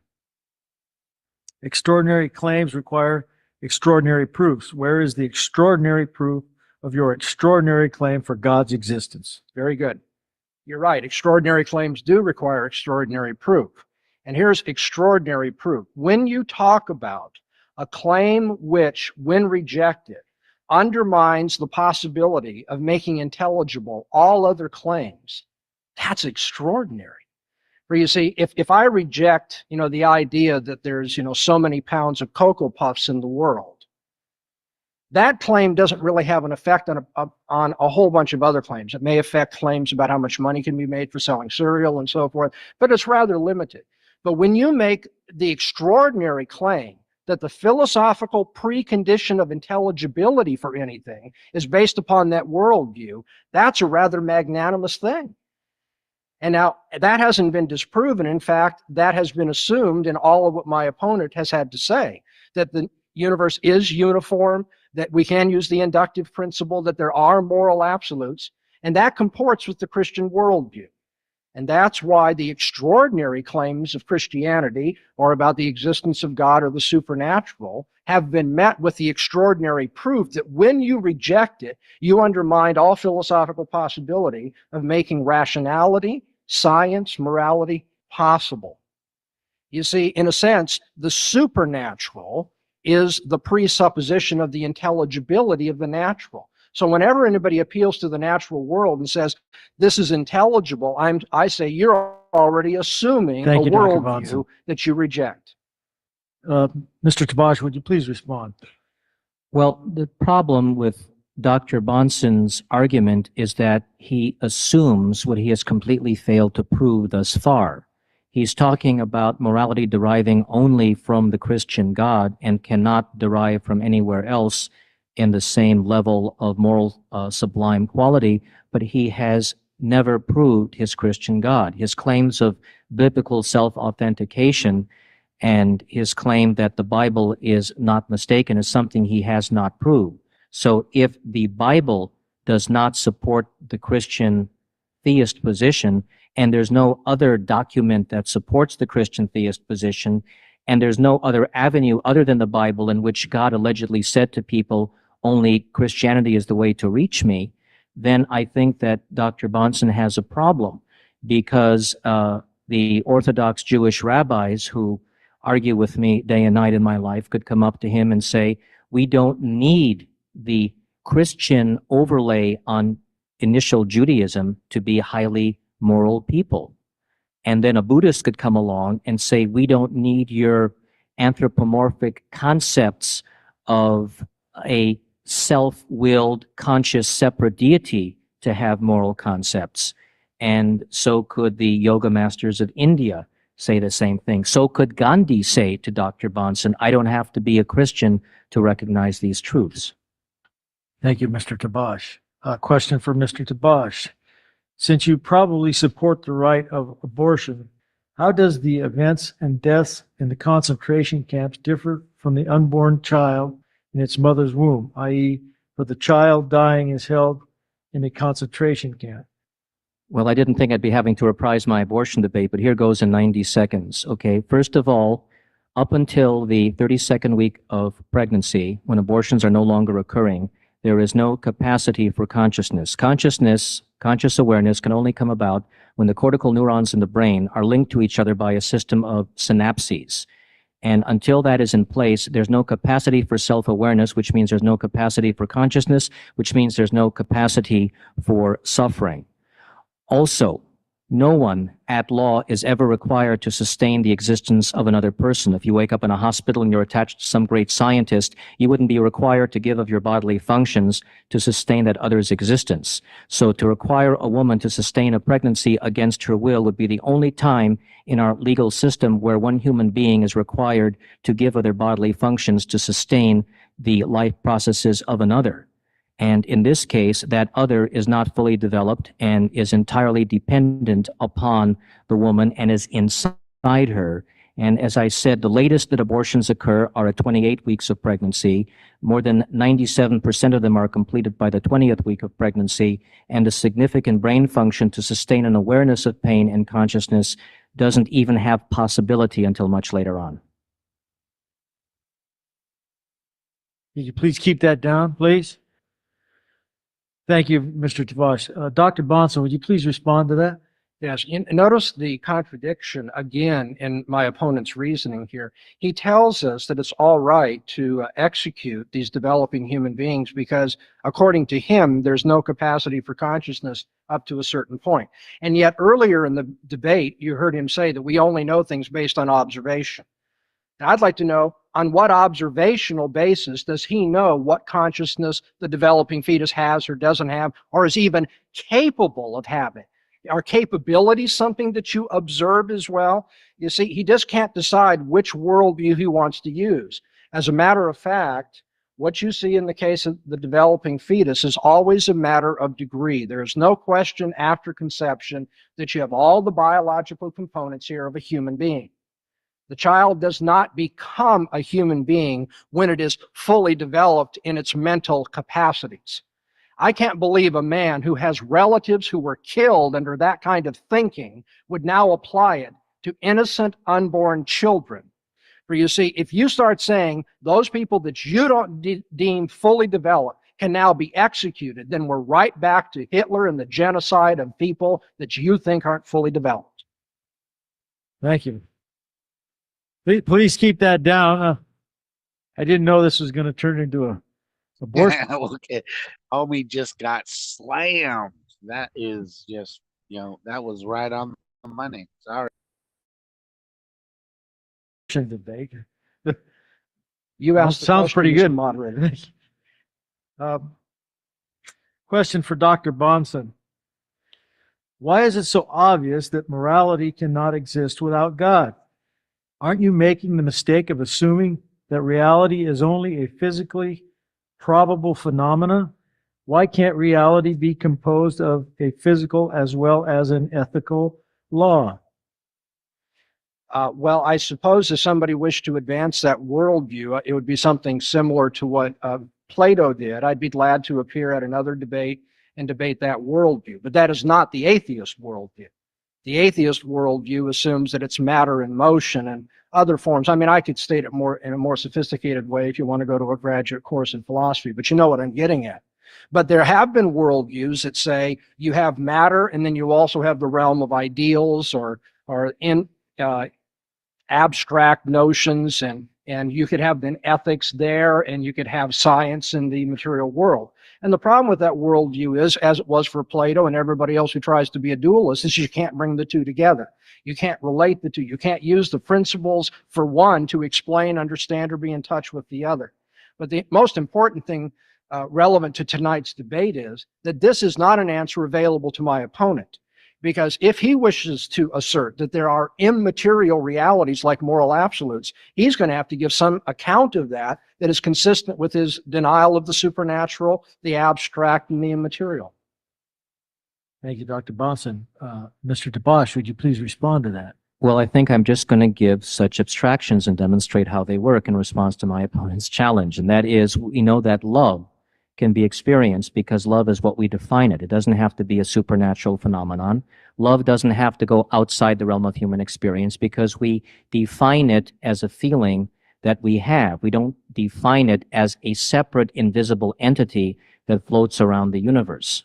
So if love can exist for the atheist, and I assert that it can, then I think that morality can exist for the atheist. In fact, I would say that the theist has a problem because the theist then has to justify this God's, and I'll use the term again, being asleep at the wheel when awful events happen in the universe. Also, the theist, the Christian theist, has to justify the books of the Bible where God does some very terrible things to some very innocent people, or essentially provides capital punishment for an offense no greater than. Okay, I mean, right there, I mean, the guy just revealed you obviously haven't read the Bible, dude. You know what I mean? Why wouldn't you at least read something that you're going to argue against? It's amazing, especially with the dude of Dr. Banson's caliber. I mean, how insulting. He's a child. He's a child. And if you have this kind of a disproportionate divine hand slap. Yeah, show me in the Bible these innocent people that God had killed. Again, you clearly know nothing about scripture, buddy. Sad. Slapping you down, then I think that the onus on justifying morality falls back on those who would defend the immoral acts of this colossal being. I refer again to the book of Numbers, which is in the Bible. No one can get away from it. God orders Moses to have a man stoned for nothing more than picking up sticks on the Sabbath. I mean, talk about a disproportionate punishment. That's very dangerous. Thank you, Mr. Tabash. A question from Mr. Tabash. Each of your arguments contains such words as monstrous, ridiculous, justice,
plus absurd. Each of these words assumes a sense of value. In a universe without design, where does this sense of value base itself? The sense of value comes from our experience as human beings, looking at the human condition and struggling with the vicissitudes of life and coming up with, as best we can. Let me say one other thing too, and it's also a matter of law. If you break the law, there has to be consequence, man. Otherwise, God would be a corrupt judge if he just, oh, well, I'll just forgive it for no reason. Then he just participated in the crime. He just condoned it. God will never condone sin. Never. Realistic answers. It does not come from inventing in our own minds a fictitious being who we then vest with the authority to control us. It doesn't come by pretending that something outside of ourselves exists and then using that something outside of ourselves to then put moral controls on us. Just like love does not require a postulated supernatural being in order to be a valid emotion. Love does not require the God of Christianity in order to abound among people of goodwill.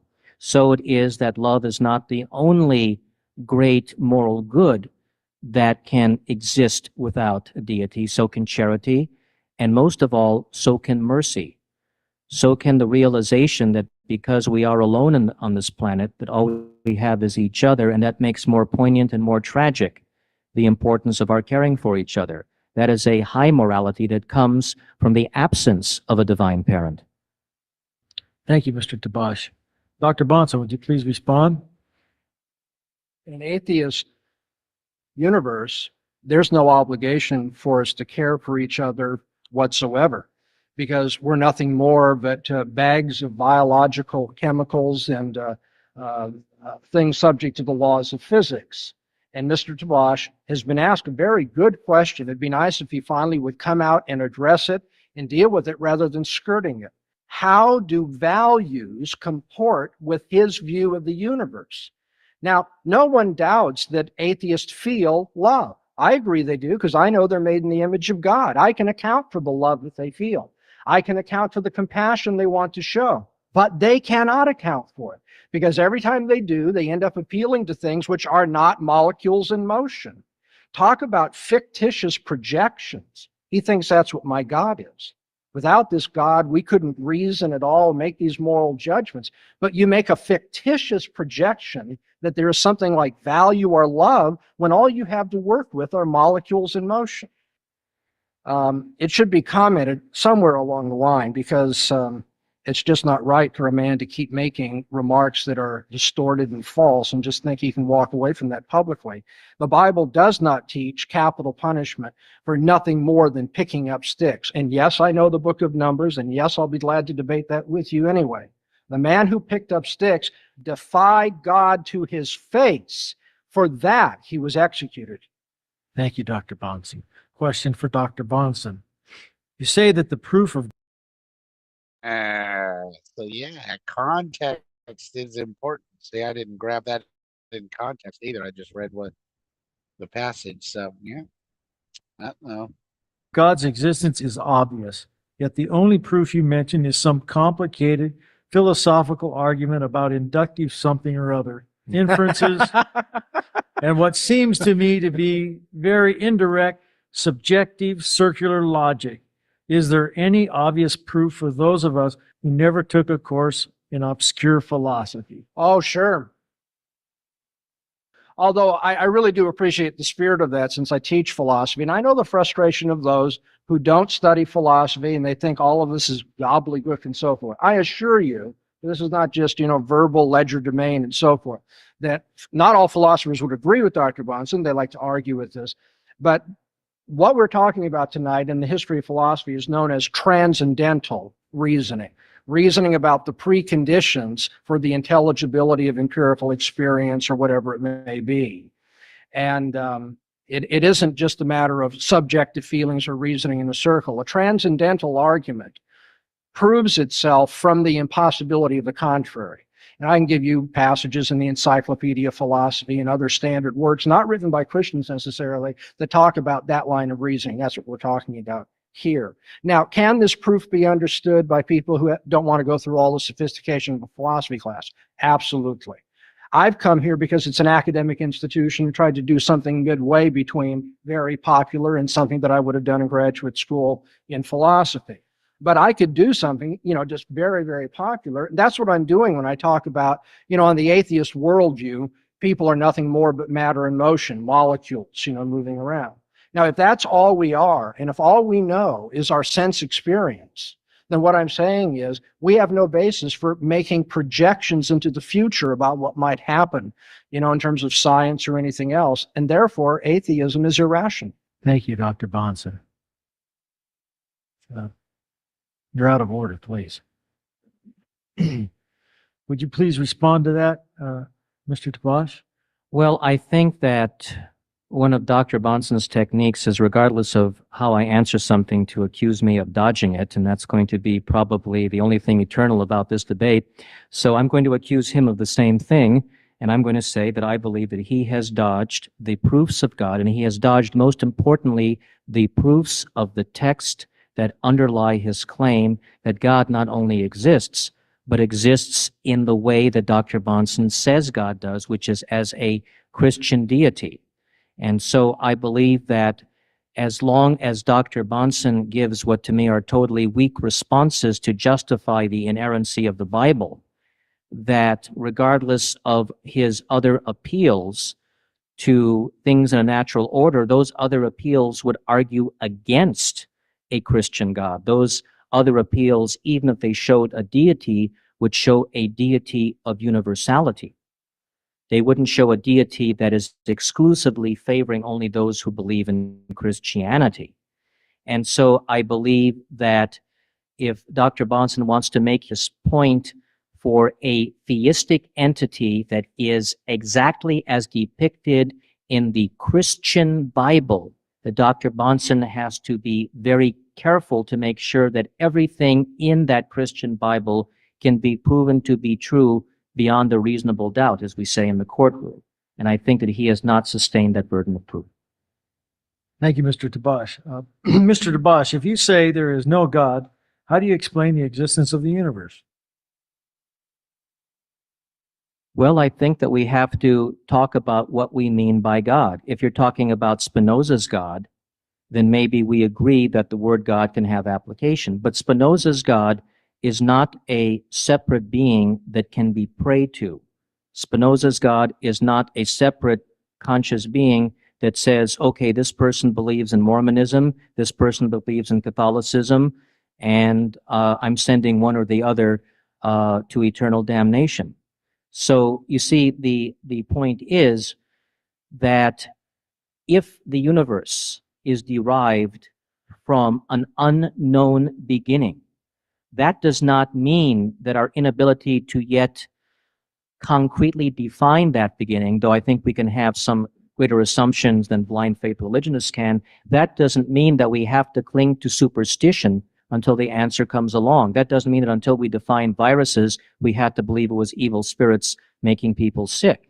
Certainly, the universe does show us certain things, and that is that the laws of physics are immutable and universal in the universe.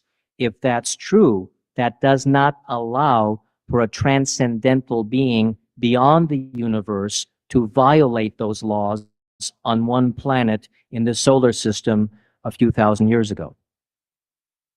Thank you, Mr. Tabash. Dr. Bonson, would you please respond?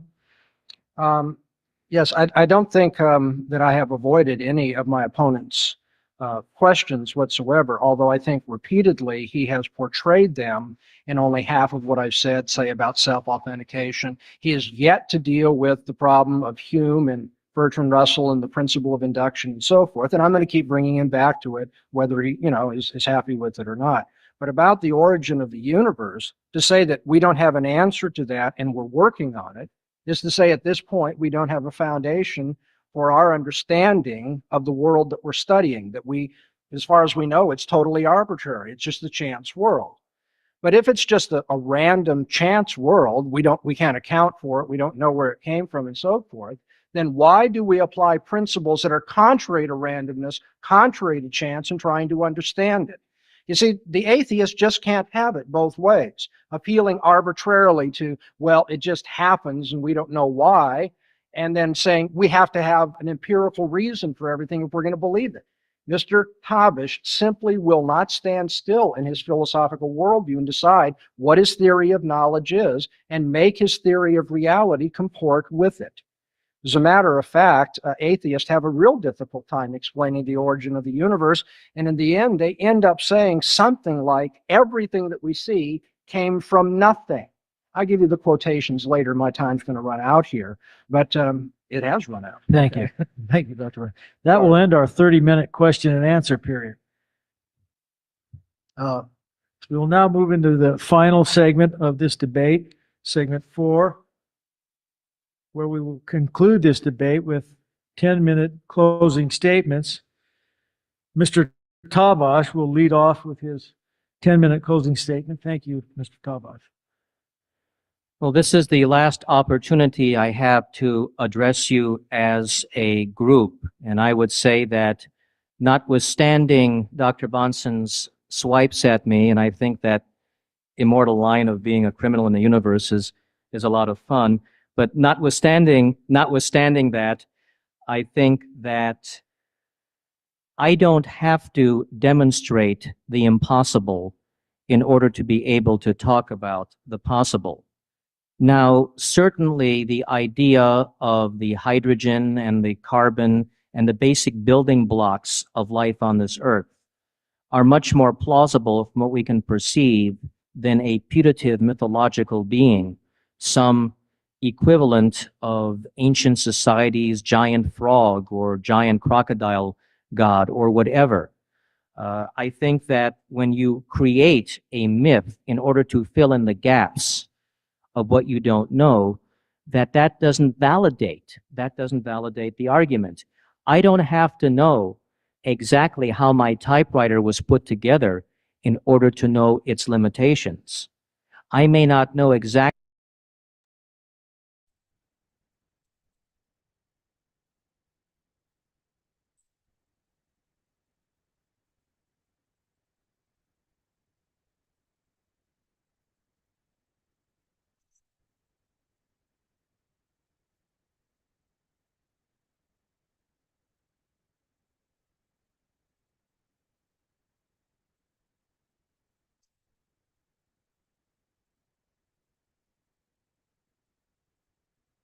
what piece went where first, but I do know that my typewriter will never be able to make coffee.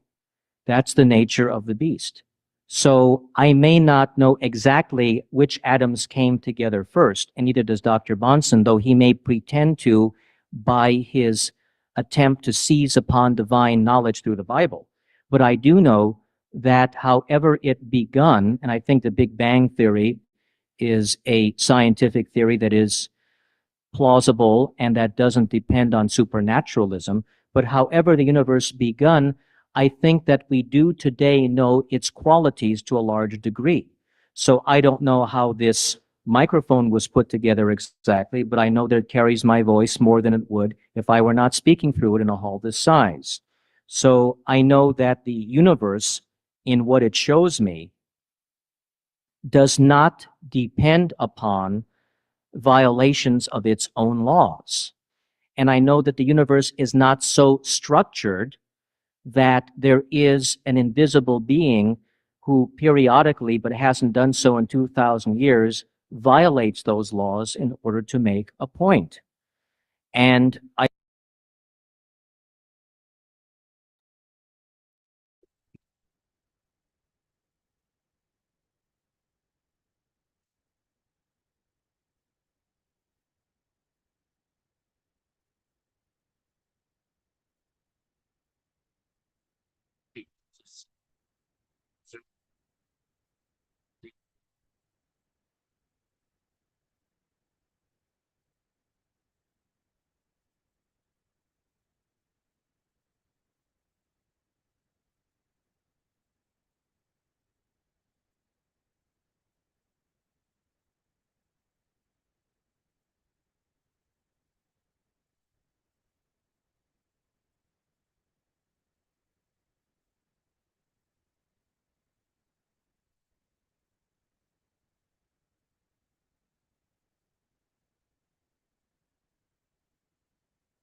The fact that so many are here this evening is an indication of at least some degree of interest in the subject matter to be handled. I tell my students that one of the glories of the Reformed faith is just its Catholicity. Its freedom from partisan peculiarity and idiosyncrasy, and so on.